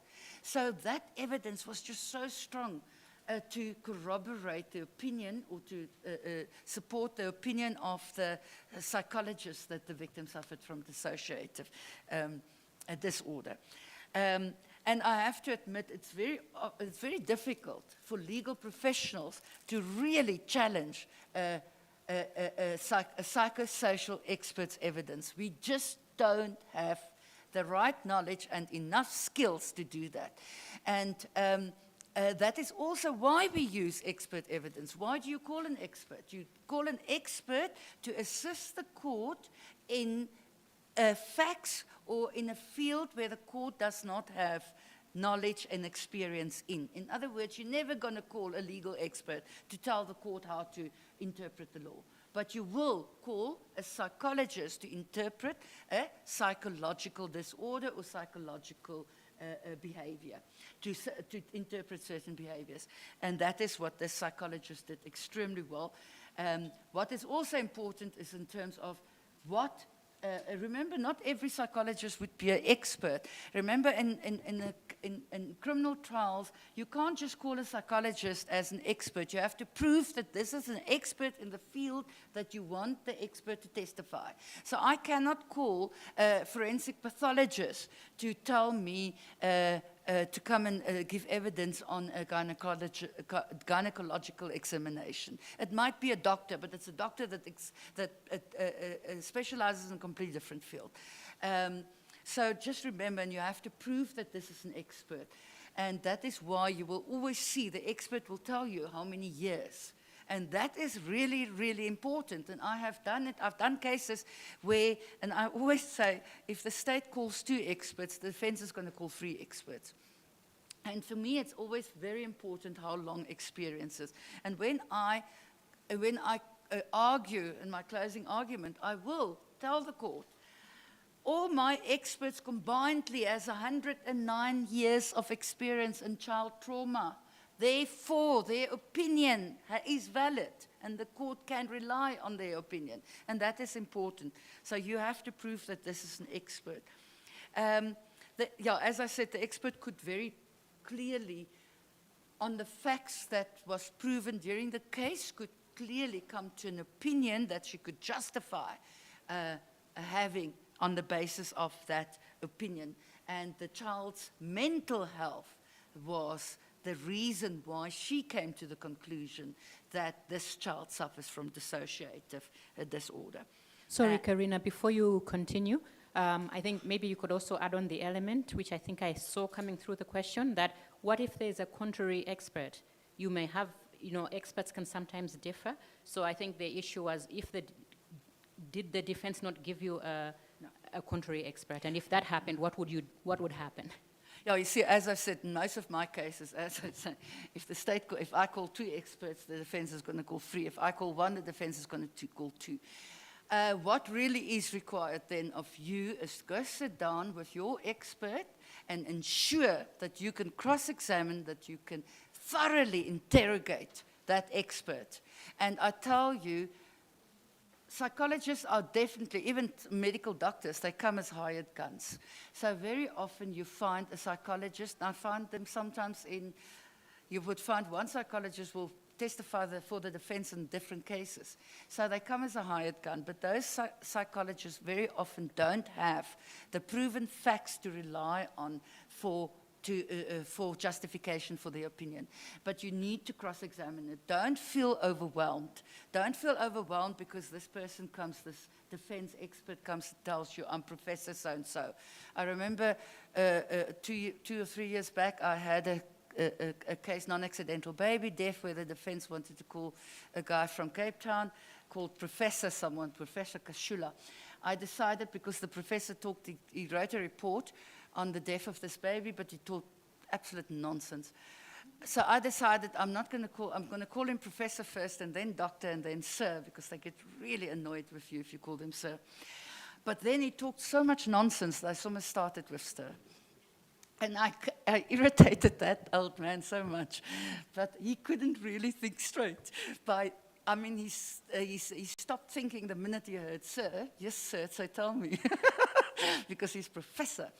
But in any event, so his evidence was, and he also started off by criticizing my expert by saying her report wasn't worth the paper it was written on. He then referred to another expert from the UK that he based his opinion on. Luckily, just the previous night, one of my friends from the UK sent me a case where this woman, this doctor, was actually struck that she was not allowed to testify as an expert witness in any of the courts in the UK. So I had that case in which she was struck from the medical role. She was in the General Medical Council was informed to investigate her competency to practice medicine because of her expert with evidence that she gave in a court. So, as I say, don't feel overwhelmed. Sometimes, especially if the defense will provide you with an expert report prior to them calling the expert. Go Google, find out everything that you can about this expert. What is very nice is very often the experts would write academic papers that would not necessarily confirm what they are telling you in court, because remember, they get paid for that evidence. That that Professor Kashula, I think he was paid about 50,000 rand to come and talk nonsense in my court. So these people get paid. So remember, go Google everything that they've done. I've done another expert with the defense called Dr. Simon. I actually Googled and I got all the papers, academic papers. Luckily, he wrote a huge amount of academic papers. And just on his version, on academic papers, I could confront him in cross-examination. And if it wasn't for that evidence, I would never have been able to prove my case. So sometimes, yes, the expert can actually benefit you. Because remember, when you call your expert, you can't ask leading questions. And you know, it's just so much easier to talk to an expert if you can ask leading questions and say, but if you say that is so, why? How is that then so? How is that possible?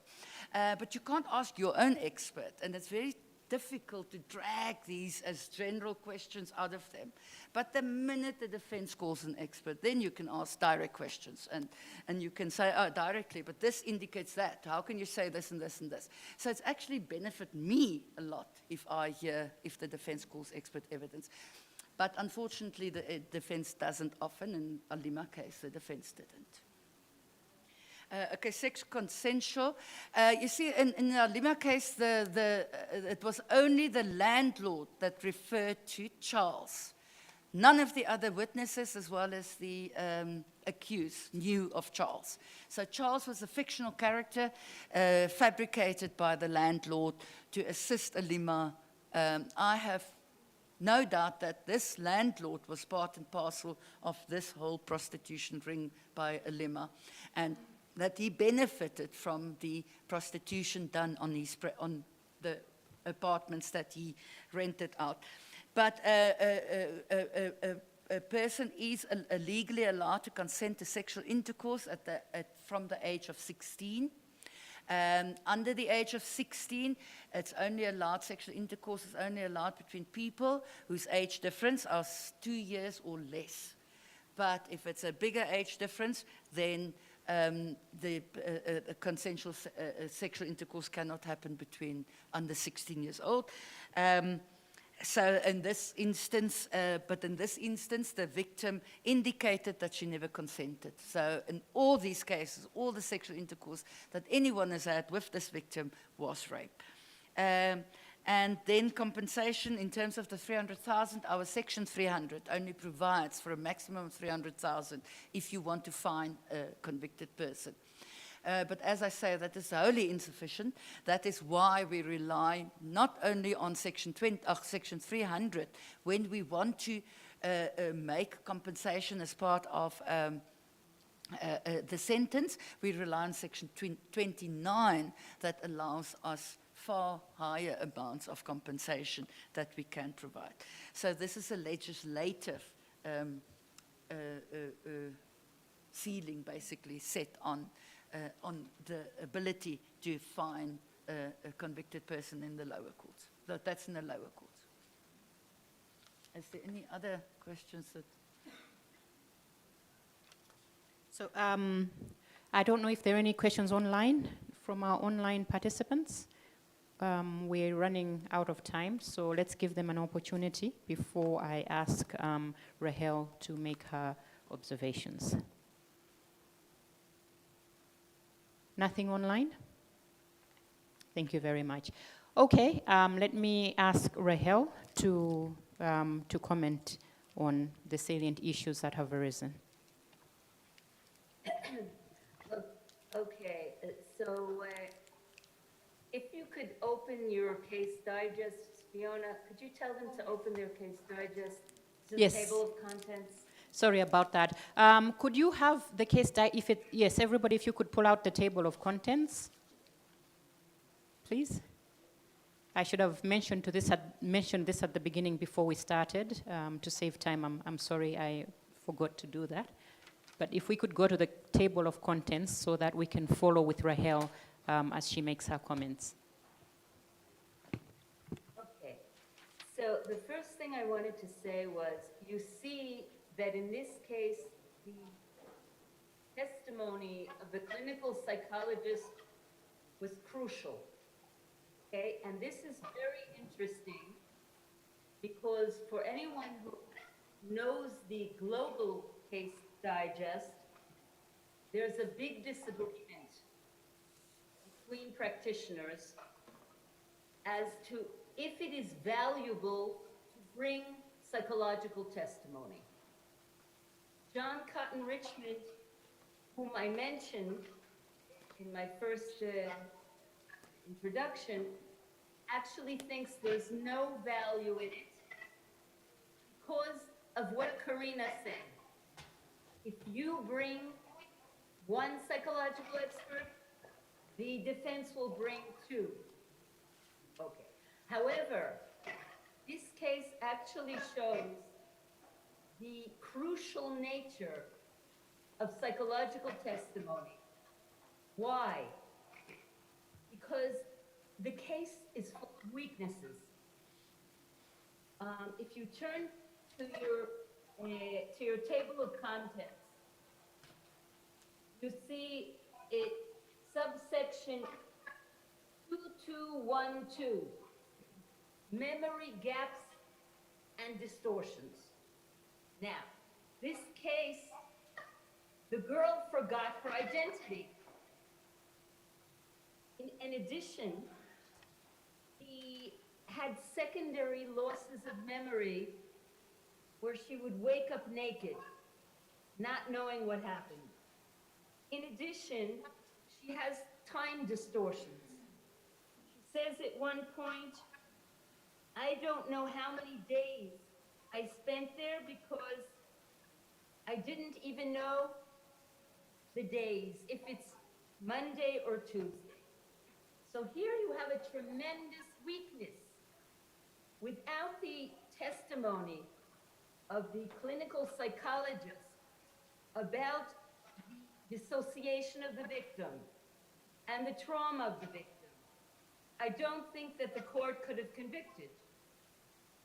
Now, another weakness that we see in this case, if you turn to 2212, sorry, 2213, sorry, a seemingly implausible testimony. Okay, now what is more implausible than a person who a juice bottle is thrown in her way and all of a sudden she loses all memory and she goes willingly with the accused. To the end of the case, we don't really know what happened. I think that the court relied heavily on the testimony of the clinical psychologist, also in this regard. And she said that in a Zulu tradition, if someone, a foreigner, throws something in your way, it can cause you to be in his power. So again, these are weaknesses which I doubt could have been resolved without the clinical psychologist. Now, another, of course, weakness was the failure to escape or seek help. Now, Karina mentioned this. During several episodes, the victim was in public, waiting at the taxi rank. Then she was taken to a zoo area with members of the public. Once again, the clinical psychologist's testimony was crucial. And here I want to read it to you so you can form an impression. Because of the intensity of the threat, he was highly unlikely to try to escape. And further on, was confused. And we do not know the degree of the confusion. And even though it appeared in the public where she could scream or run, the question is, if she started running, who was going to be the first person to catch her? Was that person going to be visible? In fact, if there is any trauma, you carry the trauma in your physical body, and it doesn't move away without in-depth psychotherapy. So we see that all these weaknesses were explained by the clinical psychologist. And if not so, I don't know what would have been the upshot of the case. Now, obviously, there are strengths in the case. Okay. For example, if we turn to section 3.2 of the digest, we see that there is 3.2.3. There was deception. There were 3.5. There were vulnerabilities. This is a very young girl. She's taken to an unfamiliar place. She's locked into the premises at certain points.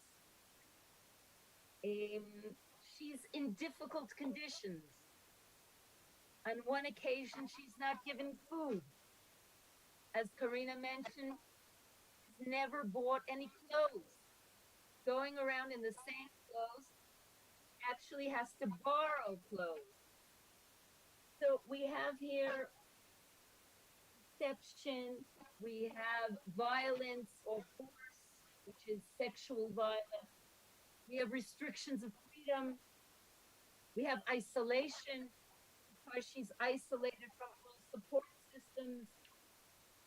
Naturally, there are difficult living conditions and a climate of fear.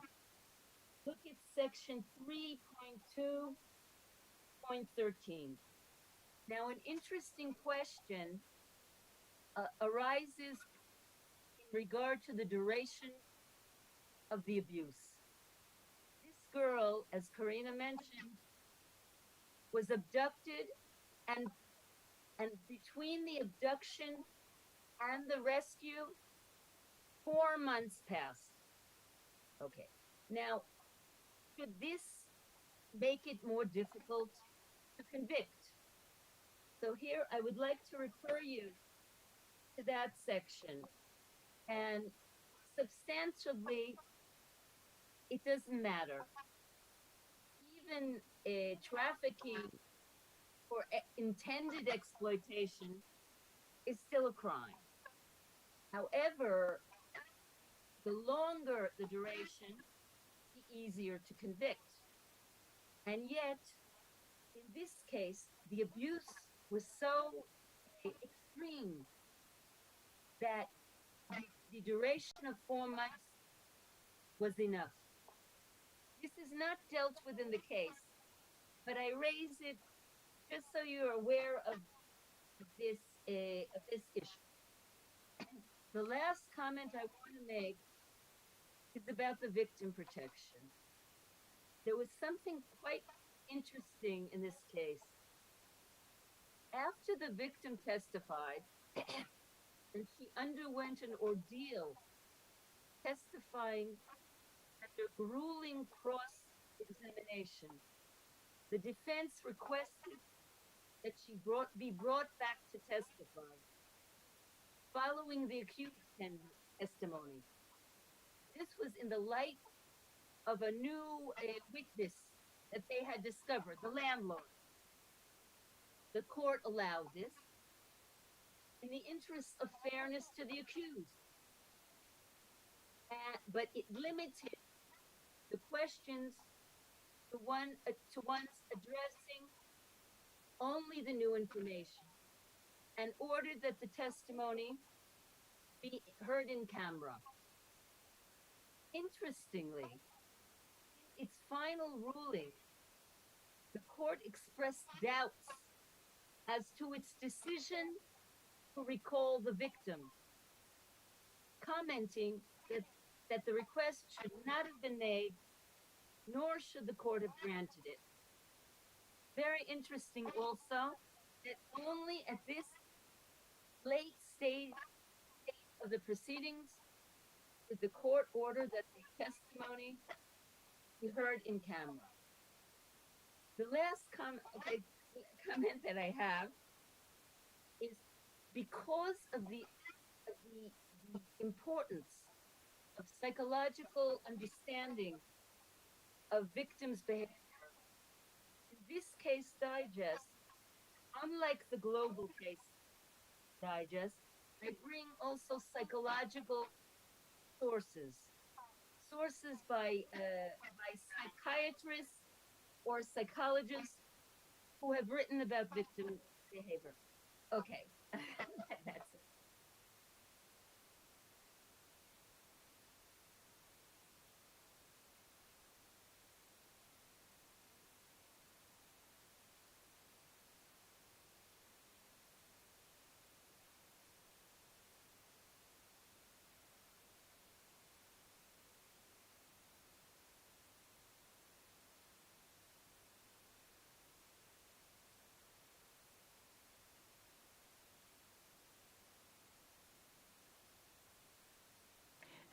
Sorry about that. We've heard from Rahel. I'll just, as I have been doing, just also point out a few issues before I hand over to Karina. We are 5 minutes over time, so I won't say too much. I will just highlight the very specific way in which Karina has given us a practitioner's perspective with regard to expert evidence. You know, she's given us practical steps on how you can present your case so that it becomes more apparent to the judge at the end which expert to rely on and which expert has been discredited. I think that this being an emerging field, these are very important lessons that Karina has had to share. The whole concept of hired guns, most of our jurisdictions don't have these hired guns, but it's very interesting that we understand these things. But also, I think a very important lesson that came through was the use of Google, how you can find out what somebody has been publishing and how you can then discredit that person by showing that they are inconsistent with their theory of practice. So those are such important insights. Karina, do you have any closing remarks? Just 2 minutes before we move on to the next panel. No, I'm covered. Thank you very much. Okay, Jeptum, do we proceed? All right, thank you very much. So let's give South Africa another round of applause. Thank you once again, Karina. That was exceptionally presented. So our next panel, we are only 5 minutes over, so we're not doing too badly. Our next panel is on the Zambian case of Umbo. So Zambia, if you could take your seats in front.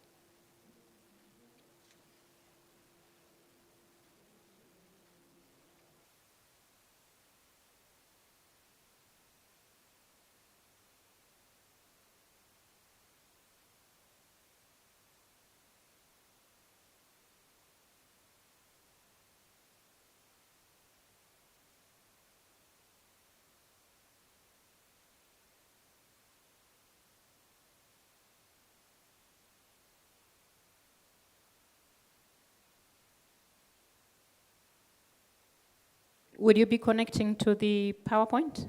Do you need tech support? Okay. Go ahead, Zambia.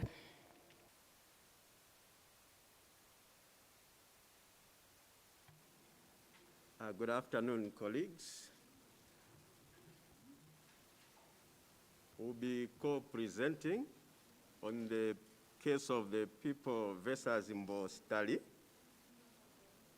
And I'll start with the facts. Thereafter, my colleague on the left will proceed. So this case occurred in Sesheke, in the western province of the Republic of Zambia. And the accused in this matter was charged with 1 count of human trafficking, contrary to Section 3, subsection 11 of the Anti-Human Trafficking Act of 2008 of the laws of Zambia. The victim in this case was the accused person's brother-in-law, and he had just lost his wife. Then he decided to go and visit the accused in Sesheke town. And while the victim was visiting, accused approached a colleague he was living with in the same compound by the name of Justin and asked if his motor vehicle was in good condition so that he could hire it to transport his bags of maize. Accused was already known to Justin as the two lived in the same compound.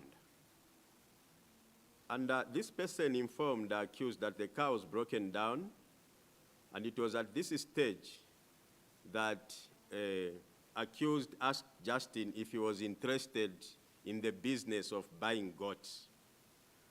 After this, Justin stated that he was interested, but accused asked him if he knew what type of goats he meant or he was referring to. And when Justin indicated that he knew goats as everyone would do, accused touched his chest and said, "Mukubi business."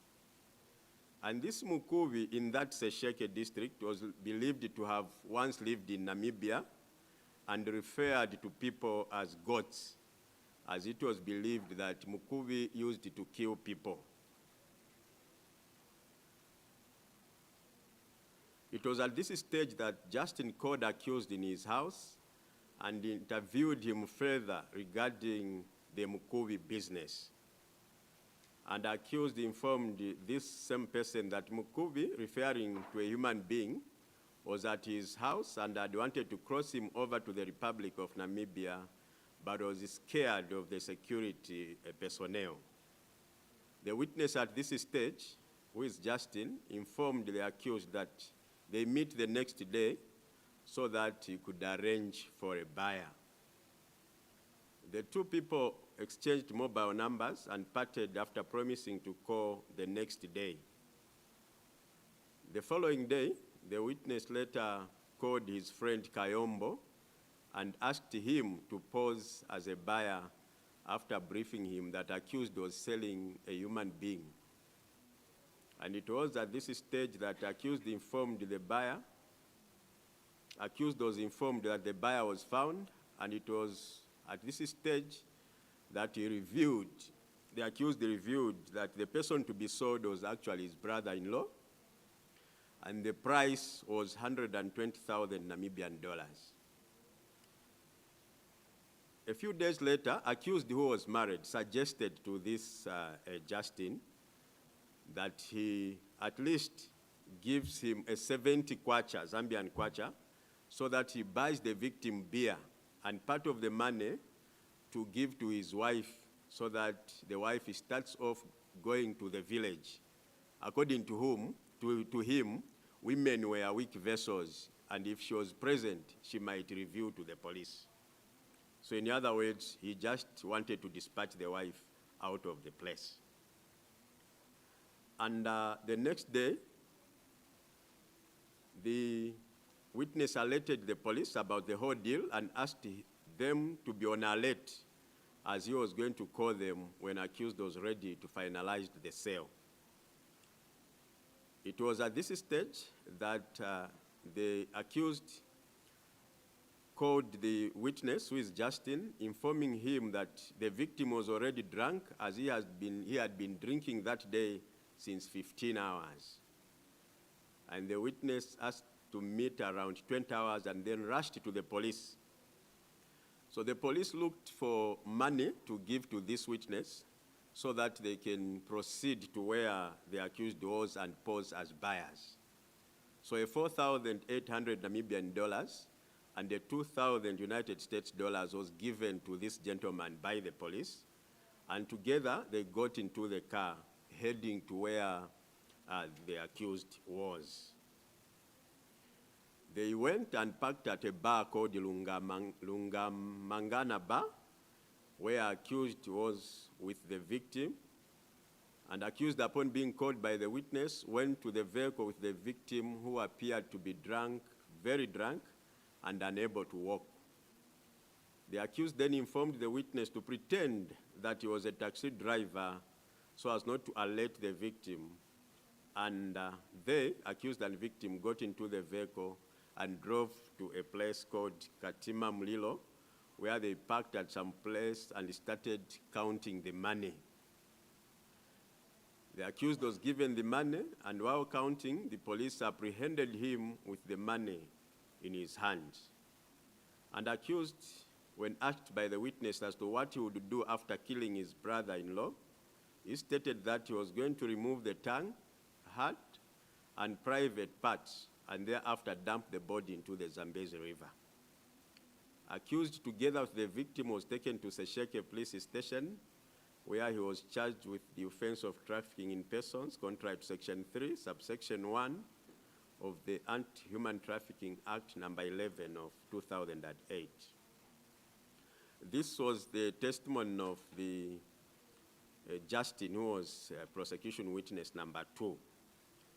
And the police officer's testimony was similar to that of this witness regarding the occurrences of that day. The accused person pleaded not guilty to the offense, and the matter proceeded to trial. The victim in this matter, on the first appearance, stated that he didn't know what happened that day, as his brother-in-law just took him to go and drink beer. So he never knew, according to him, that he was being sold by the brother-in-law, as he just learned of this activity at the police station. So accused, this witness, in fact, that first time he was declared to be a hostile witness because he could not cooperate with the prosecution.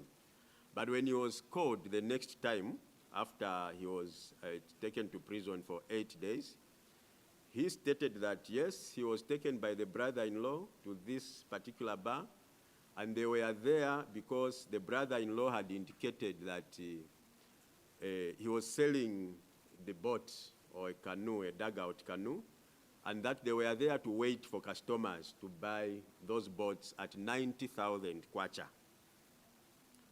So that was his evidence. And accused, when put on his defense, stated that actually he did not deny that he was at that particular place together with the brother-in-law who was the victim in this matter. But what he denied was that he was at that place advertising this particular person. He stated that, in fact, he was at that place so that he could sell his boats.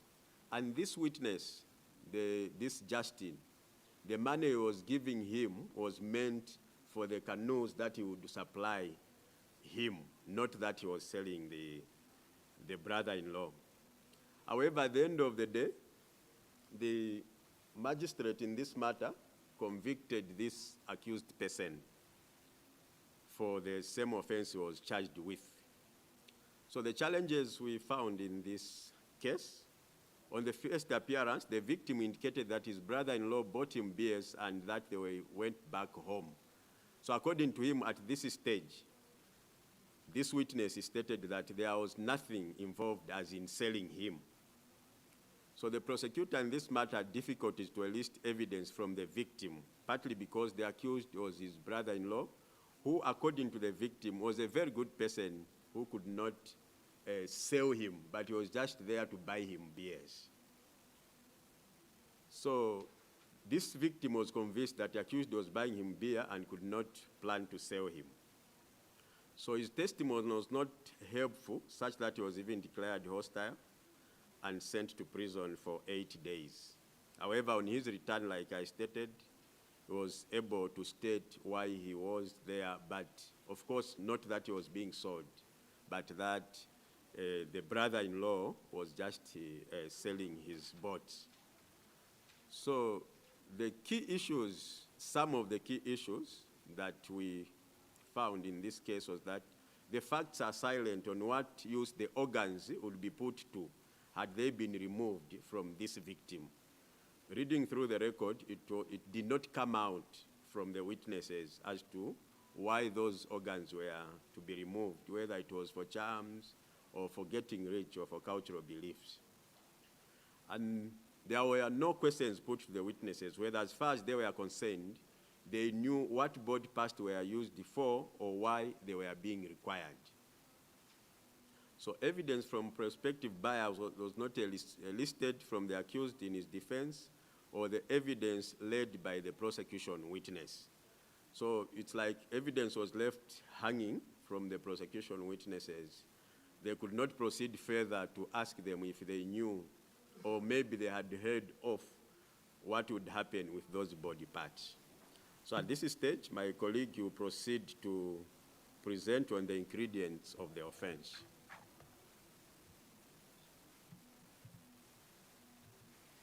Yeah, thank you very much. Maybe just add on a few issues that we saw coming out of the record of proceedings, how the prosecution was conducted, and out of the judgment. Not necessarily for this case alone, but for other similar cases that we come across, especially in some of the far-flung provinces, where trafficking for organs is common.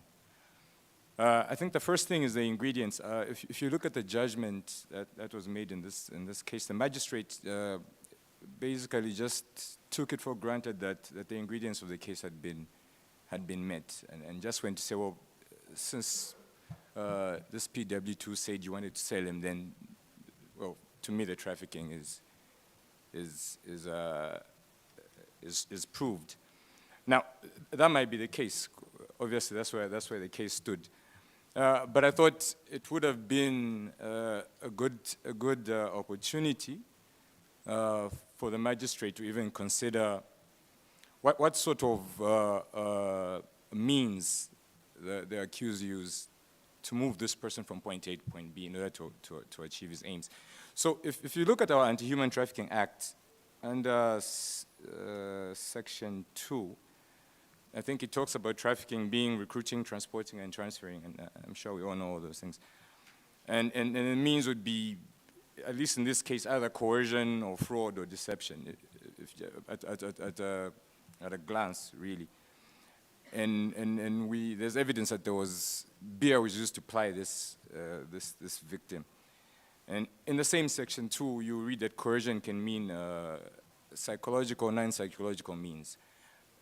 Some of them are coercion by scheme, plan, or pattern. I think this would have been a very good situation where the magistrate could fit in coercion. This person had a plan or a scheme to get this person drunk, and once they were drunk, to move them from Zambia into Namibia. So I guess that was an opportunity that was overlooked. And also just to prove the intent. You can see that the witness is saying, well, we just went to drink beer. And if you had said that also, I think if we had looked at it that way, the intent would have been, not really that it would have been the end all and everything, but at least we have more stakes, much harder to break the case. So that's one thing that we looked at when we were looking at the judgment of this case. Another one is on the hostile witness. I would have to go and ask the magistrate or the prosecutor who was handling this. I believe if you look at the record and the judgment, the application was made by our prosecutor under section 150 of our Criminal Procedure Code. I think that deals with refractory witnesses and not hostile witnesses, thankfully. Because under our laws, the evidence of a hostile witness after being declared hostile is basically worthless and evidence. It's just there to prove that the other party can't use them either, as they're untrustworthy. But I think this application must have been for a refractory witness, which is somebody who doesn't want to swear or somebody who doesn't want to say what they were called for, which is probably why they were put into jail for 8 days and brought back. Because ordinarily you don't imprison hostile witnesses. So this must have been, I'm convinced this must have been a refractory witness and not a hostile one. If it was a hostile one, it would be difficult for us to tie into the definition of trafficking we had previously just spoken about, because obviously the evidence of them being drunk would have been, or being made to drink, would have been worthless. Yeah, so I believe that that's the case in that one. That being said,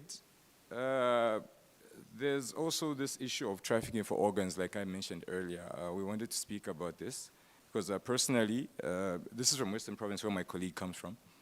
In my province, usually the most vulnerable people to being trafficked for organs are albinos. I know it didn't come out in this case that the reason was because of occultism, but just from experience, usually when people are talking private parts and hearts and tongues, it's usually for occult purposes or witchcraft, if you will. Now, usually, we could say in this case, our victim was lucky that there was a member of the public who was gracious enough to call the police in. Usually you find these people dead. And obviously this is a problem because the issue starts as a trafficking case, but then the person is killed and it turns into a murder case. And so some of the murders that we find, especially with albinos, are that people believe that their bones have got magical properties and they can create wealth. And so you find the trafficking cases that usually have for organs will eventually turn into murder cases because the victim will, most times, you'll find the victim dead.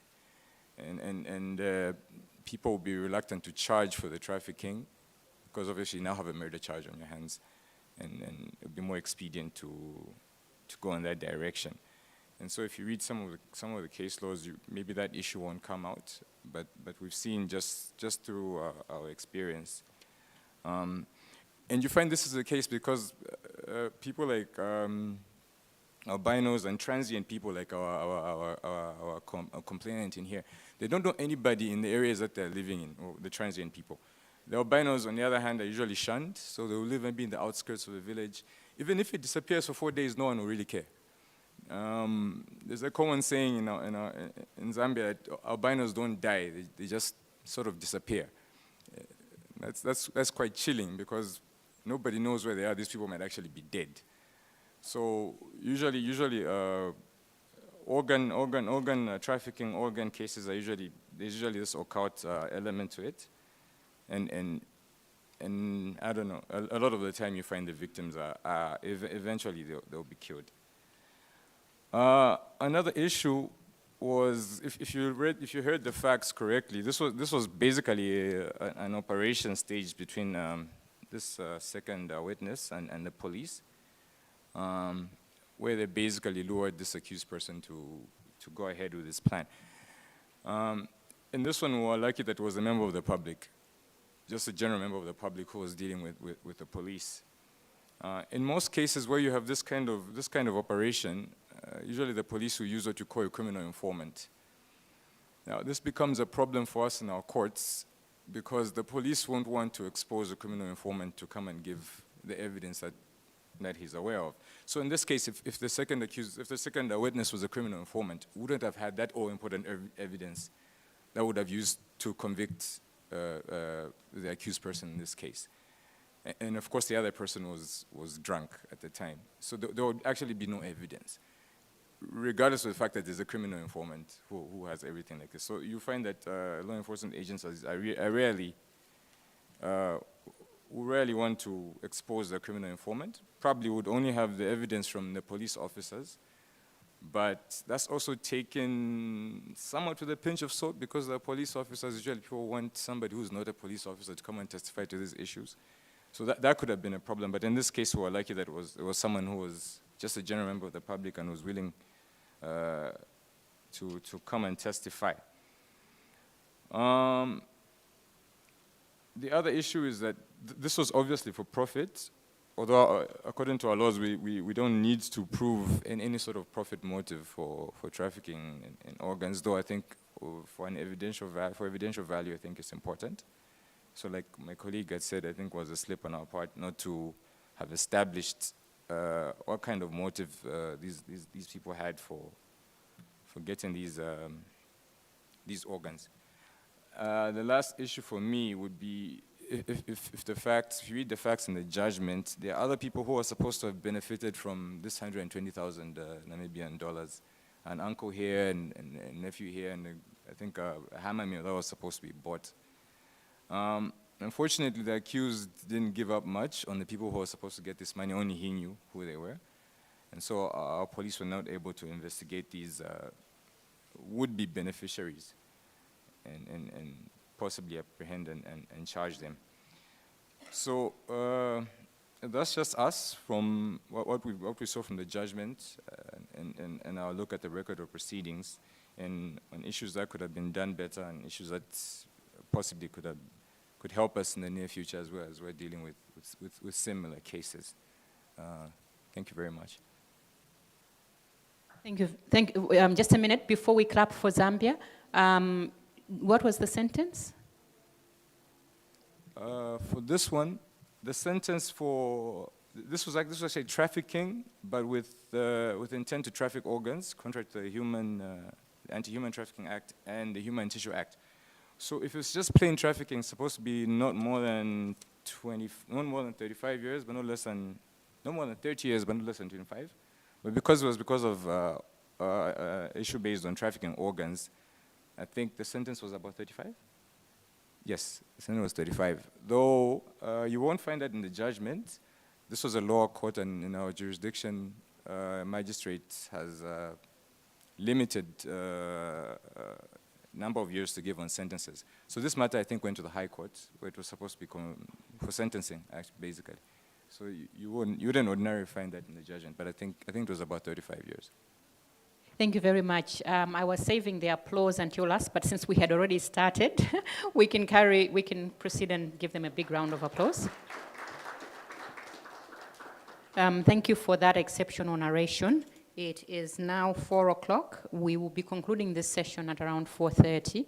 So I will ask for at least 10 minutes of questions from the floor before we hear from Rahel, in case you have any concluding remarks to make as well after the comments.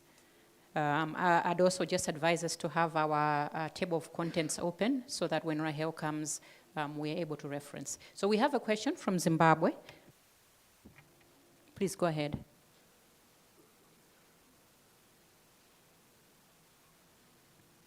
Thank you very much.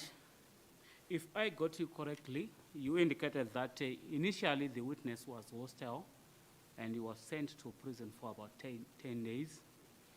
8 days, and he was then called to testify. But one thing that is not clear on that was his evidence accepted or rejected. If it was accepted, what were the reasons? And if it was rejected, what were the reasons? And how did the court assess the probative value of that evidence? And what other evidence was used by the court to convict in light of the evidence of a hostile witness? Thank you. Right. Yes, thank you. Thank you very much, Zimbabwe. We still have another question from Zimbabwe. But yes, before we continue, I'll just clarify that they did make it clear that it should have been a refractory witness rather than hostile. But we just bear that in mind. Yes, please proceed, Zimbabwe. Yes, thank you. From the given facts, was the offense complete in terms of the Zambian laws? It looks like there was an entrapment at a time when the accused was in his preparatory stage. And would this type of conviction stand the test of appeal? Thank you. Thank you very much. Did I see any other hands up? Yes, thank you, DRC. Merci pour la parole. Je félicite la Zambie pour l'exposé. J'ai deux préoccupations. Sinon une seule. S'agissant de la découverte de victimes pour trafic d'organes, si j'ai bien compris, l'exposant nous a dit que la police passe par des enquêteurs, donc évidemment pour avoir l'information. Mais lorsqu'on découvre la victime, quelle est la part de la police scientifique ou de la médecine légale? Quelle est sa part dans les enquêtes, afin qu'on puisse savoir s'il s'agit réellement d'un cas de trafic d'organes ou s'il s'agit alors d'un cas de meurtre. Donc pour bien faire la séparation entre les deux infractions, quelle est l'intervention scientifique de la police scientifique ou de la médecine légale? Merci.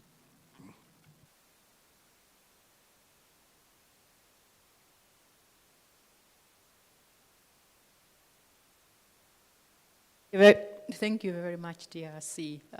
Did I see any more hands up? Yes, Mauritius. Yes, we have heard the Zambia exposing his case, but we also found that there are limitations in the cases, right? Weaknesses. So I would like to know how was the sentence motivated to have a guilty verdict?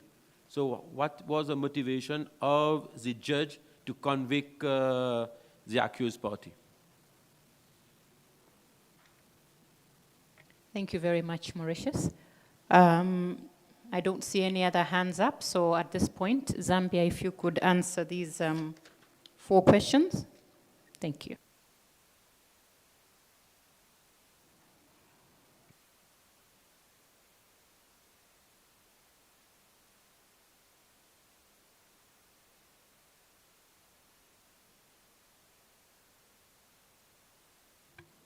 I think the first question was regarding the reliance on the evidence of the victim. The magistrate in her judgment relied on the evidence of PW2, who was the prosecution witness number 2, and the police officers, not really on the victim. What the victim did was just to put the accused at the scene of crime, that yes, this person was there. But what brought in other issues, whether they were there to sell the person, was the evidence of witness number 2, who was approached by this accused person, and of course the evidence from the officers who were actually present when this person was receiving the money. I think that is the the answer for Zimbabwe. And there was also the question whether the crime was complete. When you listen to the facts correctly, you will notice that this person was moved from this bar, is it Lungamangana bar, and put in the car.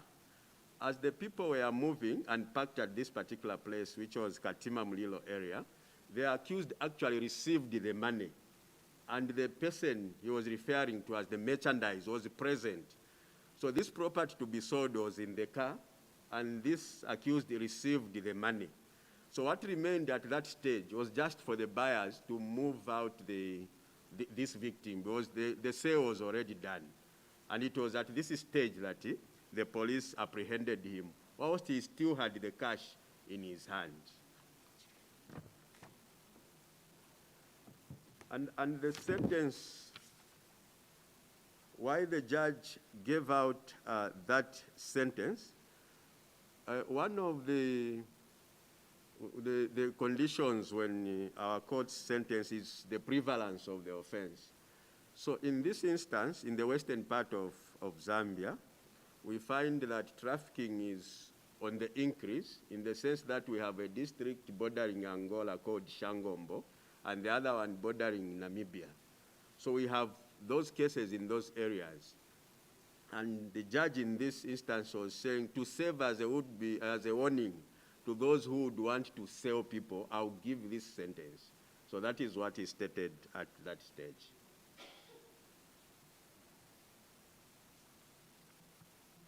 Yeah, and perhaps just to add on the completeness of the offense, if we go according to our Anti-Human Trafficking Act, it actually says if you move someone from point A to point B for the purpose of harvesting this person's organs, then you are guilty of that offense. So it says within the boundaries of Zambia or without the boundaries of Zambia. So like my colleague said, when this person was moved from the bar to where they were going to sell him, it was already for a purpose of these organs being harvested. As we have already heard from the facts, this was a plan that they had made a long time ago. And this was even before the police became involved. And I think under our jurisdiction, it's not called entrapment if you've made a deal with a person who's not a police officer. I'm sure we could even beat that issue because we are, I don't know about other jurisdictions, but we do eat of the poisoned fruit sometimes. So even when police officers are involved in a sting operation, it usually holds up with us. I'm not sure about anyone else. So on appeal, I would expect it to stand. Of course, if there were issues of the accused person incriminating himself after maybe the police had identified themselves, that would be an issue. But in this particular offense, since he had told everything to a general member of the public and not the police, and the only policemen who were there, in fact, the other two policemen were in the back of the car just listening. They were not actually involved. And the one who was pretending to be a buyer didn't actually say anything. He was just hearing what they were saying. So I don't think that entrapment would come up. The other question, if I got you correctly, was over forensic methods that the police use. In this matter, I don't think there was any need for any in-depth forensics, since this accused person was basically just incriminating himself. But when it comes to murder cases, usually if you have an informant, they'll let you know where the remains of the body are. We've had some, usually for dealing with, or the albinos are the most commonplace. If they cut off the limbs, you usually find the torso and the skull. So as to test whether it's this person or that person, I would have to say sometimes we use DNA evidence, but we usually have challenges on that issue. So we usually are meant to just rely on circumstantial evidence to convict perpetrators. I hope that answers that question. Thank you. Thank you very much. I think Zambia has answered all the questions. If I could move on to Rahel now to give us her. Oh, sorry, we have a question from. Thank you very much, Fiona. Mine is just a recommendation and an opinion here. My colleagues from Zambia have have presented a quite an interesting case whereby the crime was committed, but it was not complete. It was not completed. However, I think their case is quite debatable. I don't think basing ourselves on the evidence that was given in court, and the court, for the court to conclude, to find the culprit guilty as charged, I just don't think there is substantial evidence to support this crime that we think actually the attempt was complete. But the evidence, I doubt that it actually supports the crime. That evidence that was given before the magistrate, I think is leaking somewhere. And on appeal, I doubt if they will make it. I think that the judgment will be overturned. That's my opinion. Thank you very much, Lesotho. So Rahel, over to you now.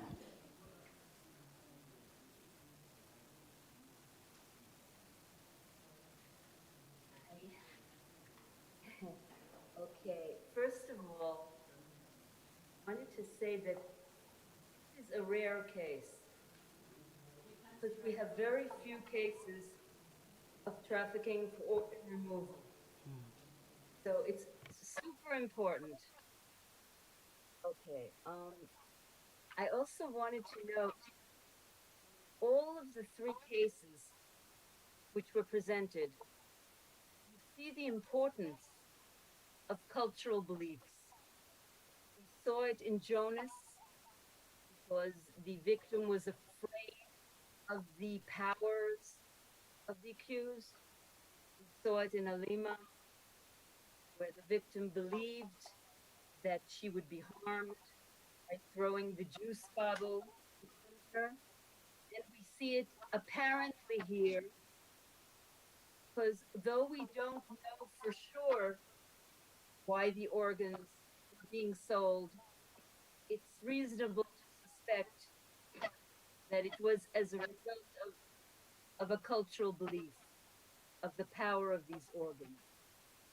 Now, I think it was very true what the Zambian representative said, that in many cases, we don't have a good analysis of elements of the crime. And this is one of them. Now, the Zambian representative's theory that the means which was used here was coercion, I think is perfectly correct.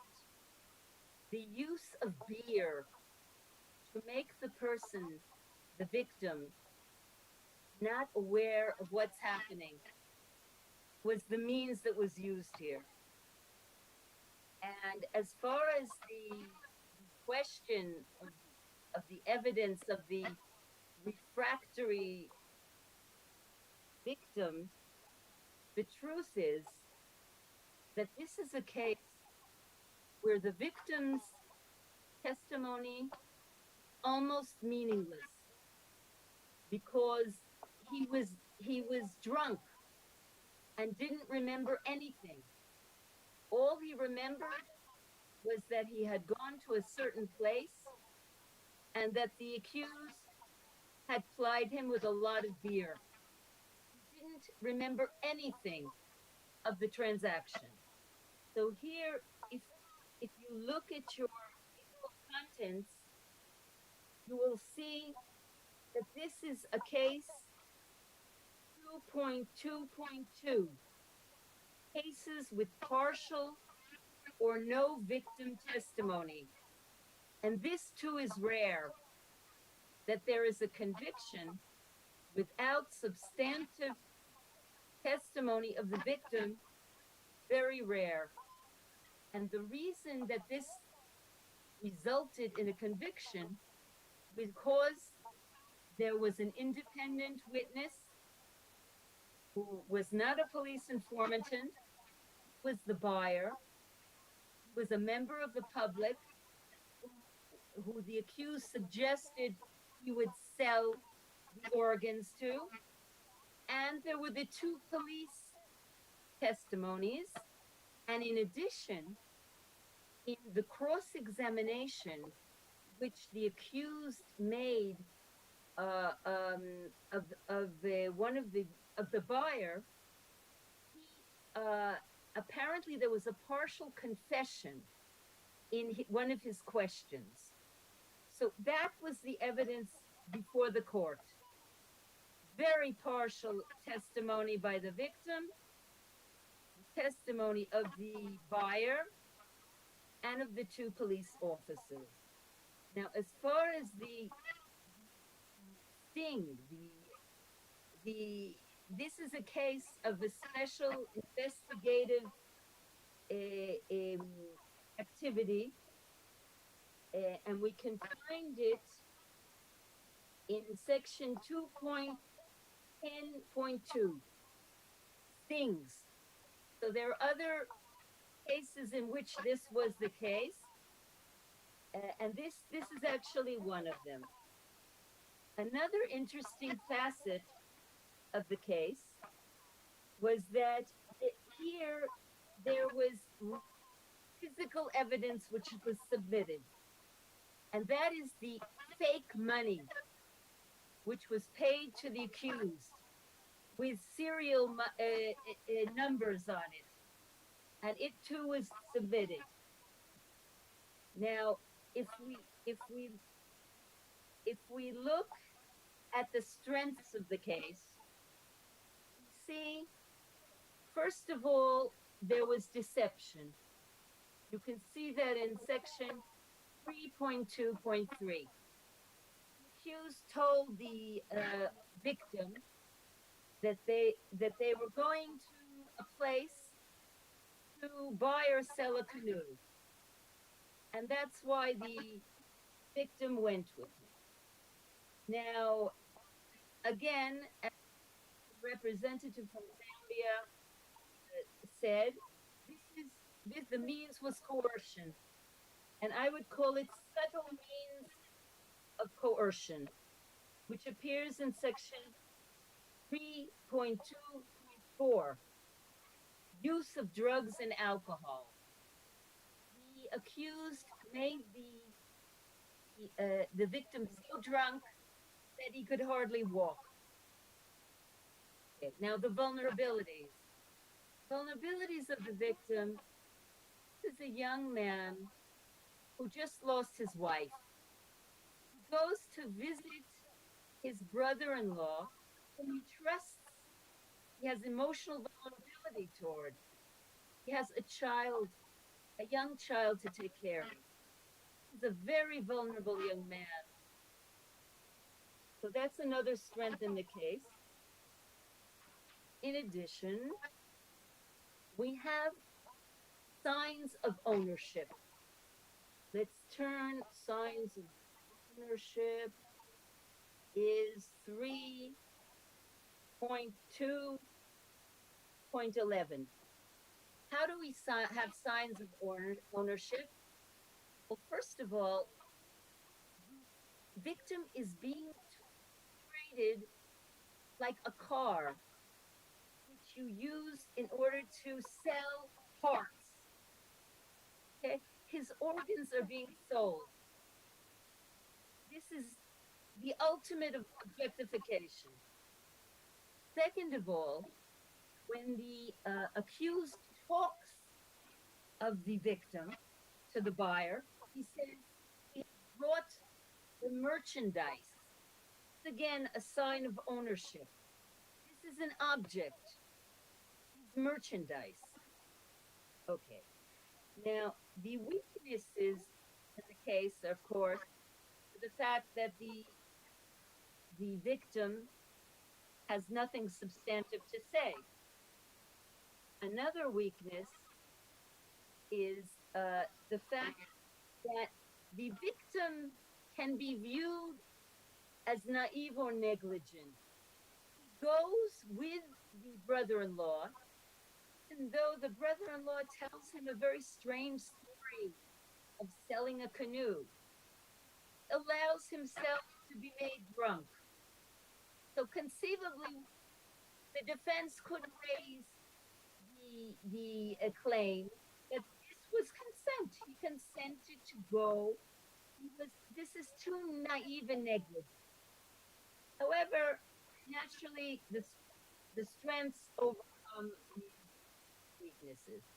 Now, there are two particularly difficult evidential challenges in this case.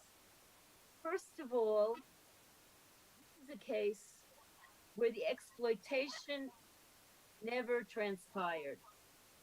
See, look at section 4.3 of the digest, which concerns this particular issue. Well, substantively, it is not necessary that the exploitation transpire because the elements of the case are an intent to exploit, a purpose of exploitation. It's not necessary that the exploitation transpire. Usually, in such cases, it's very hard to prove the crime because usually you do not have testimony, direct testimony about the intent. However, in this case, we do. In this case, the buyer testifies directly about the proposal that was given to him, that organs would be sold. That was the purpose.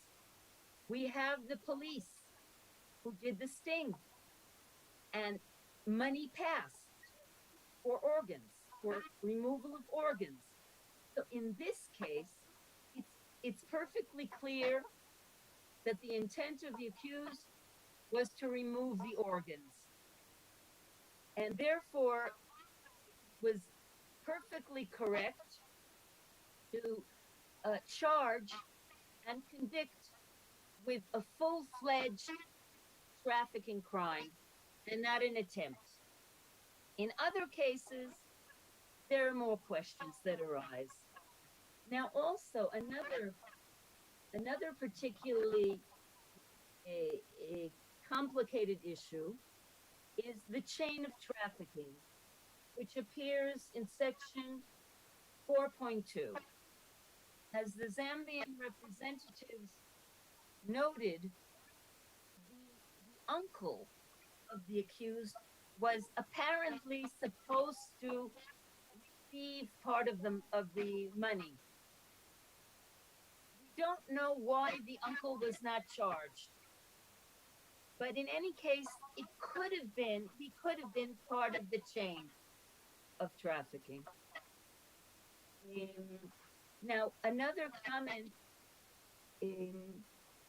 one moment. No, I think that's actually it. Okay. Thank you very much, Rahel. Once again, as always, we get to see the connection between these cases, the elements as they contribute to the digest, and where we are to look if we're looking for these particular issues. I'll just, we do have a few minutes left, so I'll just wrap up with a few more comments on the practice and the procedure.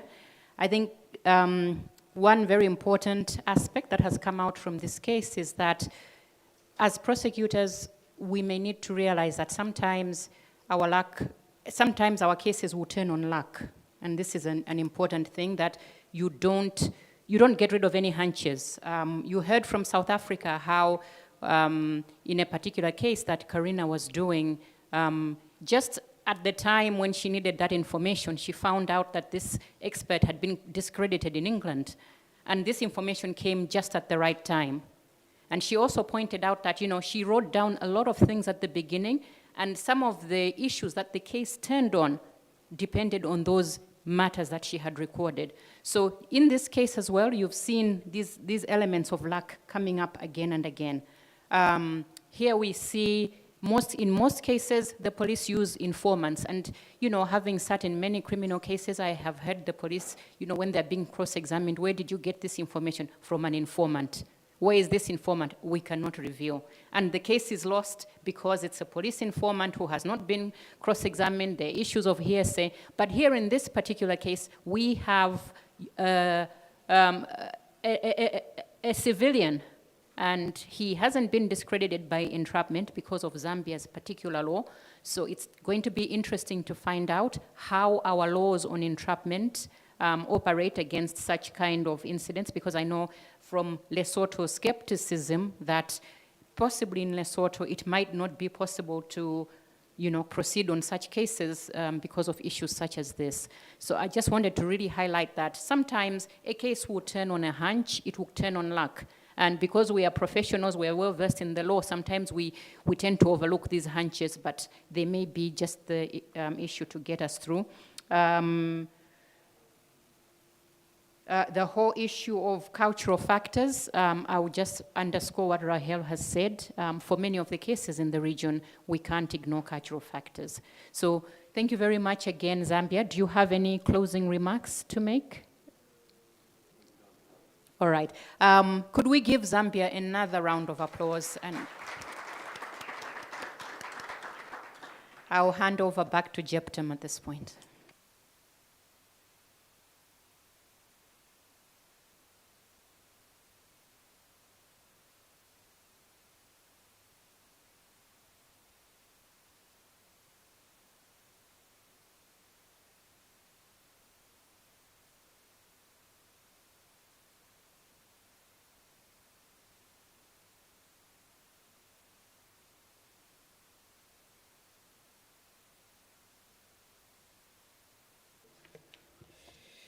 Thank you very much for really excellent moderation and support to this session. I would like to really extend our gratitude again to Lady Justice Fiona Mwale and Rahel Gershuni, who is joining us virtually. I would also like to extend our sincere gratitude to the excellent preparation that went to the three presentations that we've heard today from the Republic of Namibia, Republic of South Africa, and the Republic of Zambia. Really, we acknowledge the time that you took. We appreciate you. Thank you very much. Lastly, I would like to thank you all for your patience today. It has really been an excellent day, a lot of learning, a steep learning curve. Tomorrow is even steeper. We have a lot of engagement tomorrow. I believe most of you, if not all, will be making presentations tomorrow. So I just wanted to, before we close today, just take a reflection on the agenda.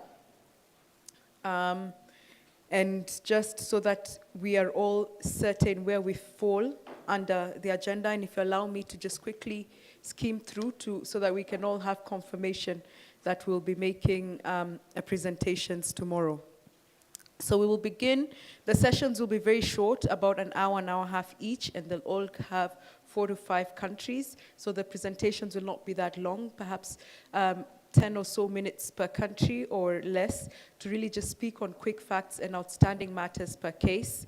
I think the bulk of the work was done today by the 3 colleagues. So tomorrow is just really to pick out salient issues based on the topical theme of the session.